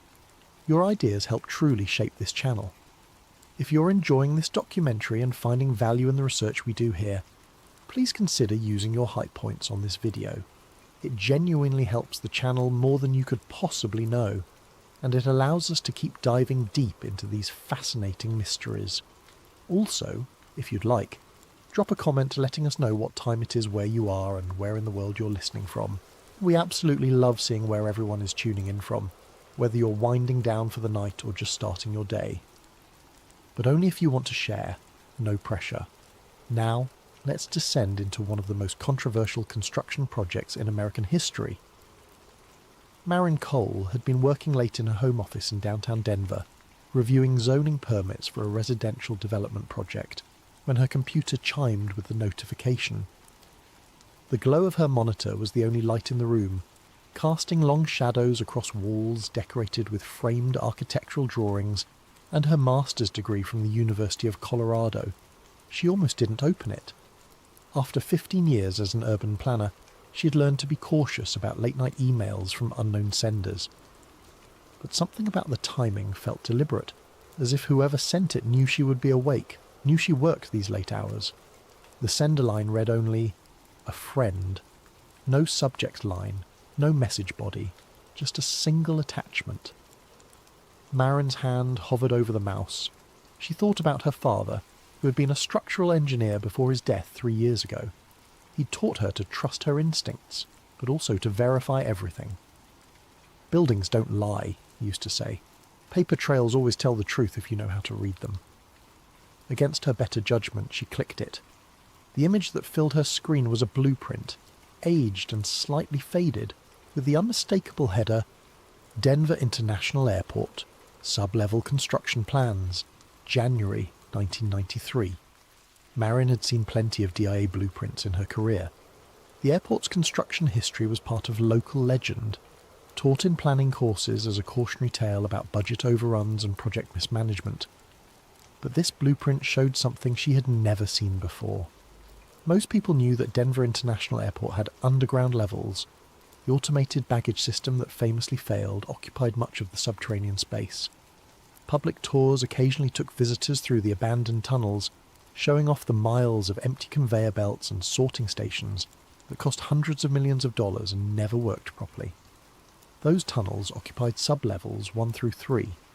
This blueprint showed a sub-level 6, and it extended miles beyond the airport's runways, spreading like roots beneath the eastern plains of Colorado.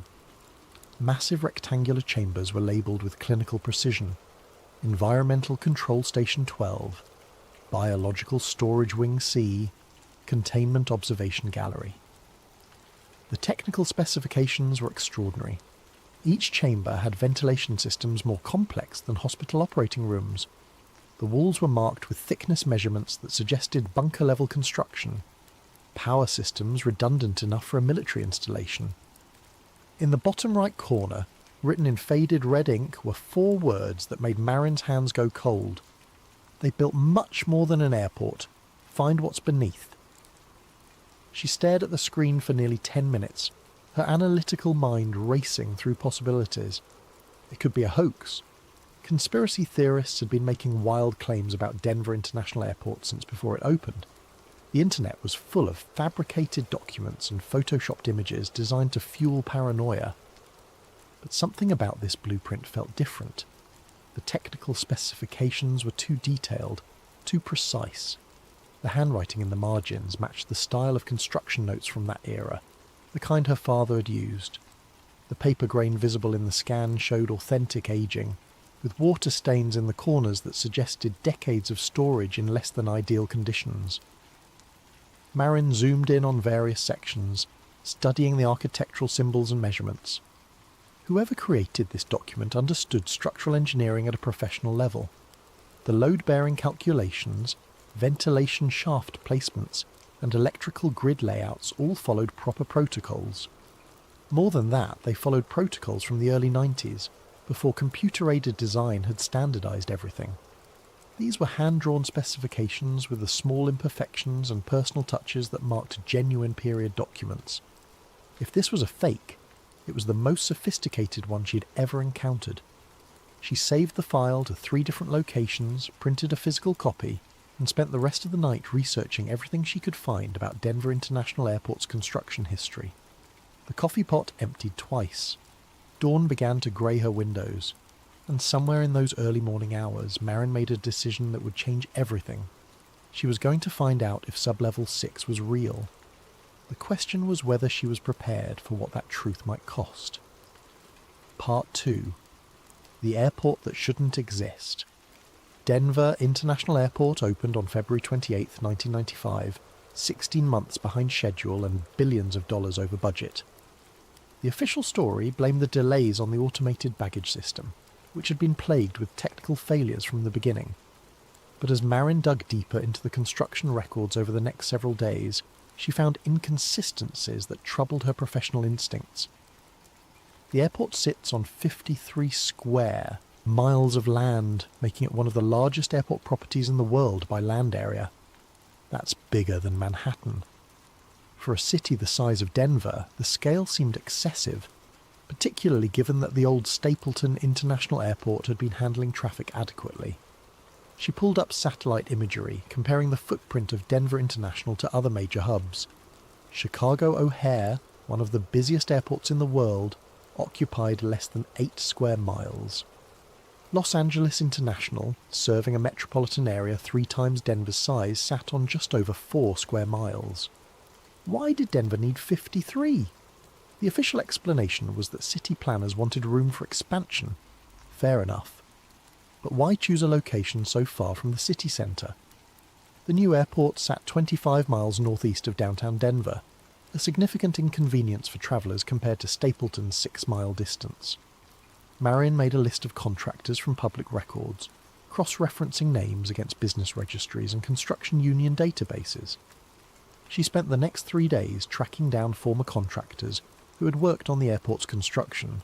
Most were retired now, in their 60s and 70s, scattered across Colorado and neighbouring states. She presented herself as a researcher, working on a book about major infrastructure projects, which wasn't entirely untrue. She had been writing case studies for professional journals for years, but this research felt different, personal, as if she were following a trail her father would have wanted her to pursue. The first person she interviewed was Thomas Burkhart, who had supervised concrete work on the underground levels. They met at a diner in Aurora, one of those classic American places with red vinyl booths and a smell of coffee and bacon grease that had seeped into the walls over decades. Moran arrived early, choosing a booth near the back with a clear view of the entrance. Thomas arrived exactly on time, a heavy-set man with weathered hands that spoke of 40 years in construction. His eyes were cautious, the way people get when they've learned that talking about certain things carries consequences. He ordered coffee and pie, studied Marin for a long moment, then said, "What do you really want to know?" Marin decided honesty was the best approach. She pulled out a copy of the blueprint and slid it across the table. "The truth about what you've built down there." Thomas stirred sugar into his coffee, watching the liquid swirl. He didn't touch the blueprint, didn't even look at it directly, but she could see the recognition in his eyes. "We poured concrete for sections we never saw completed," he said finally, his voice low. "Whole wings got sealed off before we could finish the work. They'd bring in different crews who didn't talk to each other. Every team had its own section, own access point, own supervisor. That's unusual. It's unheard of. On a normal project, you've got coordination, you've got continuity. Guys from different teams eat lunch together, complain about the same problems, compare notes. This was compartmentalized like military work. Nobody saw the full picture. Nobody was supposed to." He took a sip of coffee, grimaced as if it were bitter. "I've been in this business since I was 18. Worked on hospitals, government buildings, even some Department of Energy facilities out west. But I've never seen anything like the security protocols on that airport. The deep sections especially. Did you ever see blueprints for sub-level 6? Thomas went very still. His coffee cup paused halfway to his lips. "Who told you about sub-level 6? "So it exists." He set down the cup carefully as if it might shatter. "I never said that." "But you just confirmed it." Thomas looked around the diner, checking the other customers. An elderly couple near the window, a trucker at the counter, a waitress refilling coffee. No one paying attention to them. When he spoke again, his voice was barely above a whisper. "There were sections we weren't allowed to enter. Whole areas cordoned off with military-style security. Men in suits watching everything. Not airport authority, not city inspectors, federal people. They never talked to us directly, just stood there, observing, taking notes, sometimes photographing us while we worked. What were they building? I don't know, but I can tell you what we built to access it. Elevator shafts that went down farther than any airport needs. Reinforced walls thick enough for nuclear bunkers. Ventilation systems with filtration protocols I'd only seen in biohazard facilities." He pulled out his wallet and dropped cash on the table. "I've got grandkids, miss. 3 of them. I'd like to keep seeing them. Some things you're better off not knowing. Mr. Burkhart, please, just tell me. You want to know what scares me most." He was standing now, preparing to leave. "It's not what they built. It's that after all these years, nobody's asked, nobody's investigated. Every journalist who gets close to this story suddenly drops it. Every researcher who digs too deep finds a new job somewhere else. That tells you something, doesn't it? About how important it is to certain people that nobody knows what's down there." He left without touching his pie. Marin sat in the booth for another 20 minutes, staring at the cold coffee in front of her. Through the window she could see the mountains to the west, the Front Range rising against the morning sky. Somewhere out there, 25 miles to the northeast, Denver International Airport sprawled across the plains like a secret waiting to be uncovered. She had 2 more contractors to interview, but Thomas Burkhart's fear had told her more than any blueprint could.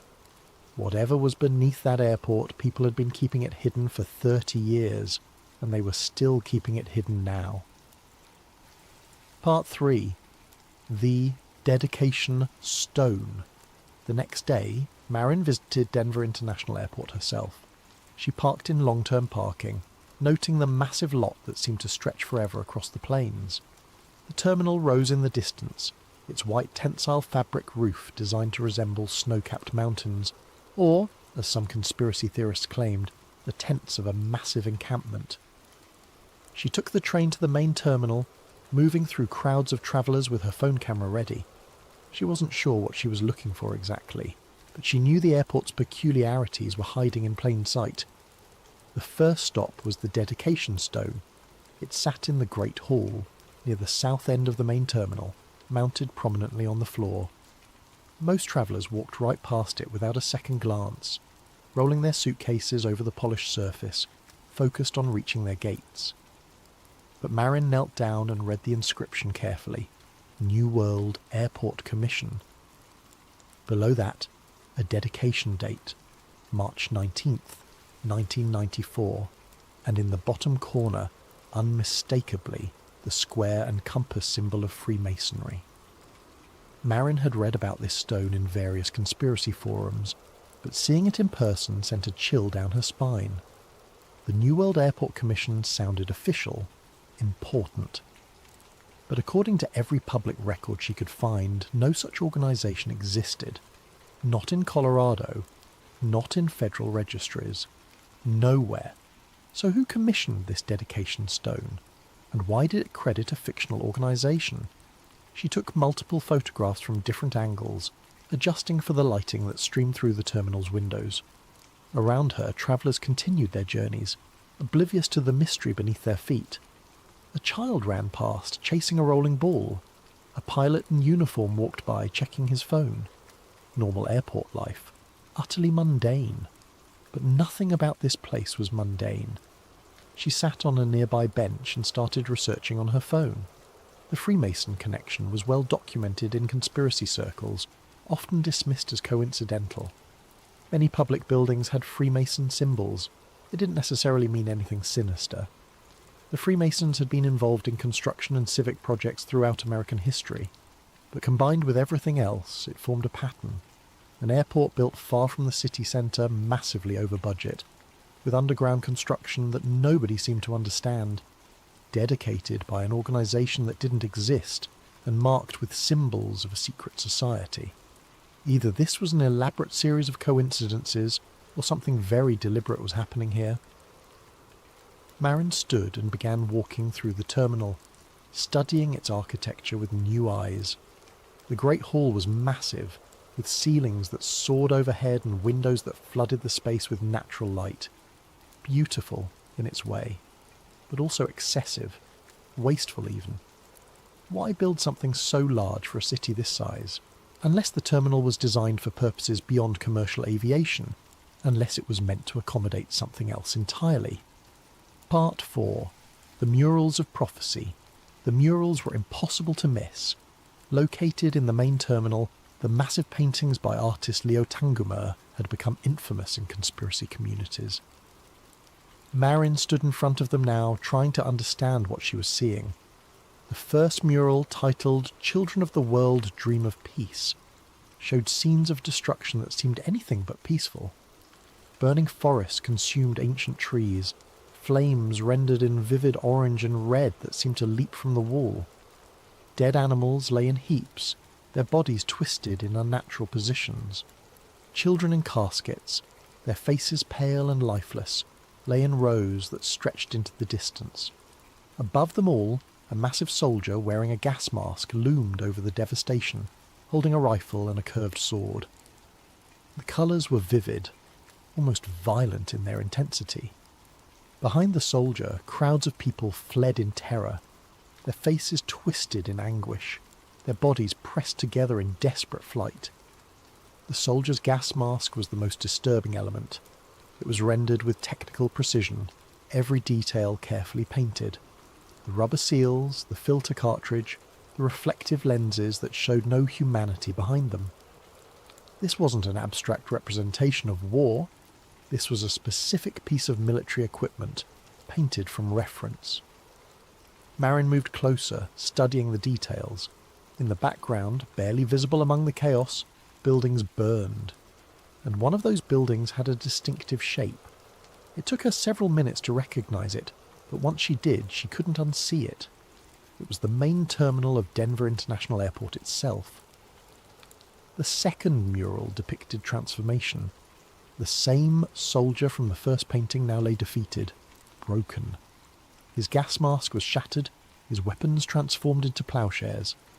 Children from various nations gathered around, holding implements that had been beaten from instruments of war into tools of peace. Doves flew overhead, their wings spread against a sky of impossible blue.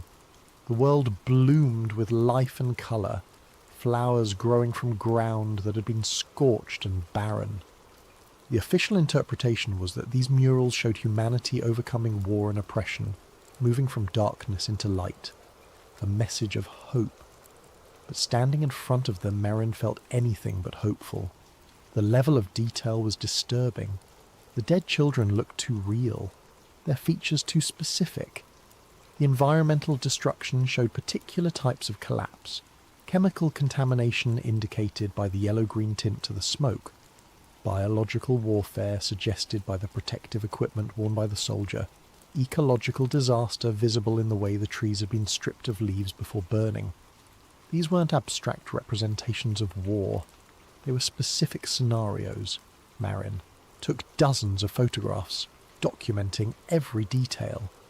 She noticed other travellers stopping to look, some taking quick snapshots with their phones, others moving past with expressions of discomfort. A mother hurried her children along, not wanting them to see. A teenager laughed, making jokes about the creepy artwork. But Marin saw something none of them did. She saw a timeline, a narrative. The murals weren't just showing the past and future of humanity. They were showing a sequence of events. First panel, catastrophe. Second panel, recovery. But what happened between those two moments? What was the transition? She had managed to track down Leo Tanguma's contact information through the artist's gallery in Denver. He was elderly now, living in retirement, but he had agreed to a phone conversation. "People have been asking me about those paintings for 30 years, he said, when she called later that evening. His voice carried the weariness of someone who had answered the same questions too many times. I painted what I was commissioned to paint. The themes were provided to me. Provided by whom? The airport authority, or at least that's who I thought I was working with. Looking back, I'm not entirely sure. The instructions were very specific, very detailed. They wanted particular imagery, particular symbols. They gave me reference photographs for some elements, the gas mask, for instance. They were very insistent that I get every detail correct. Did they explain why? They said it was about humanity's journey, war and peace, destruction and renewal, the triumph of the human spirit over adversity. But honestly, I didn't fully understand what I was painting until it was finished. Some of the symbolism, the specific details they insisted on, I couldn't tell you what they meant." "The burning building in the background," Marin said.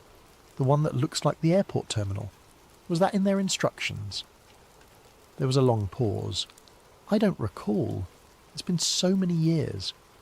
But now that you mention it, yes. I think they provided a photograph for that element. They were very specific about the architecture. Did that strike you as odd, having the airport shown in a scene of destruction?" "At the time, no. I was focused on the larger themes, on making the work powerful and meaningful. It was only later, after the murals were installed and I saw them in context, that I began to wonder. Why would you commission artwork showing your own building being destroyed? What message were they trying to send? What do you think they were trying to say?" Leo was quiet for a long moment. When he spoke again, his voice was softer, almost reluctant.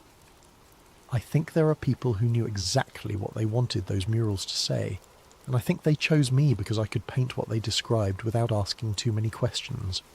I was young, I needed the work, I believed in the message of peace overcoming war. I didn't realise until much later that I might have been part of something bigger, something I still don't fully understand. Do you think the murals are a warning? I think they're a story. But whether it's a story of what has been, what could be, or what will be, I honestly can't say." After the call ended, Marin returned to the airport. It was evening now, the terminal quieter as the day's flights wound down. She stood in front of the murals for another hour, photographing every detail as the light changed, as shadows deepened in the corners of the painted scenes. One detail caught her attention that she hadn't noticed before. In the second mural, the one showing peace and renewal, the children held a dove between them. And behind that dove, barely visible in the background, was a shape, a rectangle. When she zoomed in with her phone camera, she could make out details. A door, sealed shut, with a symbol painted on its surface. The same symbol, that marked the dedication stone, the square and compass of Freemasonry. The children in the mural weren't just celebrating peace, they were standing guard over something, protecting it, or perhaps keeping it contained. Part 5. The Runway Pattern. That evening, back in her apartment, Marin pulled up satellite imagery of Denver International Airport on her laptop.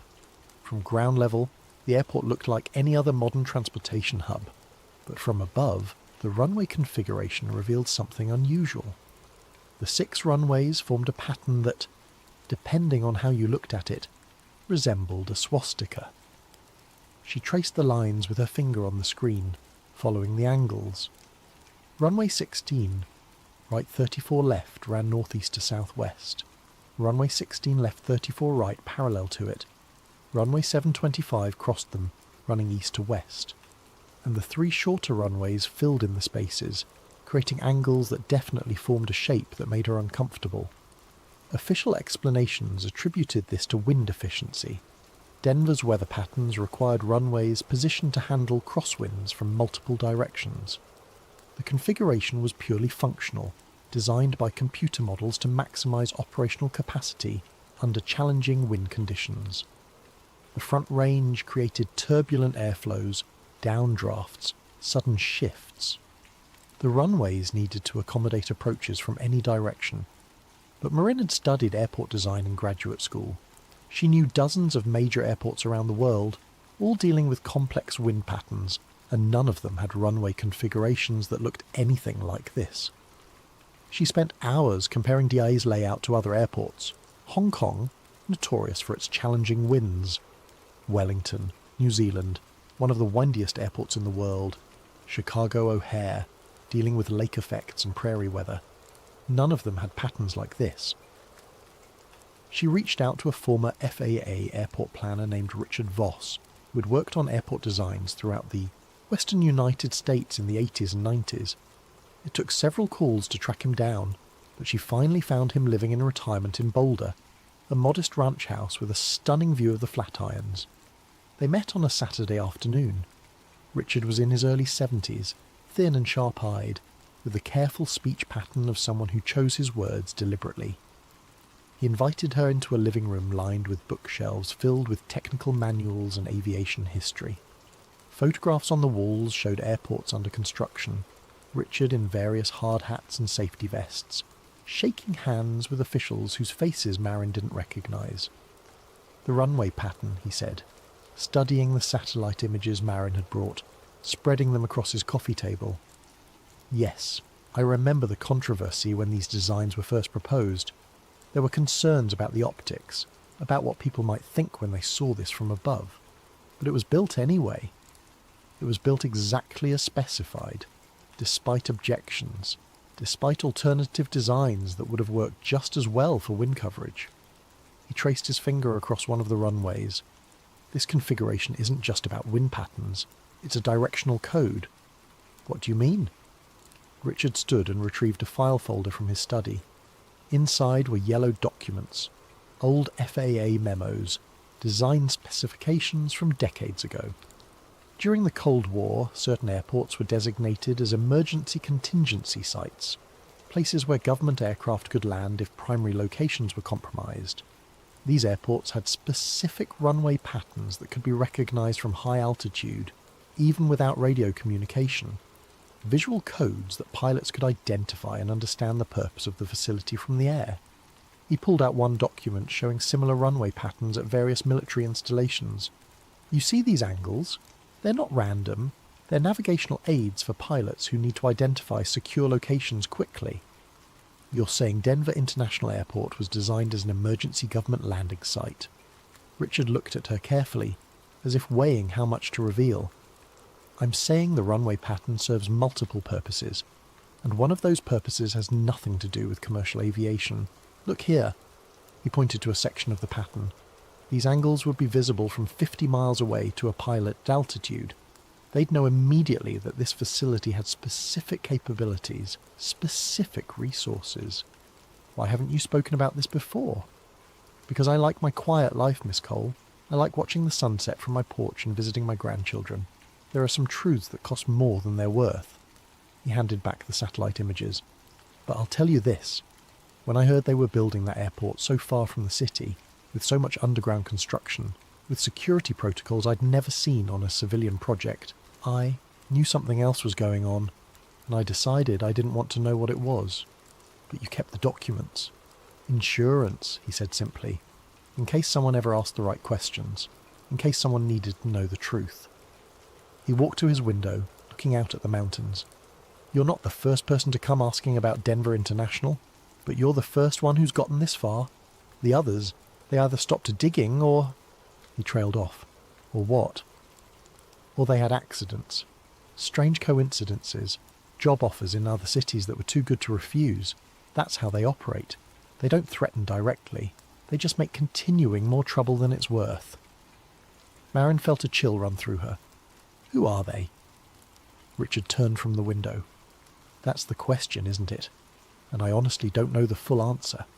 Federal agencies, military intelligence, contractors with security clearances so high they don't have names.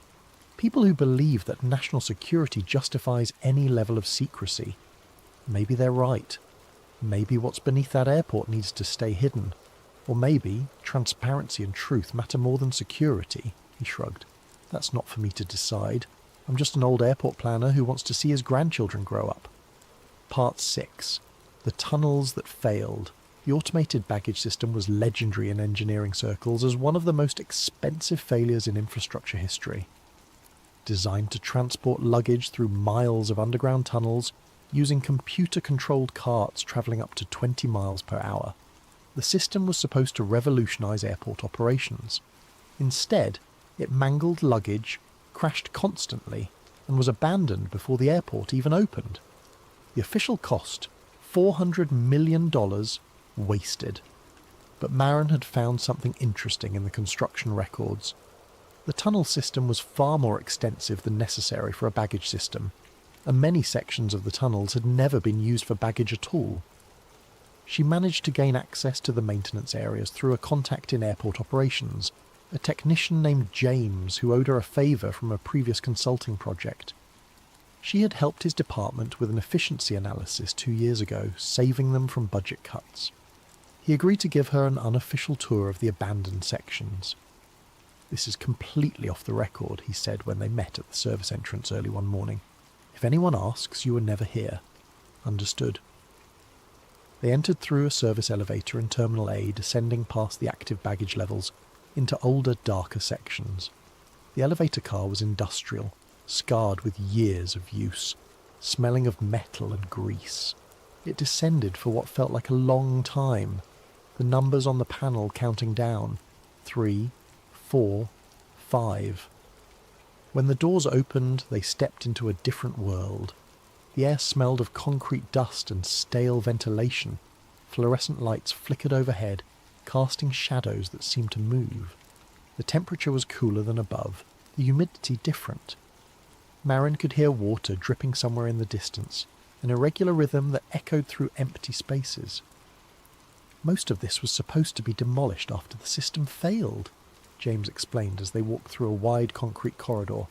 But demolition costs money, and there was no real reason to remove it. So it just sits here, miles of empty tunnel. The scale was staggering.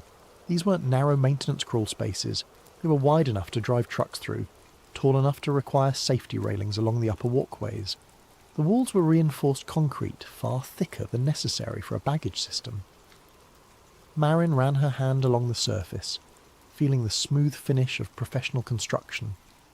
Why would they overbuild like this? She asked. James shrugged.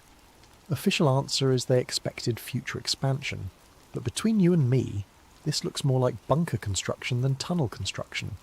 See these walls? They're built to withstand serious pressure. I've seen specs on some of these sections. The concrete is reinforced with enough rebar to handle a building collapse above it. You don't need that for baggage carts. They walked for nearly 20 minutes, passing through section after section of identical corridors. The tunnels branched, intersected, formed a maze that would be impossible to navigate without the colour-coded markers painted at intervals on the walls. Red for north-south corridors, blue for east-west, green for service tunnels, but there were other colours too. Yellow markers that James avoided, white markers that led to locked gates. "What do those colours mean?" Marin asked. "Yellow is sections that are still active for utilities, power conduits, water mains, that kind of thing. White is restricted access, beyond my clearance." "How much of this tunnel system is restricted?" "More than half, maybe 2/3. I've been working here for 8 years, and I've only seen maybe 30% of what's down here." They reached a junction where 3 tunnels met. James stopped, checking his phone as if confirming their location. "This is as far as I'm cleared to go," he said. "Beyond here you need special authorization, Homeland Security level clearance, for abandoned baggage tunnels." That's what I said when I first started working here. Never got an answer that made sense. He pointed down the leftmost corridor, which disappeared into darkness beyond the range of the fluorescent lights. "That tunnel runs east, way past the runways, goes for miles according to the old maps, but it's not on any current airport schematics. It's like they erased it from the official records." "What's down there?" "No idea, and I don't ask. People who ask too many questions about the deep sections tend to get reassigned, or fired." He checked his phone again. "We should head back. Shift change happens soon, and I'd rather not explain why I'm down here with an outside consultant." Marin took photographs of everything, noting the junction point on her mental map of the airport. The tunnel James indicated aligned almost perfectly with the sub-level 6 sections from the anonymous blueprint. As they walked back toward the elevator, she heard something. A sound like voices, distant and muffled, coming from one of the restricted corridors. She stopped, straining to listen. "Don't," James said quietly. "Just keep walking." "Did you hear that?" "I hear lots of things down here, and I've learned that the smart move is to pretend I didn't." He kept walking, and after a moment Marin followed. But she couldn't shake the sound of those voices, because they hadn't sounded like maintenance workers or security guards. They had sounded urgent, almost frightened, as if something in those tunnels was worth being afraid of. Part 7. The Men Who Went Missing. Back in her office, Marin began compiling a list of key contractors who had worked on the airport's underground construction. The list was surprisingly difficult to assemble. Many records were incomplete or had been archived in ways that made them nearly impossible to access. Some documents had been digitized with OCR errors that garbled names. Others existed only on microfiche and county records offices that kept limited hours. It took her nearly a week to compile a comprehensive list, cross-referencing construction permits, union databases and payment records. Eventually she identified 3 names that appeared repeatedly in connection with the deepest construction levels: Howard Trent, electrical systems specialist Miguel Perez, tunnelling engineer Everett Shaw, structural engineer. She started with Howard Trent. According to public records, he had worked for an electrical contracting firm based in Denver throughout the 90s. His work on the airport project ended in 1995, coinciding with the airport's opening. His name appeared on dozens of permits and inspection reports for the underground electrical systems. After that, his trail went cold. No tax records after 1998, no death certificate, no forwarding address, no social media presence, though that wasn't unusual for someone his age, but also no obituary, no property records, no vehicle registrations. He simply disappeared from all public databases as if he had never existed beyond 1998. Marin tried to track down family members. She found a sister living in Grand Junction who agreed to a brief phone call. Howard was always paranoid, the sister said. Her name was Ellen, and she sounded tired. After he finished work on the airport, he became convinced someone was watching him, following him. He'd call me at strange hours, saying his phone was tapped, his apartment was bugged. I thought he was having some kind of breakdown. Mental health crisis. Did he say why he thought he was being watched? He said he'd seen things during the construction, things he wasn't supposed to see, rooms that weren't on the official plans, people who didn't belong. He tried to report it to his supervisor but was told to mind his own business. After that, the paranoia got worse. Then one day he just vanished, packed up his apartment in the middle of the night and left. I haven't heard from him since. Did you report him missing? Of course. Police said there was no evidence of foul play. Adults have the right to disappear if they want to. They filed a report, but nothing came of it. Eventually, I just accepted that Howard didn't want to be found. Maybe he finally got away from whatever was scaring him. Or maybe, Marin thought, whatever was scaring him found him first. Miguel Perez's story was different but equally troubling. He had continued working in construction for several years after the airport opened, primarily on government contracts, mining operations, tunnel boring projects, underground infrastructure. Exactly the kind of specialised work that would make him valuable to certain agencies. In 2003 he died in what was officially ruled a workplace accident. The details were vague. Something about a toolshed collapse at a site in Colorado Springs. Marin requested the accident report through public records requests. It took 3 weeks to arrive, and when it did, the document was heavily redacted. Entire pages were blacked out. The cause of death was listed simply as blunt force trauma. No further details provided. The investigation had been conducted not by local police but by federal workplace safety inspectors. The site where the accident occurred had no other identifying information. Just a permit number that led nowhere. She tried to contact Miguel's family. His widow had remarried and moved to Texas. When Marin called, the woman refused to discuss her first husband's death. "I was told not to talk about it," she said. "I was told that for my own safety and the safety of my children, I should never discuss what happened to Miguel. That's all I can say." "Who told you that?"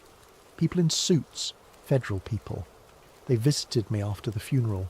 They said Miguel's death was connected to classified work and discussing it publicly could compromise national security. They didn't threaten me directly, but the implication was clear.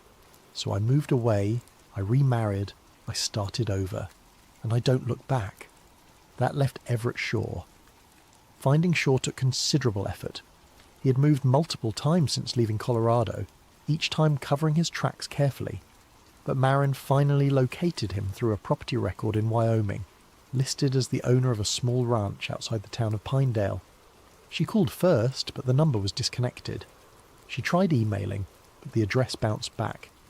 Finally, she decided to drive up and knock on his door. The ranch was isolated, accessible only by a dirt road that wound through pine forests and open meadows for miles. A hand-painted sign near the entrance read "No trespassing, serious." Below it, a second sign, "Property under video surveillance." Marin parked near the gate and walked the remaining quarter-mile to the main house, noting the camera mounted on a tree near the entrance. The property was well-maintained but austere.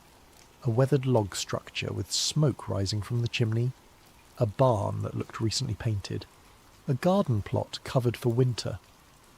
She was halfway across the yard when a man emerged from the house holding a rifle. "That's far enough," he called out. He didn't point the weapon at her, but he kept it ready. Marin raised her hand slowly. "Mr. Shaw, my name is Marin Cole. I'm an urban planner from Denver. I'd like to talk to you about the airport project." The man was in his 60s, lean and weathered, with grey hair pulled back in a ponytail. His face was deeply lined, carved by weather and worry. He kept the rifle pointed at the ground, but didn't lower it completely. "I haven't worked on that project in 30 years. Got nothing to say about it. Please, just 5 minutes. I drove 4 hours to get here." Something in her voice must have reached him. Shaw studied her for a long moment, his eyes moving from her face to her car to the road beyond, as if checking whether she'd been followed. Finally he jerked his head toward the house. 5 minutes, then you leave and you don't come back, and you never tell anyone where you found me." Inside, the house was surprisingly comfortable. Books lined the walls, technical manuals mixed with philosophy and history. A wood stove radiated heat. The furniture was simple but well made. On a desk near the window, Marin saw surveillance monitors showing different angles of the property. Shaw poured coffee without asking if she wanted any, then sat across from her at a rough wooden table. The rifle leaned against the wall within easy reach. "Why are you really here?" he asked. Marin pulled out a copy of the blueprint she had received and slid it across the table. "Someone sent me this. I've been researching the airport's construction, trying to verify if it's real. I've talked to other contractors. Most are too scared to say anything, but I think you know the truth." Shaw looked at the blueprint for a long time. His hands trembled slightly. Whether from age or emotion, Marin couldn't tell. "Where did you get this?" "It was sent anonymously. Is it real?" He didn't answer directly. Instead, he stood and walked to a closet, rummaging through boxes until he found what he was looking for.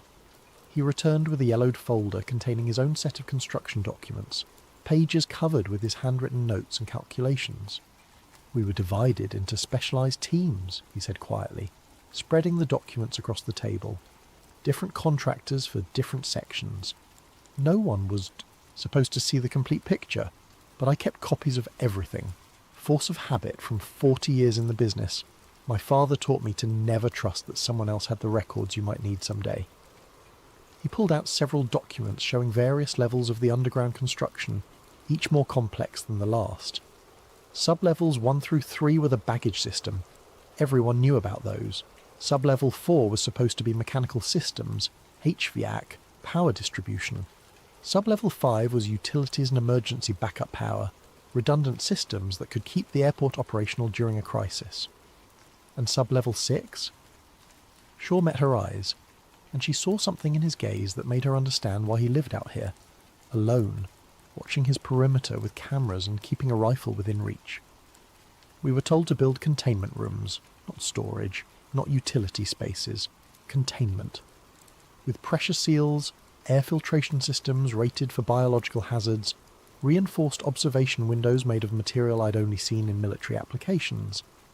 The specifications were unlike anything I'd worked on in civilian construction, and I'd been building for 40 years at that point. What were they designed to contain? They never told us. But I can tell you what they built. Holding chambers with walls thick enough to survive a direct missile strike, environmental testing labs with equipment that could monitor conditions down to parts per million, a central vault with security protocols I'd only seen in military installations, multiple redundant power sources, air systems that could maintain positive pressure for months, water filtration that could purify anything. The whole level extended for miles way beyond the airport property boundaries. We tunnelled under federal land BLM territory, areas where no one would notice construction. Why would they build something like that?" Shaw leaned back in his chair, his eyes distant. "I've spent 30 years trying to answer that question. My best guess. It's a research site. Something they needed to keep hidden, secure, and accessible only to people with the highest clearances. During the Cold War, the government built facilities like this all over the country. Underground bases, continuity of government sites, research installations studying things the public wasn't supposed to know about. Most people think that ended when the Soviet Union fell, but I think they kept building, and Denver International Airport was the perfect cover." He pulled out another document, this one a rough hand-drawn map. "This is my reconstruction of Sublevel 6's layout based on what I saw, and what I could piece together from talking to other contractors who'd work on adjacent sections. The main access points are here and here." He pointed to locations near Terminals B and C. "But there are other entrances, emergency exits, service tunnels, and connections to other facilities miles away. Connected to what? That I don't know for certain. But I heard rumours during construction. Whispers among contractors who'd had one too many beers after their shifts. Rumours about connections to Cheyenne Mountain, to NORAD, to other facilities that officially have nothing to do with the civilian airport. One electrician told me he'd wired a tunnel that ran due south for 50 miles. Another guy said he'd installed communication equipment that was hardened against electromagnetic pulses. Military-grade stuff. Why would an airport need that?"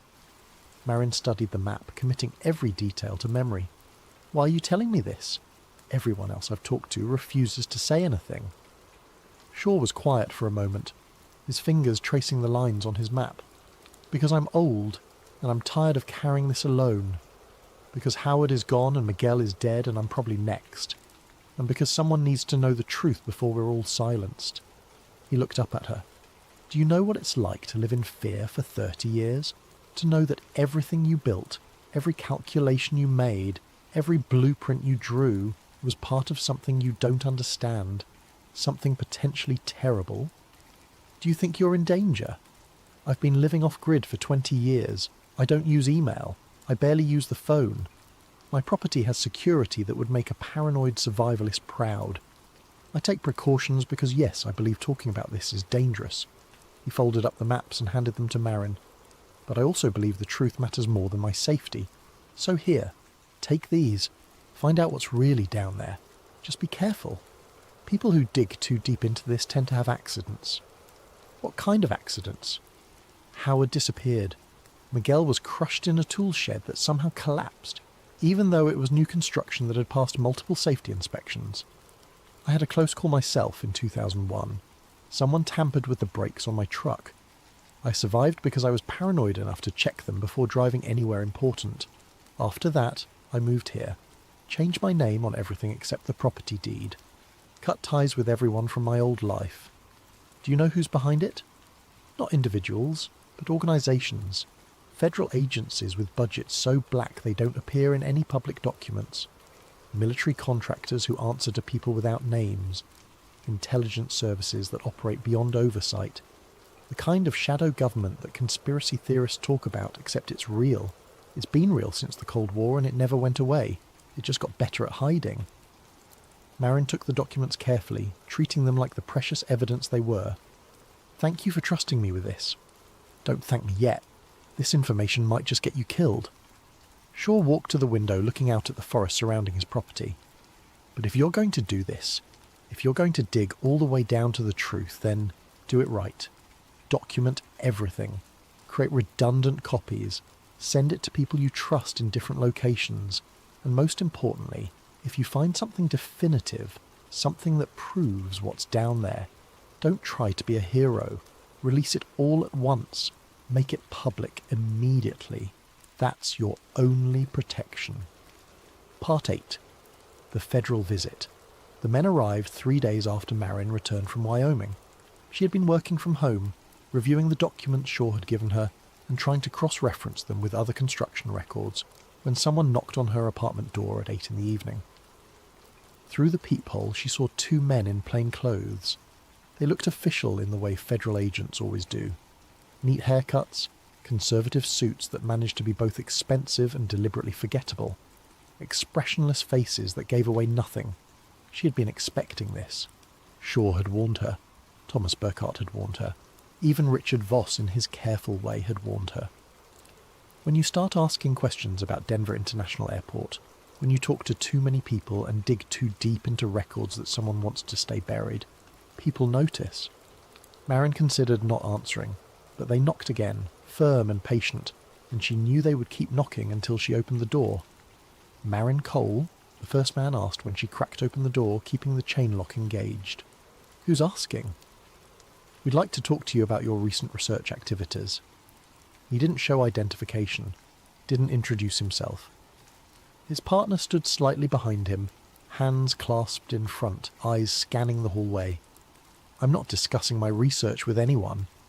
The second man spoke for the first time. His voice was quiet, almost gentle. Miss Cole, we're not here to threaten you. We're here to give you some friendly advice. Stop contacting former airport contractors. Stop requesting restricted construction documents. Move on to other projects. There are plenty of interesting infrastructure stories that don't touch on matters of national security. I haven't done anything illegal. No one's saying you have. But understand that certain projects have ongoing security implications. Interfering with those projects, even inadvertently through historical research, can lead to complications you don't want. Questions from other agencies, difficulties with future employment, problems that would make your life significantly less pleasant. The first man pulled a business card from his pocket and slipped it through the gap in the door. It was blank except for a phone number. If you decide you want to discuss what you found, call this number. Someone will listen. But if you continue down your current path, we can't guarantee your safety. Not because we would harm you, but because you're getting close to things that other people we don't control, might want to remain hidden. Is that supposed to be reassuring? It's supposed to be honest. There are forces at work that are bigger than any individual, bigger than any single agency. Some things are classified for good reasons. Some secrets exist because knowing the truth would cause more harm than maintaining the lie. They turned to leave. But as the second man descended the stairs, something fell from his pocket. A small laminated card which he didn't seem to notice. Marin waited until they were gone, counting to 60, listening for the sound of car doors and engine starting. Only then did she open her door fully and retrieve the card. It was an access badge for the Defence Threat Reduction Agency. She stood in her apartment doorway, holding the badge, trying to understand what it meant. DTRA was a Department of Defense organisation focused on countering weapons of mass destruction, chemical weapons, biological threats, nuclear materials. They worked on preventing the proliferation of WMDs, responding to biothreat scenarios, developing countermeasures against radiological attacks. Why would DTRA care about an airport, unless the airport was involved in exactly those kinds of threats? Unless Sub-Level 6 was a research facility studying the very things DTRA was designed to counter, or perhaps containing them. Part 9. The Cheyenne Mountain Connection. The Defense Threat Reduction Agency badge changed everything. Marin spent the next week researching DTRA operations and historical government programs related to continuity of government and bio-threat response. What she discovered painted a disturbing picture. During the Cold War, the United States had built extensive underground facilities designed to preserve government functions in the event of nuclear war. Some were well known. The bunker beneath the Greenbrier Hotel in West Virginia, where Congress would relocate. Mount Weather in Virginia, the Emergency Operations Center for Executive Branch. Raven Rock in Pennsylvania, the Pentagon's alternate command center. But there were others, classified sites that appeared only as rumours and declassified hints in historical documents. Site R, Site E. The dozens of facilities that fell under the umbrella of continuity of government planning but were never officially acknowledged. The declassified documents she could find revealed a massive infrastructure of underground installations built throughout the 50s, 60s and 70s, designed to preserve American government and military capability in the event of catastrophic attack. And according to reports from various investigative journalists and researchers who had spent years tracking these sites, the construction never stopped. Even after the Cold War ended, even after the Soviet Union fell, the underground facilities continued to expand and upgrade. Because the threats didn't end with nuclear war. Biological weapons, genetically engineered pathogens, chemical agents that could devastate populations, these threats were harder to detect, harder to defend against, and potentially more dangerous than nuclear weapons because they could be deployed with far less infrastructure. Marin found references in government documents to strategic biological repositories and continuity of species programs. The language was bureaucratic, deliberately vague, but the implications were clear. The government had been collecting genetic samples, storing biological materials, preparing for scenarios where human DNA itself might need to be preserved. The Svalbard Global Seed Vault in Norway was a public example of this thinking. A facility built deep in Arctic permafrost, designed to preserve seeds from every known crop species in case of agricultural collapse. It was openly acknowledged, even celebrated. But what if there were similar facilities for human genetic material? What if someone had decided that preserving the human species required the same kind of ark? And where would you build such a facility in the United States? Somewhere secure, somewhere with extensive underground construction that wouldn't attract attention, somewhere with connections to military command structures like NORAD, somewhere like Denver International Airport. Cheyenne Mountain, home to NORAD, was 75 miles south of Denver. It was one of the most famous military installations in the world, carved deep into granite, designed to withstand a direct nuclear strike. The installation could seal itself off from the outside world, operating independently for months if necessary. But even Cheyenne Mountain needed support infrastructure, supply lines, personnel transit, emergency protocols for moving critical assets quickly from vulnerable locations to protected ones. What if Denver International Airport wasn't just an airport? What if it was part of a larger continuity of government network, a hub in a system of underground facilities designed to preserve not just government functions, but human capability itself. Marin created a map showing all the known underground facilities in Colorado and Wyoming. Then she added the tunnel networks from Shaw's documents, extending them based on the geological surveys and transportation corridors that made sense for underground construction. The pattern was undeniable. They formed a constellation of connected sites with Denver International Airport at the centre. Lines radiated outward, south to Cheyenne Mountain, west toward various military installations in the Rockies, north toward Wyoming facilities, east into the plains where surveillance and early warning systems had been built during the Cold War. She found references in old military reports to strategic relocation routes and emergency population management scenarios. One document, partially declassified in 2007, mentioned genetic preservation protocols and biodiversity contingency planning without providing any specific details about where these programs were implemented. Another document, from a 1980s congressional hearing on civil defense, contained a single telling line: the committee recommends continued funding for underground biological repositories, with primary sites to be established in geologically stable regions with existing federal infrastructure. Geologically stable regions, like the Front Range of Colorado, existing federal infrastructure, like a major airport built on federal land with extensive underground construction. In the event of a catastrophic attack or breakdown of civil order, certain facilities would become operational. People deemed essential to national security would be moved to protected locations.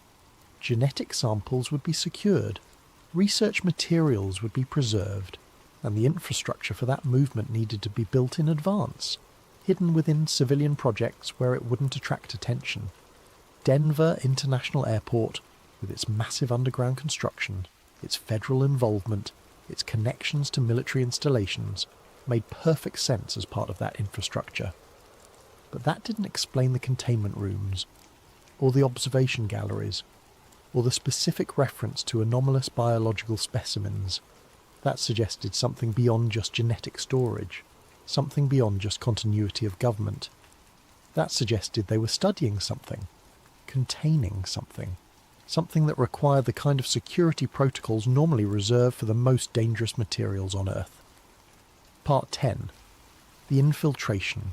Marin knew she needed to get into sub-level 6 herself. The documents and witness testimonies had given her the outline, but she needed proof.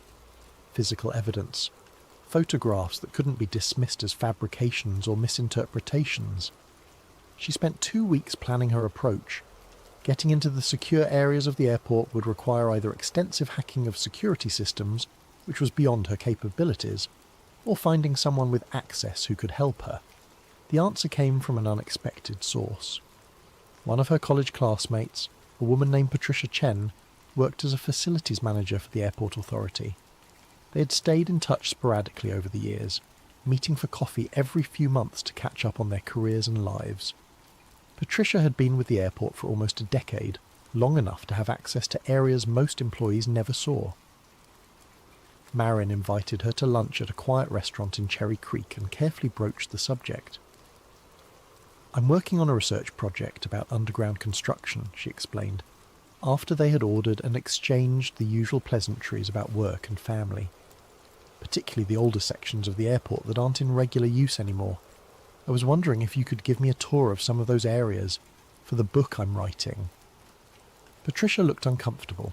She set down her fork and studied Marin with an expression that was hard to read. "Most of the old tunnel sections are restricted. Even I don't have clearance for everything down there. But you have clearance for some areas." "Some, yes. The decommissioned baggage tunnels, certain mechanical sections, emergency access routes that haven't been used in years. But Marin, there are places down there that nobody talks about. Places that technically don't exist on any current airport maps. If you're asking me to take you to those places, the answer is no. I could lose my job. Possibly face criminal charges if I accessed restricted areas without authorization. I'm not asking you to risk your career. Just show me what you're allowed to show me. That's all." Patricia studied her for a long moment. "Why is this important to you? You're not writing a book about infrastructure. You're looking for something specific. What is it?" Marin considered lying. constructing some plausible cover story. But Patricia deserved the truth. They had been friends for over 15 years. Patricia had always been honest with her. So Marin explained everything. The anonymous blueprint, the contractor interviews, the federal visit, the connections she had uncovered between the airport and government programs that officially didn't exist. Everything. When she finished, Patricia was quiet for several minutes, pushing food around her plate without eating. The restaurant buzzed with lunchtime conversation around them, people discussing business deals and vacation plans, normal life carrying on while they talked about conspiracies and underground facilities. "I've worked at that airport for 10 years, Patricia said finally, and there are things I've seen, things I've noticed that never made sense.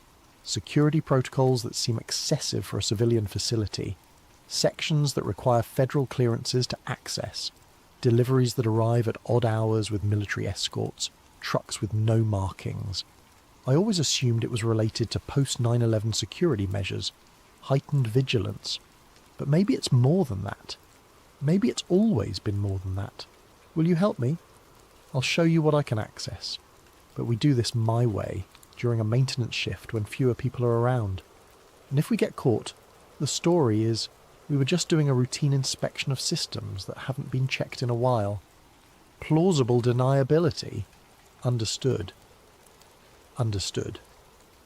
They scheduled the tour for the following Tuesday, during the overnight shift between 2 and 4 in the morning when airport traffic was minimal and most of the facility staff was at reduced capacity. Part 11. Descent into Sub-Level. 6. Patricia picked Marin up at 1:30 in the morning from the parking garage 3 blocks from the airport. They drove separately to a service entrance on the eastern perimeter of the airport property, far from the main terminals and the areas where late-night travellers might see them. "This entrance is used mainly for maintenance crews and contractors," Patricia explained as she swiped her access card at a plain metal door marked only with a number. "Security is lighter here, but we still need to move carefully. There are cameras in most sections and the security centre monitors everything. Won't they notice us? I filed a maintenance inspection request for tonight. As far as the system knows, we're checking HVAC systems and electrical panels in the lower levels. Normal work. But we'll need to stick to areas where that story makes sense." They entered through the metal door into a concrete corridor lit by industrial lighting. The air was cool and slightly damp, carrying the smell of machine oil and ozone. The floor was painted concrete, marked with yellow safety lines and directional arrows that had faded over time. Patricia led them through a maze of passages, each turn taking them deeper into the facility's infrastructure. They passed through Sub-Level 1, where the active baggage systems hummed and clicked, automated carts moving luggage between terminals. The sound echoed off concrete walls, creating a rhythm that was almost hypnotic. They descended further into the abandoned sections. Sub-Level 3 was where the failed baggage system equipment sat in silent rows, a graveyard of broken conveyor belts and rusting machinery. Everything was covered in dust, untouched for years. The air here was staler, the temperature cooler. "This is normally as far as I go," Patricia said. They stood at a junction where a locked gate barred further progress. A sign read, "Authorised personnel only, federal clearance required." Beyond the gate, the character of the tunnels changed. The lighting was newer, LED instead of the older fluorescent fixtures. The walls were smoother, more finished. This wasn't abandoned infrastructure. This was actively maintained. "Can you open it?" "My card technically has clearance, but there's a log. If anyone checks, they'll see I accessed this area outside of normal maintenance hours. They'll have questions." "I understand if you want to turn back." Patricia hesitated, her hand on the card reader. Marin could see the conflict in her friend's face, weighing curiosity and loyalty against career and safety. Finally, Patricia swiped her card. The lock disengaged with a heavy clunk that echoed through the tunnels. "No going back now," Patricia whispered. Beyond the gate, everything was different. The passages were climate-controlled, the temperature precisely maintained. Digital keypads controlled access to various doors. Security cameras mounted in protective housings tracked their movement. red lights indicating active recording. They descended 2 more levels via a service stairwell that seemed to go down forever. Marin counted the steps. 53, 54, 55.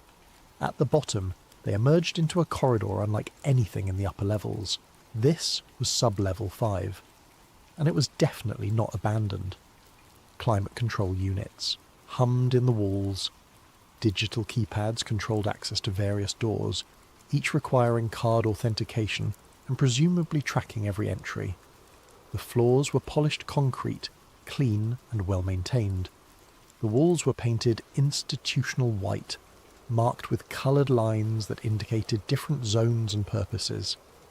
"We shouldn't be here," Patricia whispered, even though they appeared to be alone. "This area is definitely off limits." But Marin had come too far to turn back now.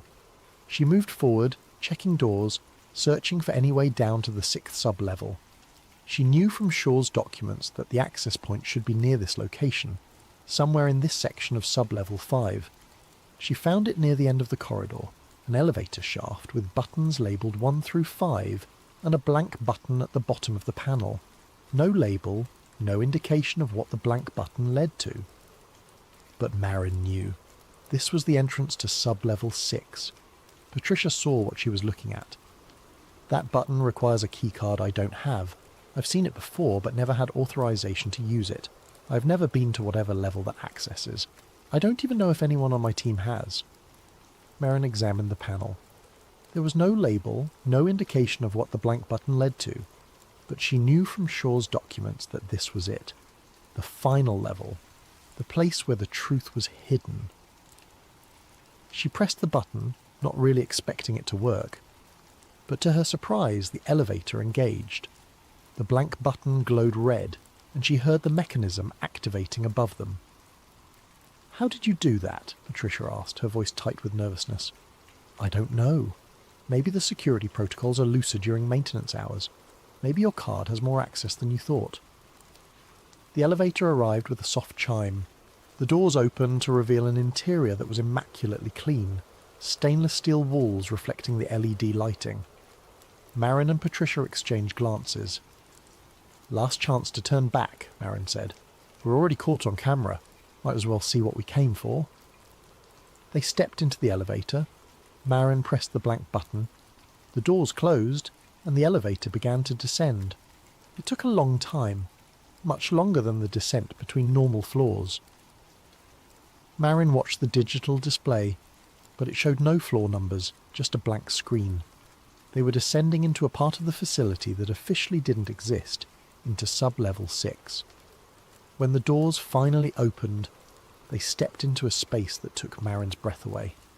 This was not a maintenance tunnel. This was not abandoned infrastructure. This was a facility. The corridor stretched ahead of them, pristinely white walls with sealed doors every 30 feet. The air was temperature controlled, filtered, with no hint of the mustiness that pervaded the upper tunnels. Overhead lights were embedded in the ceiling at regular intervals, creating a clinical brightness that reminded Marin of research laboratories or hospital operating theatres. Everything was clean, everything was maintained, everything suggested active use. They walked forward slowly, their footsteps echoing off the walls. Each door they passed had a digital keypad and a small window, but most windows were covered from the inside. The doors were labelled with alphanumeric codes that meant nothing to Marin.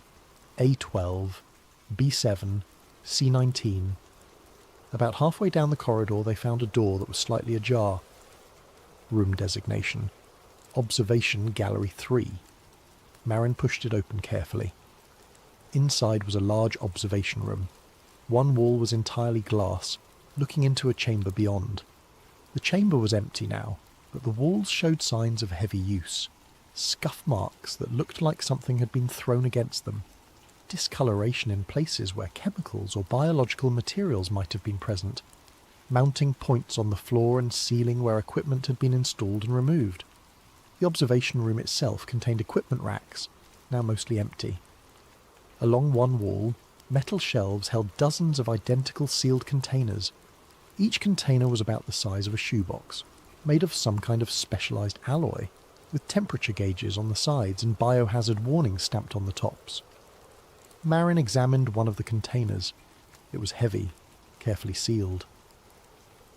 The temperature gauge read negative 20 degrees Celsius. A numeric code was stenciled on its side, but no other identifying information. No labels indicating what was inside. "These are biological storage containers," Patricia said quietly, joining her at the shelves. "We use similar ones in the airport's quarantine facilities for handling potentially contaminated materials, but these are much more sophisticated, military grade, the kind of thing you'd use for long-term storage of hazardous biological materials." They explored 3 more rooms, finding similar setups: observation areas overlooking empty chambers, storage facilities with specialized equipment, sealed rooms with reinforced walls and sophisticated ventilation systems. Everything spoke of active research, careful containment, protocols designed to handle materials that required the highest levels of security. In the last room they checked, Marin found something that made everything clear. On a door at the far end of the chamber, painted letters were visible beneath layers of grime and half-hearted attempts to cover them with white paint. Someone had tried to erase these words, but they showed through. Anomaly Containment, Section A. The letters had faded, been partially obscured, but they were unmistakable.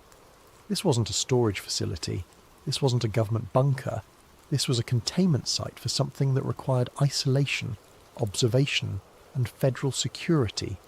Something anomalous. Patricia was taking photographs with her phone, documenting everything.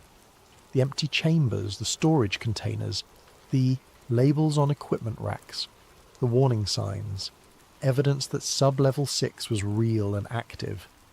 "We need to go," she said, checking the time on her phone. "We've been down here too long.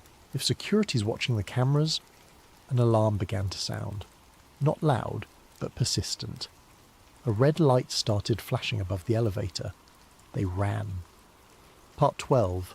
The Blue Horse. They made it back to the service entrance without encountering security, but Marin knew their time had run out. By morning, someone would review the access logs and camera footage. Patricia would be questioned about why she had accessed restricted areas during a supposed maintenance inspection.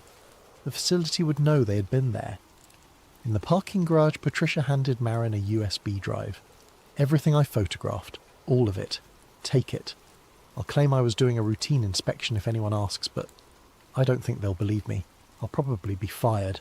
Maybe prosecuted. But at least we'll have proof. I'm sorry I got you involved in this. Don't be. I've been ignoring my instincts about this place for years.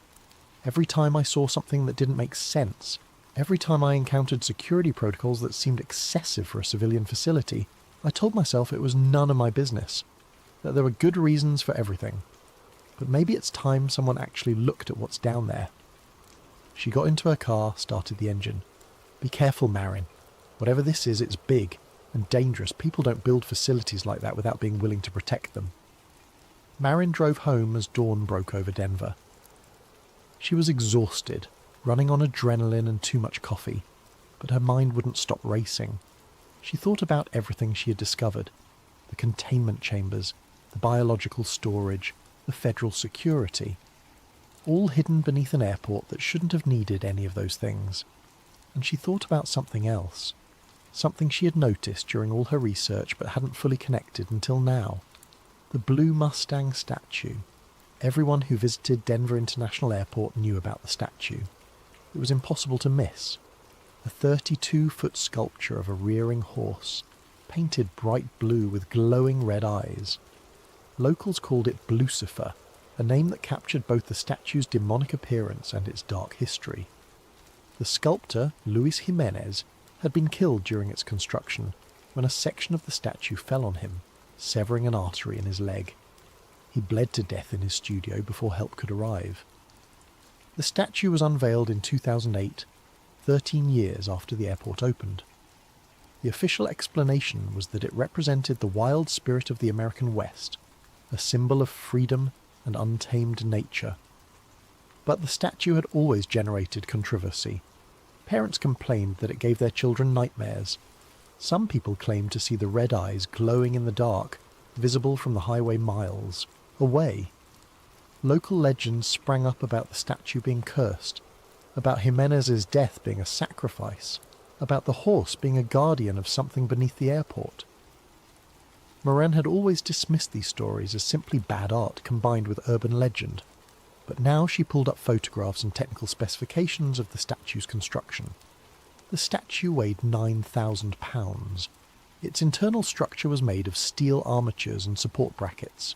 Complex engineering required to keep the rearing horse balanced on its hind legs. The plans showed a sophisticated system of internal supports, anchoring deep into the ground to prevent the massive sculpture from toppling.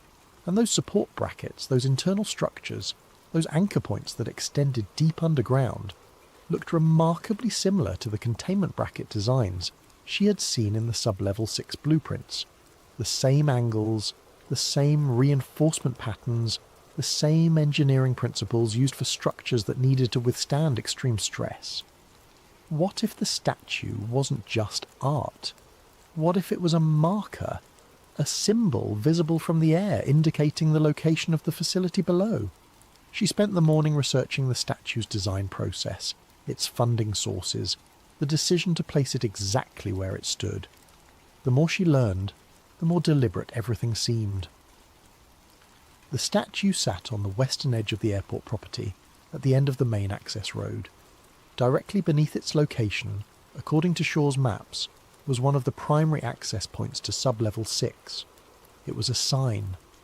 A massive, impossible-to-miss sign, telling anyone who knew what to look for exactly where the underground facility could be accessed.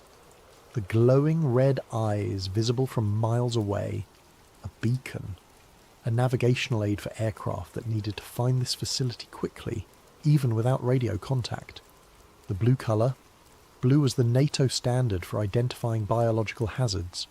The rearing horse, positioned as if about to strike. A warning, a symbol of power and danger. And Jimenez's death? Marin didn't want to believe it was intentional, but the timing was suspicious. He had completed the statue. He knew how it was built, where the anchor points were located, what lay beneath. Had he asked questions? Noticed things? Discovered the truth about what his statue was really marking? She couldn't prove any of this, but the pattern was there, visible once you knew how to look. Part 13. The truth hidden from the public. With all the pieces assembled, Marin began to see the larger picture. In the documents Patricia had photographed, there were references to something called MK Denver. The name appeared on file labels, on storage containers in the observation rooms, on digital displays that Patricia had captured in her photos. Marin searched for any mention of MK Denver in public records and found nothing, but she did find references to other MK programs from the Cold War era.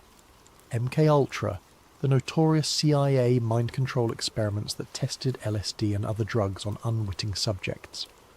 MK Search, its successor program, which expanded the research to include hypnosis and behavioral modification. MK Naomi, focused on biological weapons and incapacitating agents. The MK designation seemed to be associated with classified research projects that pushed ethical boundaries, programs that operated in the shadows of government oversight, studying things that the public wasn't supposed to know about. MK Denver could be another program in that lineage, but what was its purpose? In one of Patricia's photos, Marin had caught a clear image of a document lying on a desk in one of the observation rooms. She zoomed in, enhancing the image as much as possible using photo editing software. The document header read, MK Denver, Population Continuity Through Genetic Preservation, Phase 2 Implementation. Below that, a list of objectives. Maintain viable genetic samples of strategic personnel. Create controlled environment storage for biological materials. Establish protocols for rapid DNA sequencing and analysis. Develop containment procedures for anomalous biological specimens. Coordinate with DTRA for biothreat response scenarios. This wasn't just a bunker. It wasn't just a storage facility. This was a genetic vault, similar to the seed vaults built to preserve plant species in case of global catastrophe. But instead of seeds, they were preserving human genetic material, DNA of strategic personnel, whatever that meant. Government officials, military leaders, scientists, people deemed essential to rebuilding civilization if catastrophe struck. And there was that word again. Anomalous. Anomalous biological specimens. What did that mean? What kind of specimens required containment in a secure underground facility with federal oversight and military-grade security? Marin found another photo that provided a clue. Patricia had photographed a wall chart in one of the labs, a timeline showing different phases of the EMC Denver program. Phase 1, 1975 to 1988. Sample collection and storage protocols established Phase 2, 1989 to 2003. Facility construction and anomaly containment procedures. Phase 3, 2004 to present. Unknown, listed only as operational contingency. The timeline suggested that MK Denver had been running for almost 50 years. It had begun during the Cold War, continued after the Soviet Union fell, and was still active now. But what was Phase 3? What operational contingency required a facility this size, this secure, this hidden? Marin spent hours going through every photo Patricia had taken, every document visible in the images, looking for more information. She found references to other programs with cryptic names: Genetic Arc Protocol, Biodiversity Contingency, Species Preservation Initiative. All of them seemed to be connected to MK Denver. All of them suggested preparation for some kind of catastrophic event that would threaten human survival. But none of them explained the containment chambers.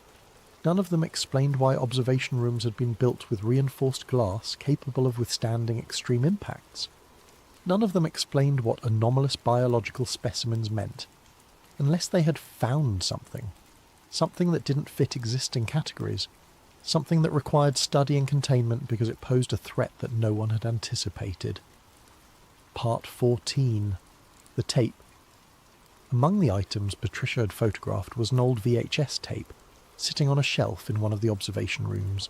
The label, barely legible in the photo, read, Anomaly Behaviour Footage, 98. Marin needed to see what was on that tape. She knew returning to the airport was reckless. Patricia had almost certainly been identified by now. Her access privileges revoked, possibly even detained for questioning. Security would be heightened. They would be watching for exactly the kind of intrusion Marin was planning, but that tape might contain the proof she needed. Visual evidence of what Sub-Level 6 was really for. Something that couldn't be dismissed or explained away. She returned alone that night, using the same service entrance Patricia had shown her. The access card Patricia had given her still worked, which surprised her until she realised it might be a trap. They might be letting her in, watching to see what she would do, who she would contact. But she had come this far. She couldn't stop now. Getting into the underground levels was easier than she expected. The route was burned into her memory. Down the stairs, through the checkpoints, into the restricted zone. She moved quickly, confidently, as if she belonged there, as if she had every right to be in these tunnels at 3 a.m. She made it to Sub-Level 6. The elevator descended with that same unsettling smoothness, carrying her down into a place that officially didn't exist. The corridor was as she remembered it. White walls, sealed doors, clinical lighting. But something was different. She could hear something. A low humming sound, like machinery running behind the walls, and voices distant and muffled coming from somewhere deeper in the facility. She found the observation room where the tape had been. It was still there, sitting exactly where Patricia had photographed it, as if waiting for someone to find it. Marin took the tape and retreated back through the tunnels, her heart pounding every time she passed a camera or heard footsteps in distant corridors. She was certain she would be caught, certain that security was watching her on monitors, letting her get deeper into the facility before they moved in. But no one stopped her. She made it back to the surface, back to her car, back onto the highway, before she allowed herself to breathe normally. Again. Back in her apartment, she set up an old VCR she had kept from college and inserted the tape. Her hands were shaking as she pressed play. The footage that played was unlike anything she had expected. It showed one of the containment chambers from sub-level 6, clearly the same room she had seen in person. The timestamp in the corner read August 14th, 1998, 0300 hours. A figure stood in the centre of the chamber. At first it looked human, roughly human-shaped, wearing what appeared to be a hospital gown. 2 arms, 2 legs, a head. But as the camera zoomed in, details became clear that didn't make sense. The figure's proportions were wrong. Arms slightly too long, reaching below where the knees should be. Legs bent at angles that suggested additional joints. The head tilted at an angle that should have been impossible without breaking the neck, turned almost backward while the body faced forward. And the way it moved, it didn't walk. It jerked between positions without seeming to transition, as if skipping frames in reality itself. One moment standing still, the next moment across the room, with no visible movement between the 2 positions. Behind the observation glass, several people in full biohazard suits watched, taking notes on clipboards. Their voices came through on the audio, clinical and detached, discussing the subject as if it were a laboratory specimen rather than anything that had once been human. Subject remains non-responsive to verbal commands. Cellular degradation continues at the accelerated rate. Current estimate is 72 hours until complete breakdown. Recommendation: transfer to Cheyenne Mountain Facility for further study under Level 4 containment protocols. The figure in the chamber suddenly moved directly toward the camera, impossibly fast. Its face filled the screen for a moment. Features distorted and wrong, eyes that were too large and the wrong colour, mouth opening wider than any human jaw could stretch, before the video cut to black. When the image returned, the chamber was empty. The observers were gone. A single voice spoke, barely above a whisper, speaking quickly as if afraid of being overheard. Transfer to Cheyenne Mountain failed. Containment breach during transport. 2 personnel lost. Subject remains active. Keep it here.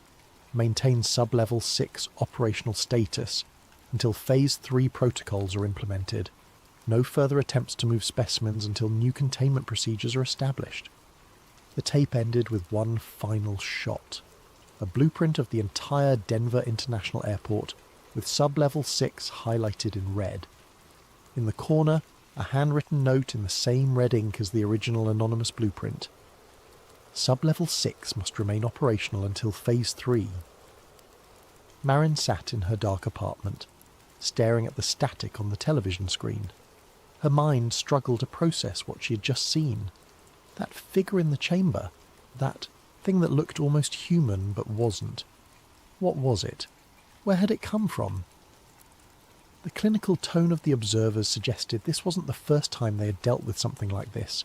They had protocols, procedures, language that indicated familiarity with whatever that thing was. Anomalous biological specimen. Not human, not animal, something else.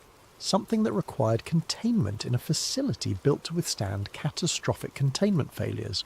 Something that had killed 2 people during a failed transfer attempt, and they were keeping it at Denver International Airport in sub-level 6 because Cheyenne Mountain had refused to accept it after the transport failure. She now understood what Denver International Airport really was. Not just a transportation hub, not just a government bunker or a genetic vault. It was a containment site, built to isolate and study things that couldn't be explained, things that existed at the edge of scientific understanding. Anomalies. Whether they were products of secret experiments, recovered from unknown sources, or something else entirely, she couldn't say. But they were there. Beneath the terminals and runways, beneath the tunnels tourists saw deep in sub-level 6, contained and hidden and watched by federal agencies that officially didn't exist. And Phase 3, whatever that meant, was still coming. Epilogue: the knock at the door. Marin spent the next 2 days organising all her evidence. Photographs, documents, witness testimonies, the tape.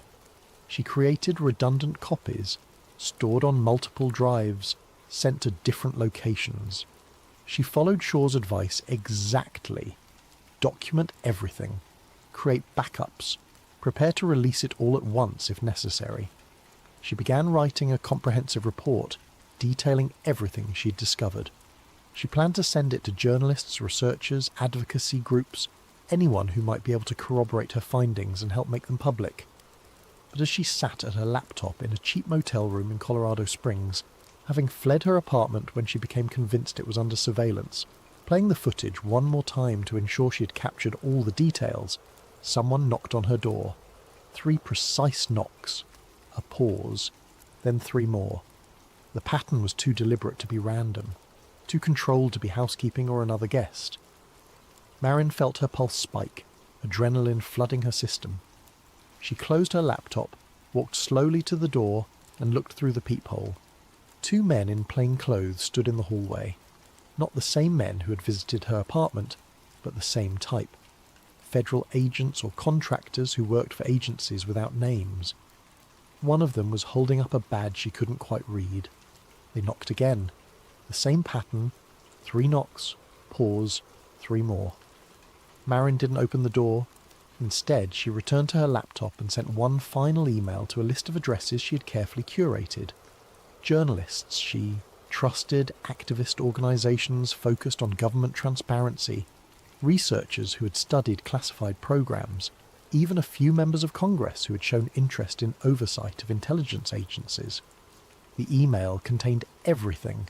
All the documents, all the evidence, all the witness statements, the photos from Sub-Level 6, the contractor testimonies, Shaw's maps, Richard Voss's explanations of the runway patterns, the connections to DTRA and continuity of government programs, and the video from the tape. The email's subject line was simple: Denver International Airport, what they built beneath. She pressed send just as the knocking stopped. In the silence that followed, she heard other sounds. Footsteps in the hallway, multiple people, a radio crackling, someone speaking in low tones, the metallic sound of equipment being prepared. They weren't leaving. They were preparing to come in.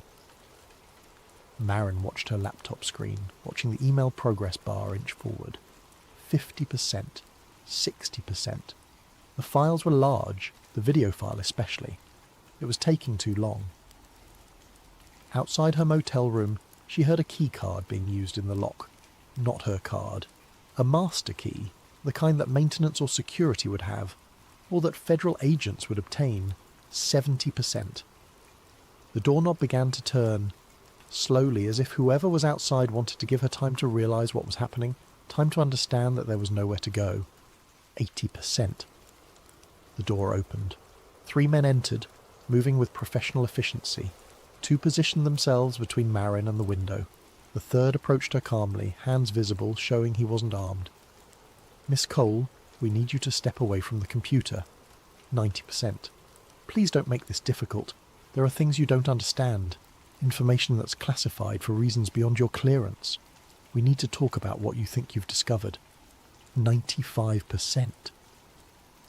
Marin looked at the screen, then at the men surrounding her. She thought about Howard Trent, who had disappeared, about Miguel Perez, who had died in a suspicious accident, about Everett Shaw, living in isolation because he knew the truth, about her father, who had taught her that buildings don't lie, and paper trails always tell the truth. 100%. Send complete. The man reached for the laptop. Marin closed it gently, meeting his eyes. "It's already out there," she said. "Everything. All of it. Sent to 50 different addresses. By tomorrow, people will be asking questions. And this time, you won't be able to make the questions go away." The man's expression didn't change. "You have no idea what you've done. No idea what you might have compromised. There are reasons, good reasons, why certain things remain classified. Reasons that have nothing to do with covering up wrongdoing and everything to do with public safety. Then let the public decide. If Sub-Level 6 is really necessary, if whatever's down there really needs to be kept secret, then make the case. Openly, transparently, but you can't make that choice for everyone." "Sometimes," the man said quietly, "that's exactly what we have to do." He took the laptop. The other 2 men began searching the room, gathering her notes, her phone, anything that might contain additional evidence. "You'll need to come with us," the man said. "We have questions, many questions, about how you accessed restricted areas, who helped you, what else you might have shared. Am I under arrest? That depends on how cooperative you are." Marin stood, knowing she had no choice, but she also knew that the truth was out there now, distributed across the internet in the hands of people who would know what to do with it. The story of Denver International Airport Sublevel 6 wasn't ending with her detention. It was only beginning. Part 15. 3 weeks later. The story broke on a Tuesday morning. A major investigative news outlet published Marin's email in its entirety, along with extensive verification work. They had tracked down Everett Shaw, convinced him to go on record with his knowledge of the underground construction. They had interviewed former contractors, analysed the blueprints, and sent investigators to the airport to document the visible elements of Marin's claims.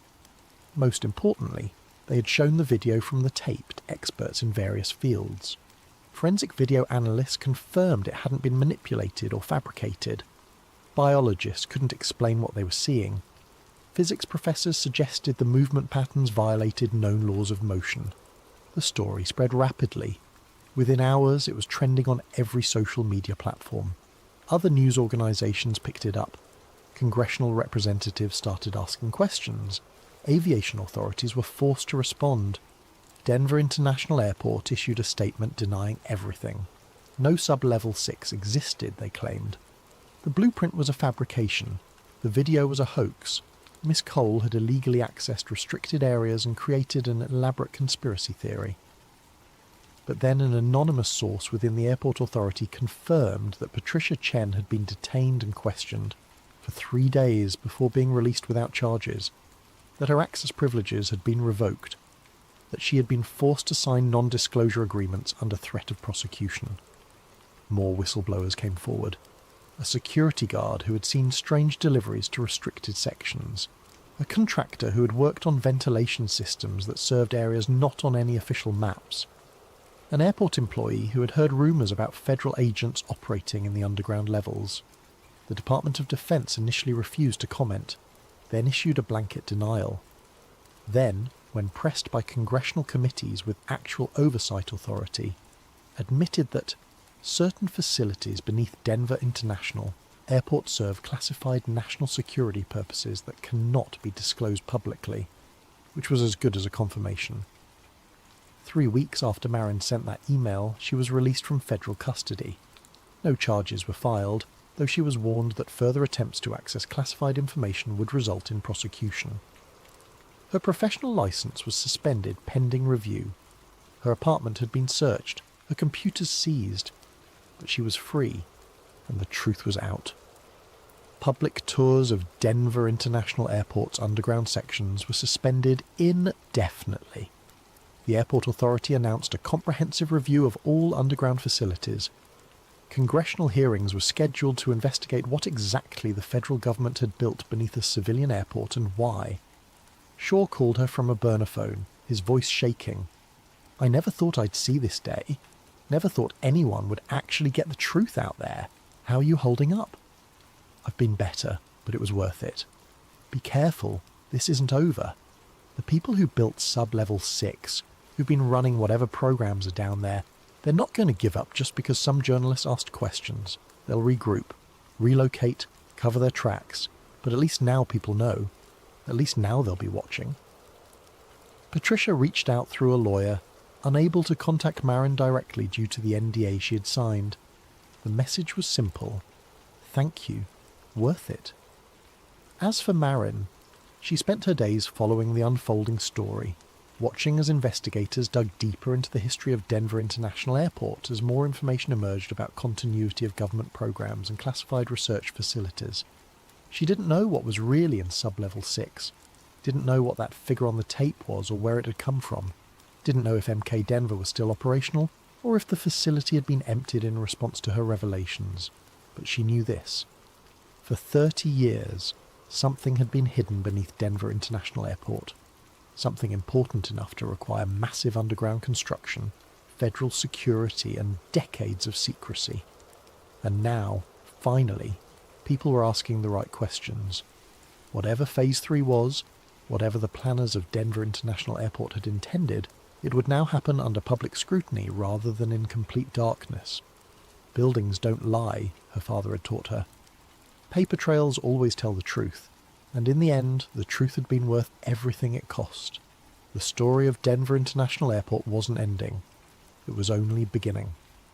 Epilogue 2. The response. 6 months after the story broke, Denver International Airport remained at the centre of a national controversy. Congressional hearings had revealed bits and pieces of the truth. Yes, Sub-Level 6 existed. Yes, it had been built as part of a classified continuity of government program. Yes, it served purposes beyond civilian aviation. But the full truth remained classified. The Department of Defense invoked national security concerns, refusing to disclose the specific nature of the research conducted there or what was currently stored in the facility. The video of the anomalous figure was analysed by every major intelligence agency and dismissed as either a fabrication or, in the carefully worded statement from one official, visual documentation of classified research that cannot be publicly discussed. Which raised more questions than it answered. If the video was real, what was it showing? If it was a fabrication, why would someone go to such lengths to create it? Marin wrote a book about her investigation. It became a bestseller, part memoir, part exposé. She spoke at universities, appeared on podcasts, became an advocate for government transparency and oversight of classified programs. She never got her professional license back. The Urban Planning Board ruled that her actions had violated ethical standards, regardless of the public interest her investigation served.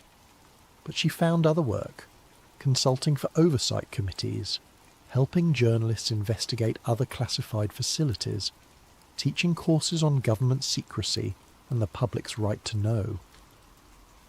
Shaw died 8 months after the story broke. Natural causes, according to the death certificate.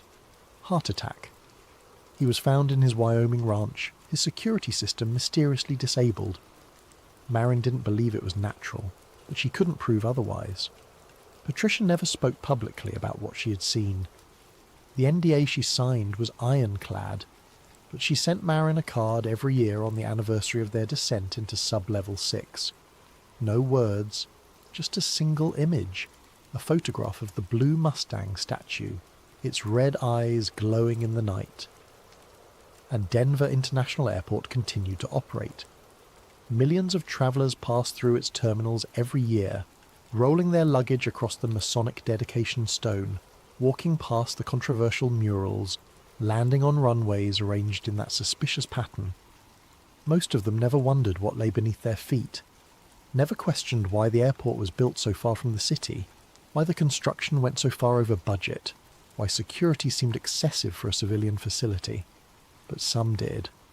And those questions led to more investigations, more revelations, more truth emerging from the shadows. The full story of Sub-Level 6 might never be told.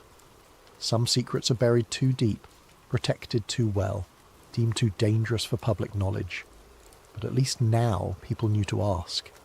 At least now the facility beneath Denver International Airport operated with the knowledge that someone was watching. Someone was asking questions. Someone had pulled back the curtain, even if just for a moment, and seen what lay beneath. And that, Marin thought, was enough. For now.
Imagine discovering that your government has been lying to you about the greatest threat humanity has ever faced.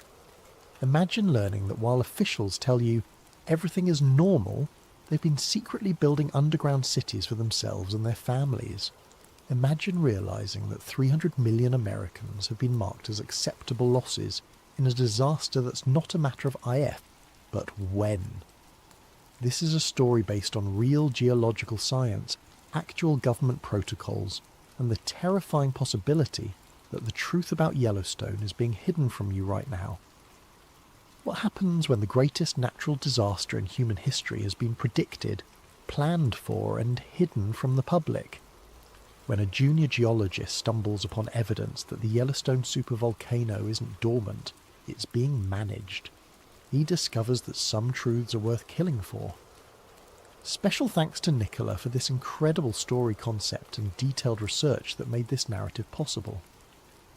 Yellowstone National Park Monitoring Station, October the 15th, 2014. The coffee had gone cold hours ago, but Eli Grant barely noticed.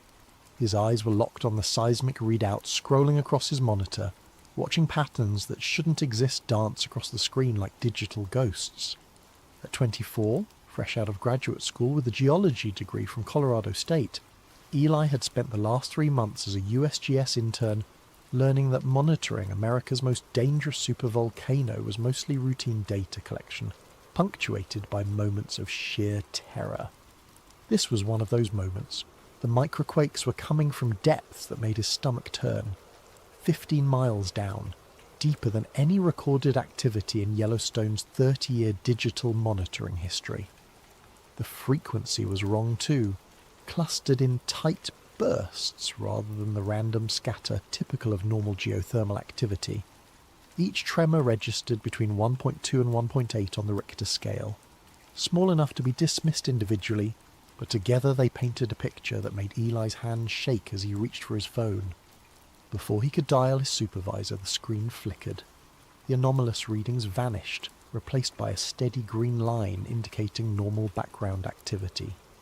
A automated message popped up. Calibration complete. Data archived. Eli stared at the empty screen. 15 minutes of unprecedented deep seismic activity had just been erased as if it never existed. He quickly navigated to the backup servers, his fingers flying across the keyboard with increasing desperation. The raw data files were gone. The automated alerts had been cleared. Even the emergency notification logs showed nothing but routine system maintenance. "Working late again, kid?" Eli spun around to find Karen Holt standing in the doorway, her park ranger uniform still crisp despite the late hour. At 52, Karen had been patrolling Yellowstone's backcountry for over 2 decades, and her weathered face carried the kind of knowledge that came from watching the park's moods change with the seasons. "Karen, do you feel anything about an hour ago? Any tremors?" She studied his face carefully before stepping into the room and closing the door behind her. "You saw something on the monitors?" "Deep quakes, deeper than anything in the database, but they're gone now, scrubbed clean like they never happened." Karen was quiet for a long moment, her eyes fixed on the sanitized readouts. When she finally spoke, her voice carried a weight Eli had never heard before. "How long have you been working here, Eli?" 3 months.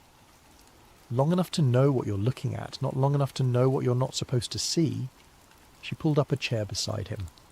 "Let me ask you something. You know why they put the monitoring station here instead of closer to the caldera?" Eli shrugged. "Better communication links, I assumed. Easier access for maintenance." "That's what they tell the interns." Karen's fingers drummed against the desk. "The real reason is that certain types of data collection work better from a distance. Gives you time to curate what goes into the public record." The implication hit Eli like a physical blow. "Are you saying they're hiding seismic data?" "I'm saying that 23 years of watching this place has taught me that Yellowstone keeps secrets, and some people are very invested in keeping those secrets buried." She stood up, her hand resting briefly on his shoulder. "Don't start asking questions you're not ready to answer, Eli. This park isn't just about geysers." After she left, Eli sat alone in the monitoring station, staring at the clean, normal readouts. But Karen's warning had sparked something dangerous. Curiosity. He pulled up the archived database and began searching for gaps, periods where data might have been scrubbed before. What he found made his pulse quicken. Small deletions in 2009, 2004 and 1997. Always deep seismic activity. Always erased within hours of being recorded. Always during periods when public attention was focused elsewhere. Economic crashes, natural disasters, political scandals. The pattern was too consistent to be coincidental. Eli spent the rest of the night copying every piece of raw data he could access onto external drives, working with the methodical precision of someone who understood that some opportunities only came once. By dawn, he had assembled a fragmentary picture of Yellowstone's hidden activity dating back 15 years.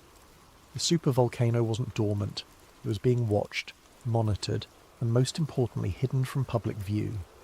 As the sun rose over the Yellowstone River, Eli Grant became the first person outside the conspiracy to see the full scope of what was coming. What he didn't know was that his discovery had already been noted by systems designed to catch exactly this kind of unauthorized access. In a secure facility 300 miles away, automated alerts were already being generated, and decisions were being made about what to do with a curious young geologist who had seen too much. Chapter 1. The Official Story. Yellowstone National Park Headquarters, March 22nd, 2015. The press briefing room was packed with reporters from every major network, their cameras trained on the panel of scientists seated behind a table adorned with official USGS and National Park Service seals. Outside, early spring snow dusted the peaks surrounding Mammoth Hot Springs, but inside the room, the atmosphere was warm with the heat of television lights and simmering questions about Yellowstone's recent activity. Eli stood at the back of the room, his USGS badge giving him access to the media event despite his junior status. In the 5 months since he'd first witnessed the data scrubbing, he'd kept his head down and his mouth shut, but he'd also kept watching. The patterns were becoming clearer and more disturbing with each passing week. Chief Park Scientist Janet Morrison stepped up to the microphone, her grey hair pulled back in a severe bun that matched her no-nonsense expression. "Good morning. I want to address the speculation that's been circulating online regarding recent seismic activity in Yellowstone National Park."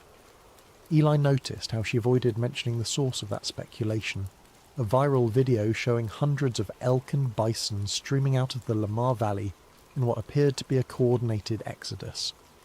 The footage had been taken by a tourist 3 weeks earlier and had garnered over 2 million views before park officials managed to provide alternative explanations.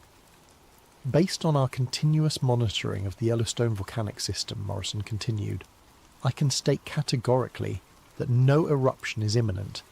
The seismic activity recorded over the past month falls well within normal parameters for this geologically active region." A reporter from CNN raised her hand. "But what about the animal migrations? Local ranchers are reporting unusual behaviour in wildlife populations. Seasonal migration patterns can vary significantly based on weather conditions, food availability, and natural population cycles," Morrison replied smoothly. "What some observers have interpreted as unusual behaviour is actually quite normal for this time of year." Eli bit back the urge to laugh. He'd seen the internal memos describing the animal movements as unprecedented and potentially indicative of subsurface environmental changes. The scientists on this panel knew exactly what was causing the animals to flee, but they were standing in front of cameras and lying about it with practiced ease.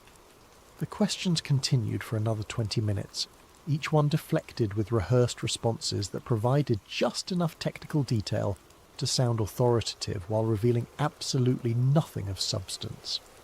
As the briefing ended and reporters filed out, Eli lingered near the back of the room, watching the scientists pack up their materials. Impressive performance. Eli turned to find a man in his 40s wearing a FEMA windbreaker, his identification badge hanging from a lanyard around his neck. Deputy Director Marcus Webb, according to the credential. "I'm sorry?" "The briefing." Very professional. Of course, the real challenge isn't managing the press, it's managing the logistics. Webb's smile was friendly, but his eyes remained cold. You're Eli Grant, aren't you? The intern who's been asking interesting questions. Eli's mouth went dry.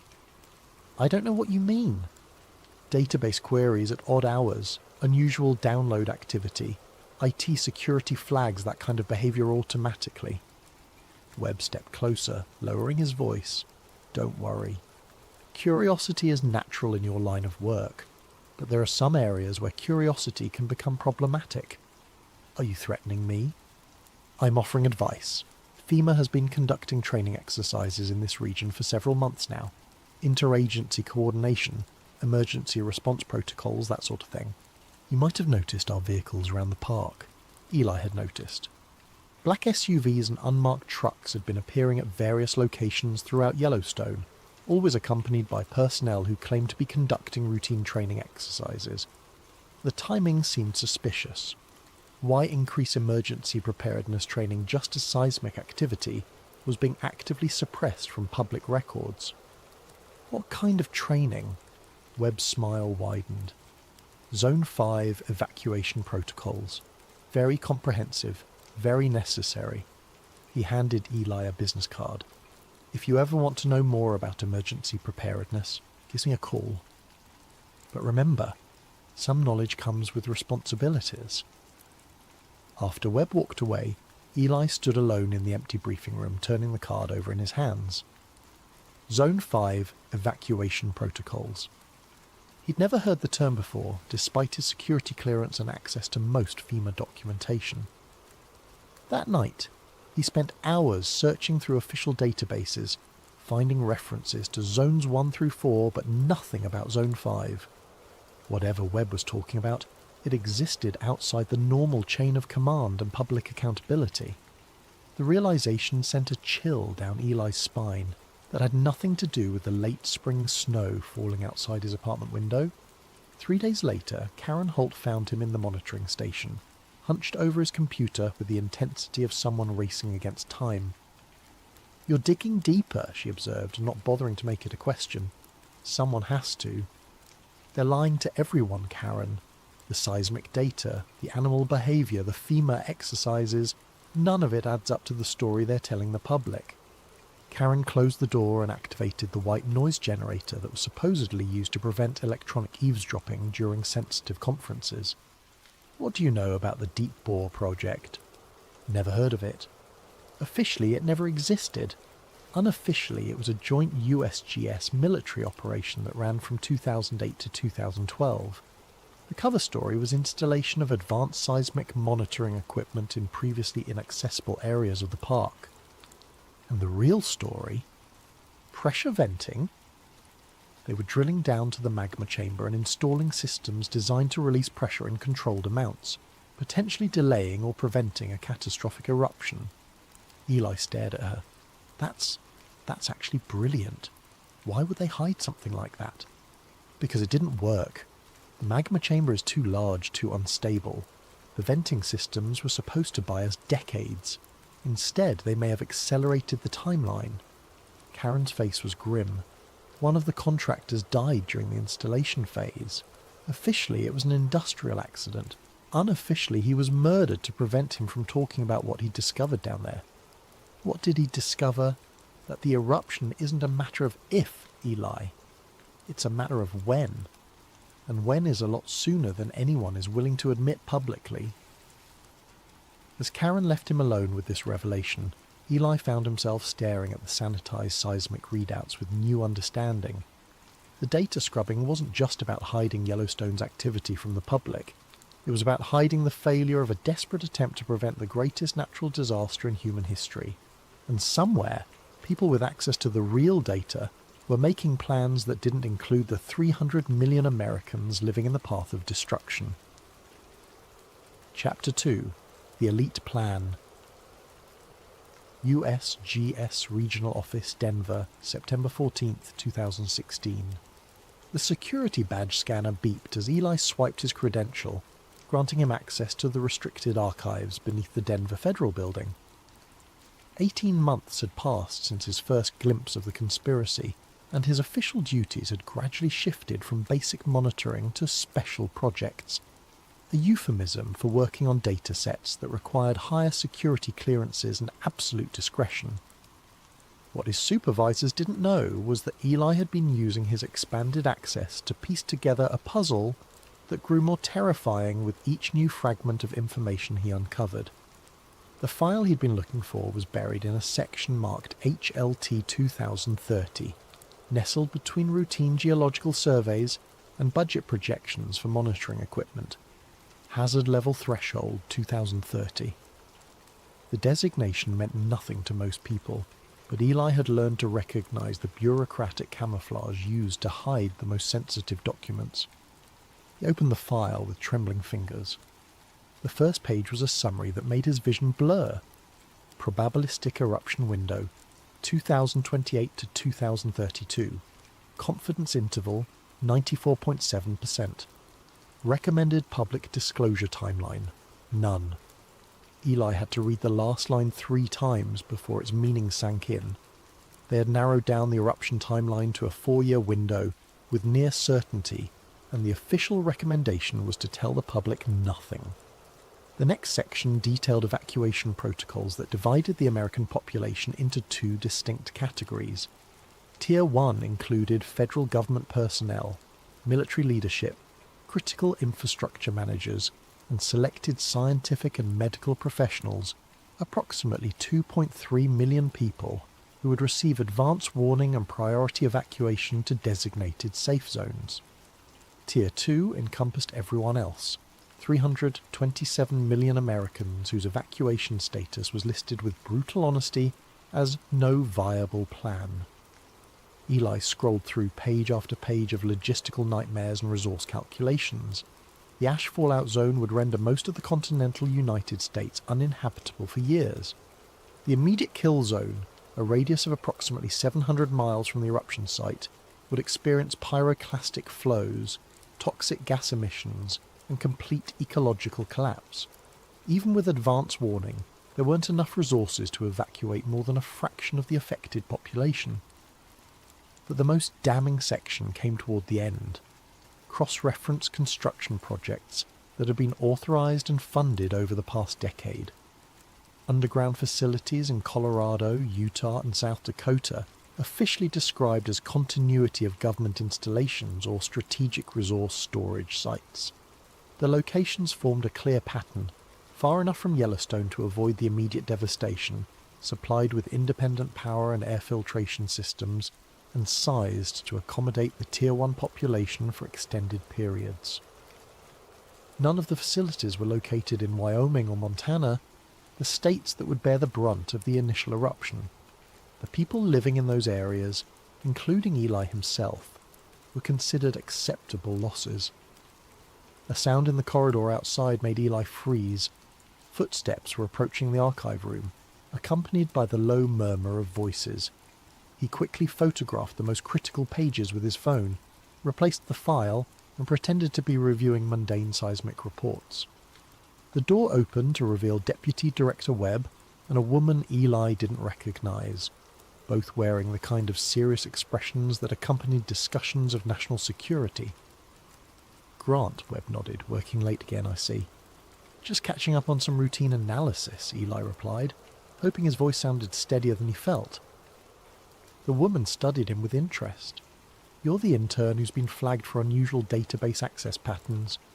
I prefer to think of myself as thorough." Webb laughed, but the sound held no humour. "Thoroughness is admirable. Discretion is essential. I trust you understand the distinction." After they left, Eli sat alone in the archive room, staring at the photos on his phone. The evidence was overwhelming and undeniable. A small group of government officials and scientists had known for years that Yellowstone was approaching a catastrophic eruption, and their response had been to save themselves while leaving everyone else to die. The scope of the betrayal was breathtaking. Hundreds of millions of people were going about their daily lives, making plans for the future, raising children and building careers, completely unaware that their government had already written them off as collateral damage in a disaster that could be predicted but not prevented. That night, Eli returned to his apartment in Gardner, Montana, with a decision crystallizing in his mind. The evidence he'd gathered was enough to expose the conspiracy, but he needed more. Documentation that would be impossible to dismiss or discredit. He also needed a way to get the information to journalists who couldn't be intimidated or bought off. What he didn't know was that his activities in the archive had been monitored in real time, and that his phone's camera had triggered security algorithms designed to detect unauthorized photography of classified documents.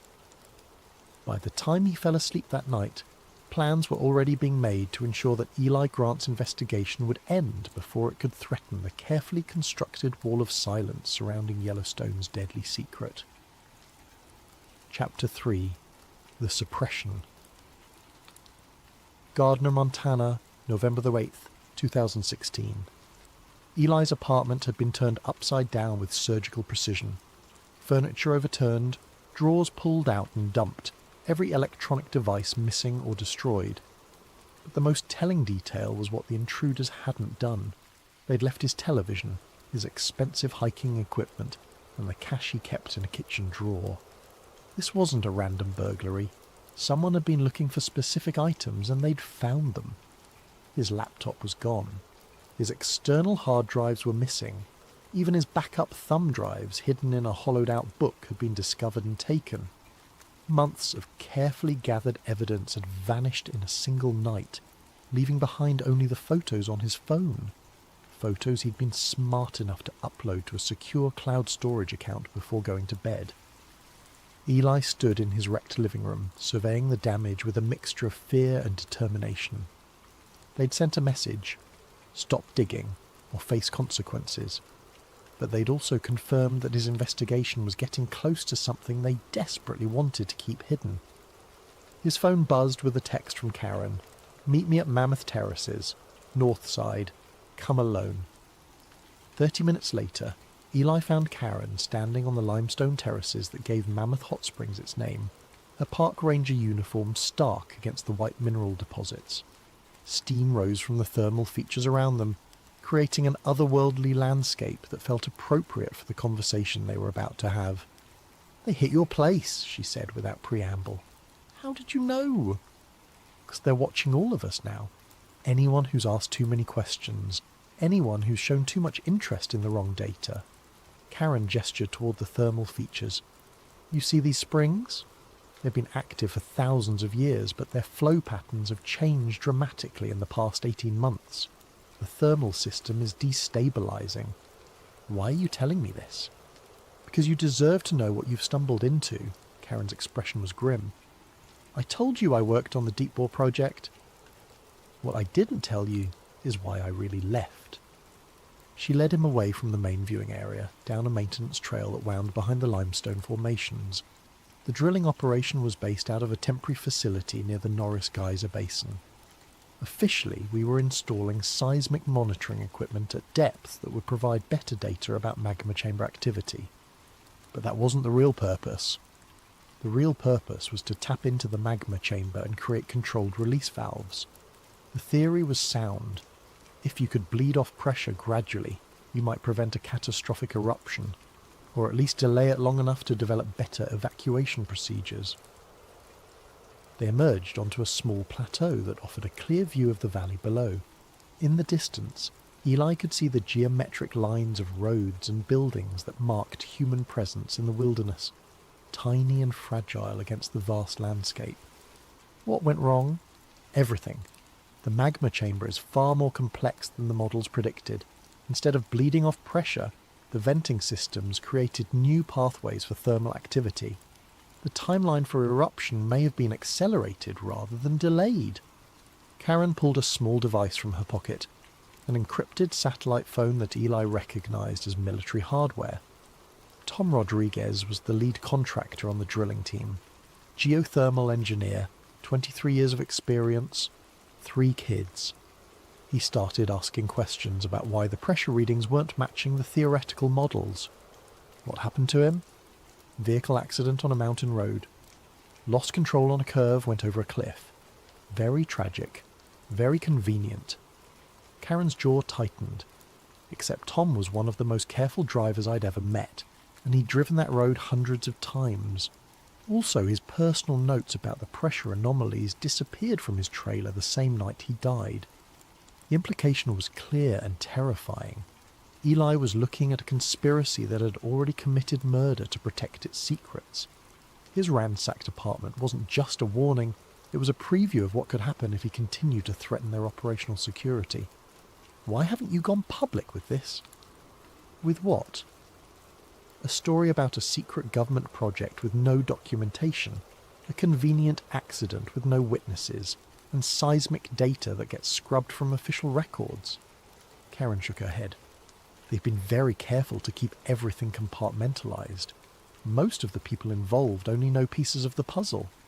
But together we know enough to expose them. Together we know enough to get killed. Karen handed him the satellite phone. This is encrypted and routes through military satellites. They can't monitor it easily. If something happens to me, use it to contact investigative journalists. The access codes are programmed in. As they walked back toward the main trail, Eli felt the weight of responsibility settling on his shoulders.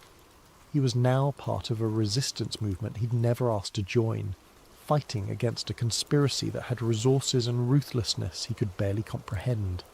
That night, he uploaded everything he'd learned to multiple secure cloud accounts, created encrypted copies of all his evidence, and began drafting detailed summaries that could be understood by journalists without scientific backgrounds. If something happened to him, the truth would still survive. What he didn't know was that Karen Holt had already been marked for elimination, and that his own name had moved to the top of a very short list of people who knew too much to be allowed to live.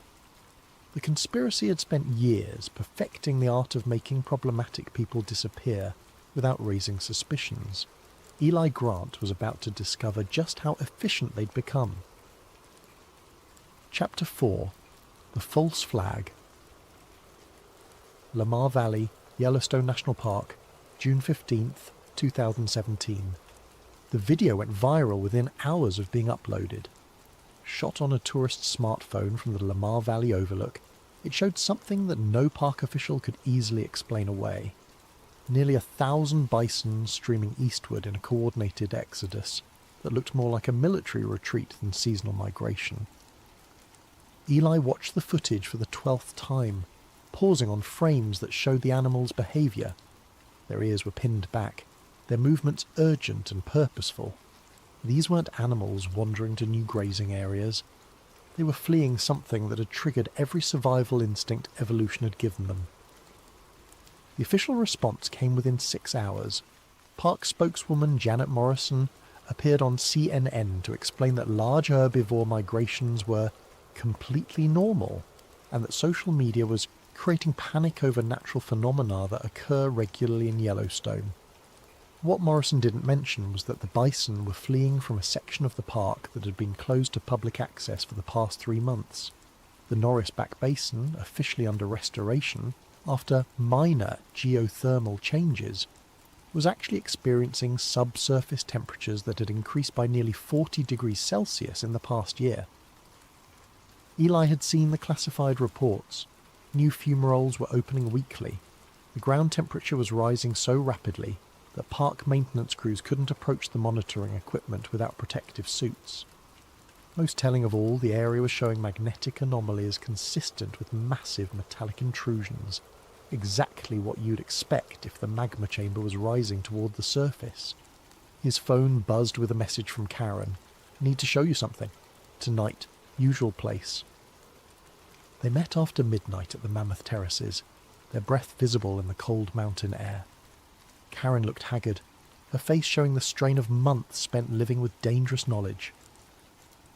"I've been monitoring radio traffic from the restricted zones," she said without preamble. "FEMA has been conducting something called Operation Continuity. Not training exercises, actual deployment." "Deployment of what?" "Command and control infrastructure. They've been installing communication arrays, power systems, and what sounds like permanent housing facilities." Karen pulled out a topographic map marked with red circles. "All of these locations correspond to abandoned Cold War bunkers or natural cave systems. They're building something underground. Eli studied the map. The marked locations formed a rough circle around the Yellowstone caldera, each one positioned outside the immediate blast zone, but close enough to maintain operational oversight of the area. How many people could these facilities support? Based on the supply manifests I've been able to intercept, maybe 2,000 people per facility. Enough for essential government personnel and their families, plus a skeleton crew to maintain basic infrastructure. The scope of the deception was staggering. While telling the public that Yellowstone posed no immediate threat, the government was quietly building underground cities designed to preserve a small fraction of the population through the greatest natural disaster in human history. I want to see one of these facilities. Karen shook her head. Too dangerous. They've got military-grade security at all the sites now. Then how do we prove any of this exists? We don't. Not directly. Karen handed him a small device that looked like a modified GPS unit. But we can document the construction activity. This is a ground-penetrating radar unit, modified to detect large underground structures. If we can map the facilities from the surface, we can prove they exist without having to penetrate their security. 2 nights later, they drove to a remote area near the Shoshone National Forest, following Forest Service roads that weren't marked on any public maps. The official designation was a wildlife research station, but the facilities visible from the access road looked more like a military installation than a scientific outpost. Chain-link fencing topped with razor wire surrounded the compound. Guard towers equipped with searchlights and what appeared to be automated weapon systems monitored the perimeter. Most telling of all, massive air conditioning units and ventilation systems indicated that whatever was happening here required significant life support infrastructure. Karen set up the ground-penetrating radar while Eli photographed everything he could see from their concealed position. The radar readings revealed the truth. Beneath the modest surface facilities lay a complex that extended at least 5 levels underground, with enough space to house thousands of people for extended periods. "My God," Eli whispered as he studied the readouts. "It's like an underground city." "One of at least 6 that we know of," Karen replied. "And this is just what they're building in Wyoming and Montana. Intelligence suggests similar facilities are under construction throughout the western United States." As they packed up their equipment, Eli felt a mixture of vindication and terror. They now had proof that the government was secretly preparing for a Yellowstone eruption, while publicly denying any threat existed. But they also had evidence of a conspiracy so vast and well-funded that challenging it openly would be tantamount to suicide. The drive back to Gardner was tense and quiet. Both of them understood that they'd crossed a line tonight, moving from passive observation to active intelligence gathering. The people behind the conspiracy would not tolerate this kind of direct surveillance for long. Karen was right to be worried. Unknown to either of them, their activities had been monitored by satellite surveillance systems designed to detect exactly this kind of unauthorized reconnaissance. Facial recognition algorithms had identified them both, and their vehicle's license plate had been flagged in law enforcement databases across the region. Within hours, orders would be issued for their immediate apprehension and detention. The conspiracy had decided that Karen Holt and Eli Grant had become too dangerous to remain free. But first, they had to be isolated from any support networks or escape routes. The plan that had been set in motion would ensure that when they disappeared, no one would think to look for them until it was far too late to matter. Chapter 5. The Smoking Gun.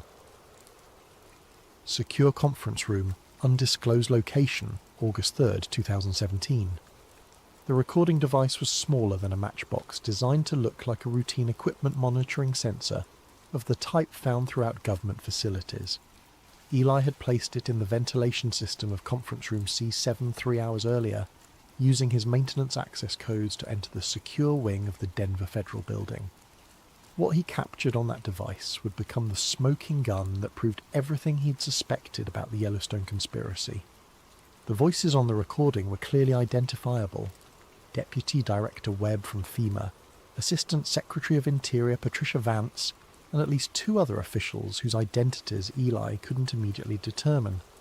Their conversation was conducted with the casual tone of people who believed they were speaking in complete privacy. The latest projections show we're ahead of schedule, Webb's voice came through clearly. Thermal expansion in the Norris sector is accelerating faster than the models predicted. How much faster? Bounce asked. 18 to 24 months ahead of the original timeline. We may be looking at a 2029 event rather than 2031. The sound of papers shuffling was audible before another voice joined the conversation. The infrastructure projects are proceeding on schedule, but we'll need to accelerate the relocation of essential personnel if the timeline has moved up. What about public disclosure? Vance asked. Webb's laugh was bitter. Public disclosure remains a non-option. We've run every scenario through the simulation models. Even with a full year of advance warning, we couldn't evacuate more than 15% of the affected population. The interstate system would collapse within hours, supply chains would break down completely, and we'd face massive social unrest that would interfere with Tier 1 evacuation procedures. So we maintain the current posture? We maintain the lie, Webb corrected.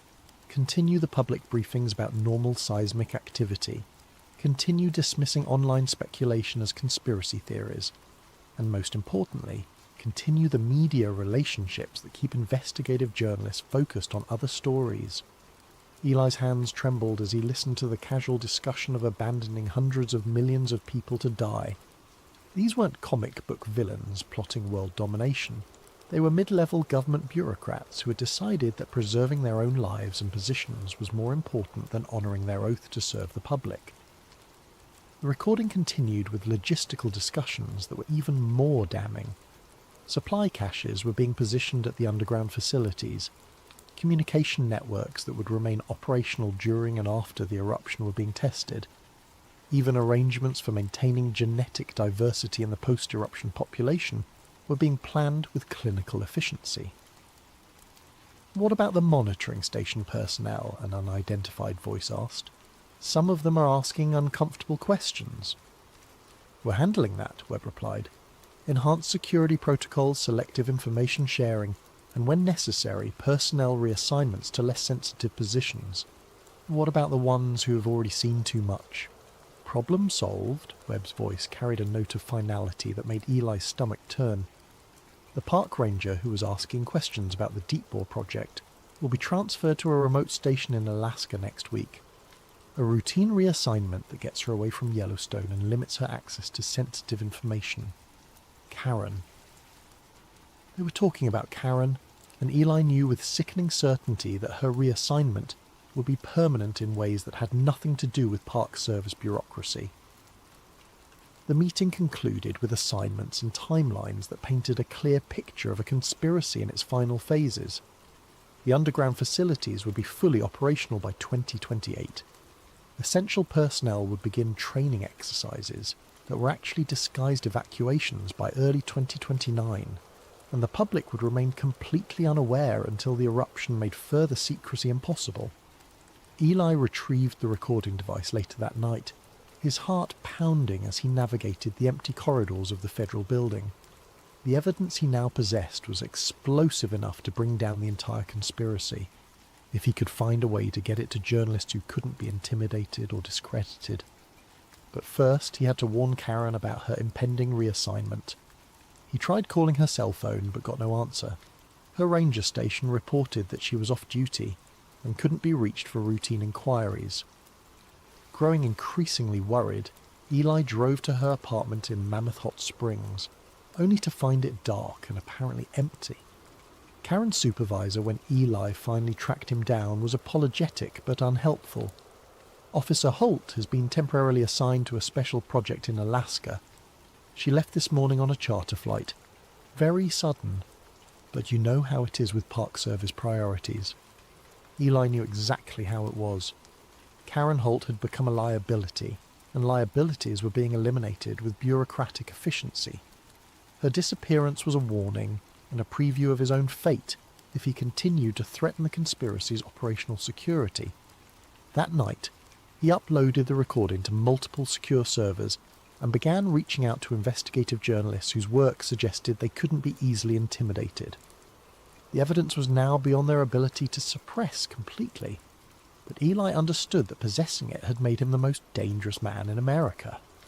He was no longer just a witness to the conspiracy. He was the only person outside their organisation who could prove it existed, and that made him a target that couldn't be allowed to remain free. Chapter 6. The Countdown. Gardner, Montana, November 12, 2017. The email from ProPublica journalist Michael Chen arrived at 3:47 a.m, marked with encryption protocols that indicated he'd taken Eli's warnings about government surveillance seriously. The message was brief, but electrifying. Audio verified by 3 independent sources. Document analysis confirms authenticity. Ready to publish. Need secure meeting to discuss protection protocols. Eli had been living as a fugitive in his own life for 3 months, changing locations nightly and communicating only through encrypted channels. The strain was showing. He'd lost 20 pounds, developed chronic insomnia, and started checking his rearview mirror obsessively whenever he drove. But Chen's message confirmed that the months of careful evidence gathering had finally produced results that couldn't be dismissed or discredited. What Eli didn't know was that his encrypted communications had been compromised for weeks, and that every message he'd sent to journalists was being monitored by the same people he was trying to expose. The conspiracy's response was swift and multi-pronged. Within hours of Chen's message, every major news network received exclusive briefings from USGS officials debunking dangerous misinformation about Yellowstone. The briefings included carefully edited seismic data, testimonials from concerned scientists about the psychological damage caused by eruption rumours, and veiled threats about the national security implications of spreading geological panic. Chen's editor killed the story before it could be published. The official reason was insufficient corroboration from government sources. The real reason became clear when Chen contacted Eli through secure channels. ProPublica's major donors had received calls from federal officials suggesting that publishing unverified geological speculation could affect the organisation's non-profit status. But the conspiracy had underestimated the modern information landscape. Eli's evidence had been distributed to dozens of journalists, bloggers, and citizen researchers, while mainstream media outlets could be pressured into silence. The decentralised nature of online publishing made complete suppression impossible. On November the 15th, the story broke simultaneously across 17 different platforms. Independent journalists published the recordings. Geology professors confirmed the technical details. Former government employees provided additional context about the classified facilities. Within 48 hours, #Yellowstone Conspiracy was trending globally. The government's response was predictable and desperate. Official spokespeople dismissed the evidence as sophisticated disinformation designed to undermine public confidence in scientific institutions. The recordings were declared fabricated using advanced audio manipulation technology. Alternative explanations were provided for every piece of evidence Eli had gathered, but the dam had broken. Whistleblowers within the conspiracy began coming forward with additional documentation. Satellite images of the underground facilities appeared online. Construction workers who had built the secret bunkers shared their stories. Karen Holt, who had been held at a debriefing facility in Alaska, was released and immediately went public with her testimony about the deep bore project.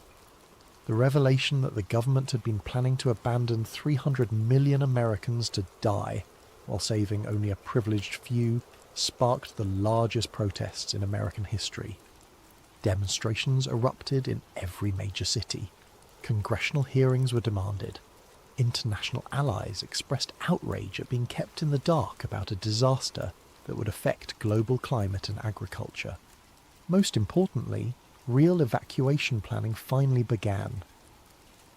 With the truth exposed, it became impossible to maintain the fiction that Yellowstone posed no threat.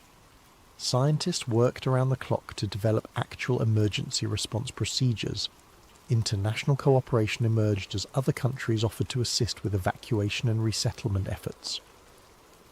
Chapter 7. The Final Message. Yellowstone National Park, January 20th, 2029. Eli stood on the Lamar Valley overlook, watching steam rise from thermal features that had doubled in intensity over the past 18 months. The park was nearly empty now. Evacuations had begun 6 months earlier when seismic activity had become impossible to hide. The animals had fled long ago, following instincts older than human civilization. His phone buzzed with an encrypted message from the Global Yellowstone Monitoring Consortium, an international scientific collaboration that had formed after the conspiracy's exposure. Seismic precursors accelerating. Event window now estimated at 72 to 96 hours. Final evacuation protocols activated. The irony wasn't lost on him.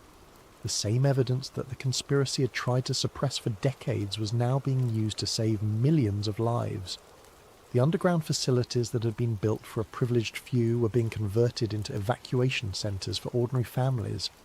The communication networks designed to preserve government continuity were now coordinating the largest humanitarian operation in human history. Not everyone could be saved. The logistics were still overwhelming, but transparency had enabled genuine preparation instead of elite preservation. International agreements had been signed to relocate climate refugees. Agricultural systems had been modified to function with altered growing conditions. Supply chains had been restructured to survive massive disruption. Eli's satellite phone rang. Karen's voice came through clearly from her position at the Evacuation Coordination Center in Denver. "Final transport leaves Gardner in 30 minutes, she reported. "You need to be on it." "I'll be there," Eli replied, but he remained standing on the overlook for several more minutes. Below him, Yellowstone spread out in its terrible beauty, a landscape that had remained largely unchanged for thousands of years, about to be transformed by forces that made human concern seem trivial. His phone's camera was still recording as he delivered his final message. "This is Eli Grant, reporting from Yellowstone National Park on January 20th, 2029. In approximately 3 days, this place will become ground zero for the largest volcanic eruption in human history. But unlike the conspiracy originally planned, this won't be a secret apocalypse that kills hundreds of millions while saving a few thousand elites. Because the truth came out, we've had time to prepare.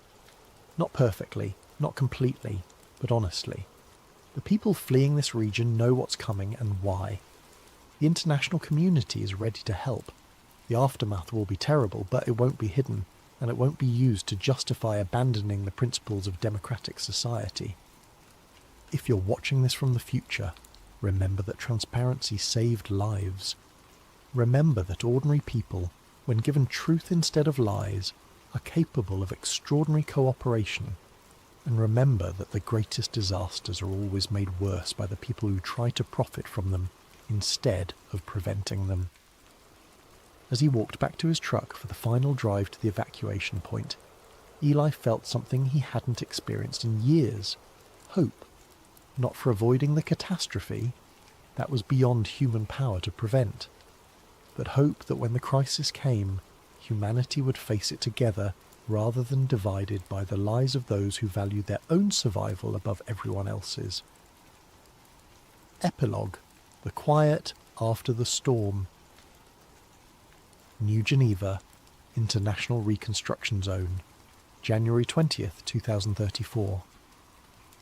5 years after the Yellowstone eruption, Eli Grant stood before the International Truth and Reconciliation Commission, delivering testimony that would help ensure such a conspiracy could never again threaten global security.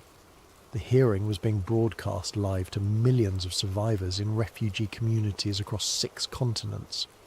The eruption had been as devastating as predicted.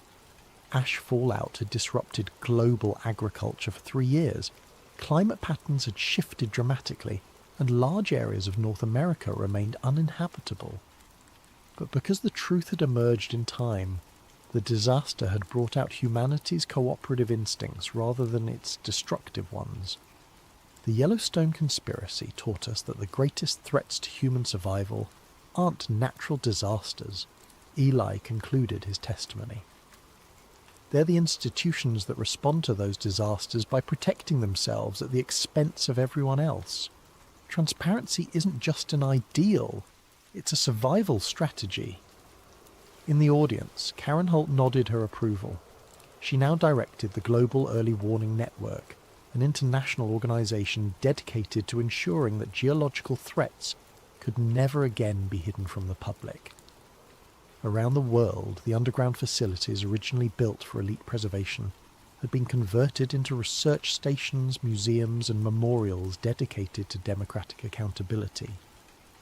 The Yellowstone conspiracy had been exposed just in time to save millions of lives, but more importantly, it had revealed the difference between a society that prepares for disaster together and one that allows the powerful to abandon everyone else when crisis strikes.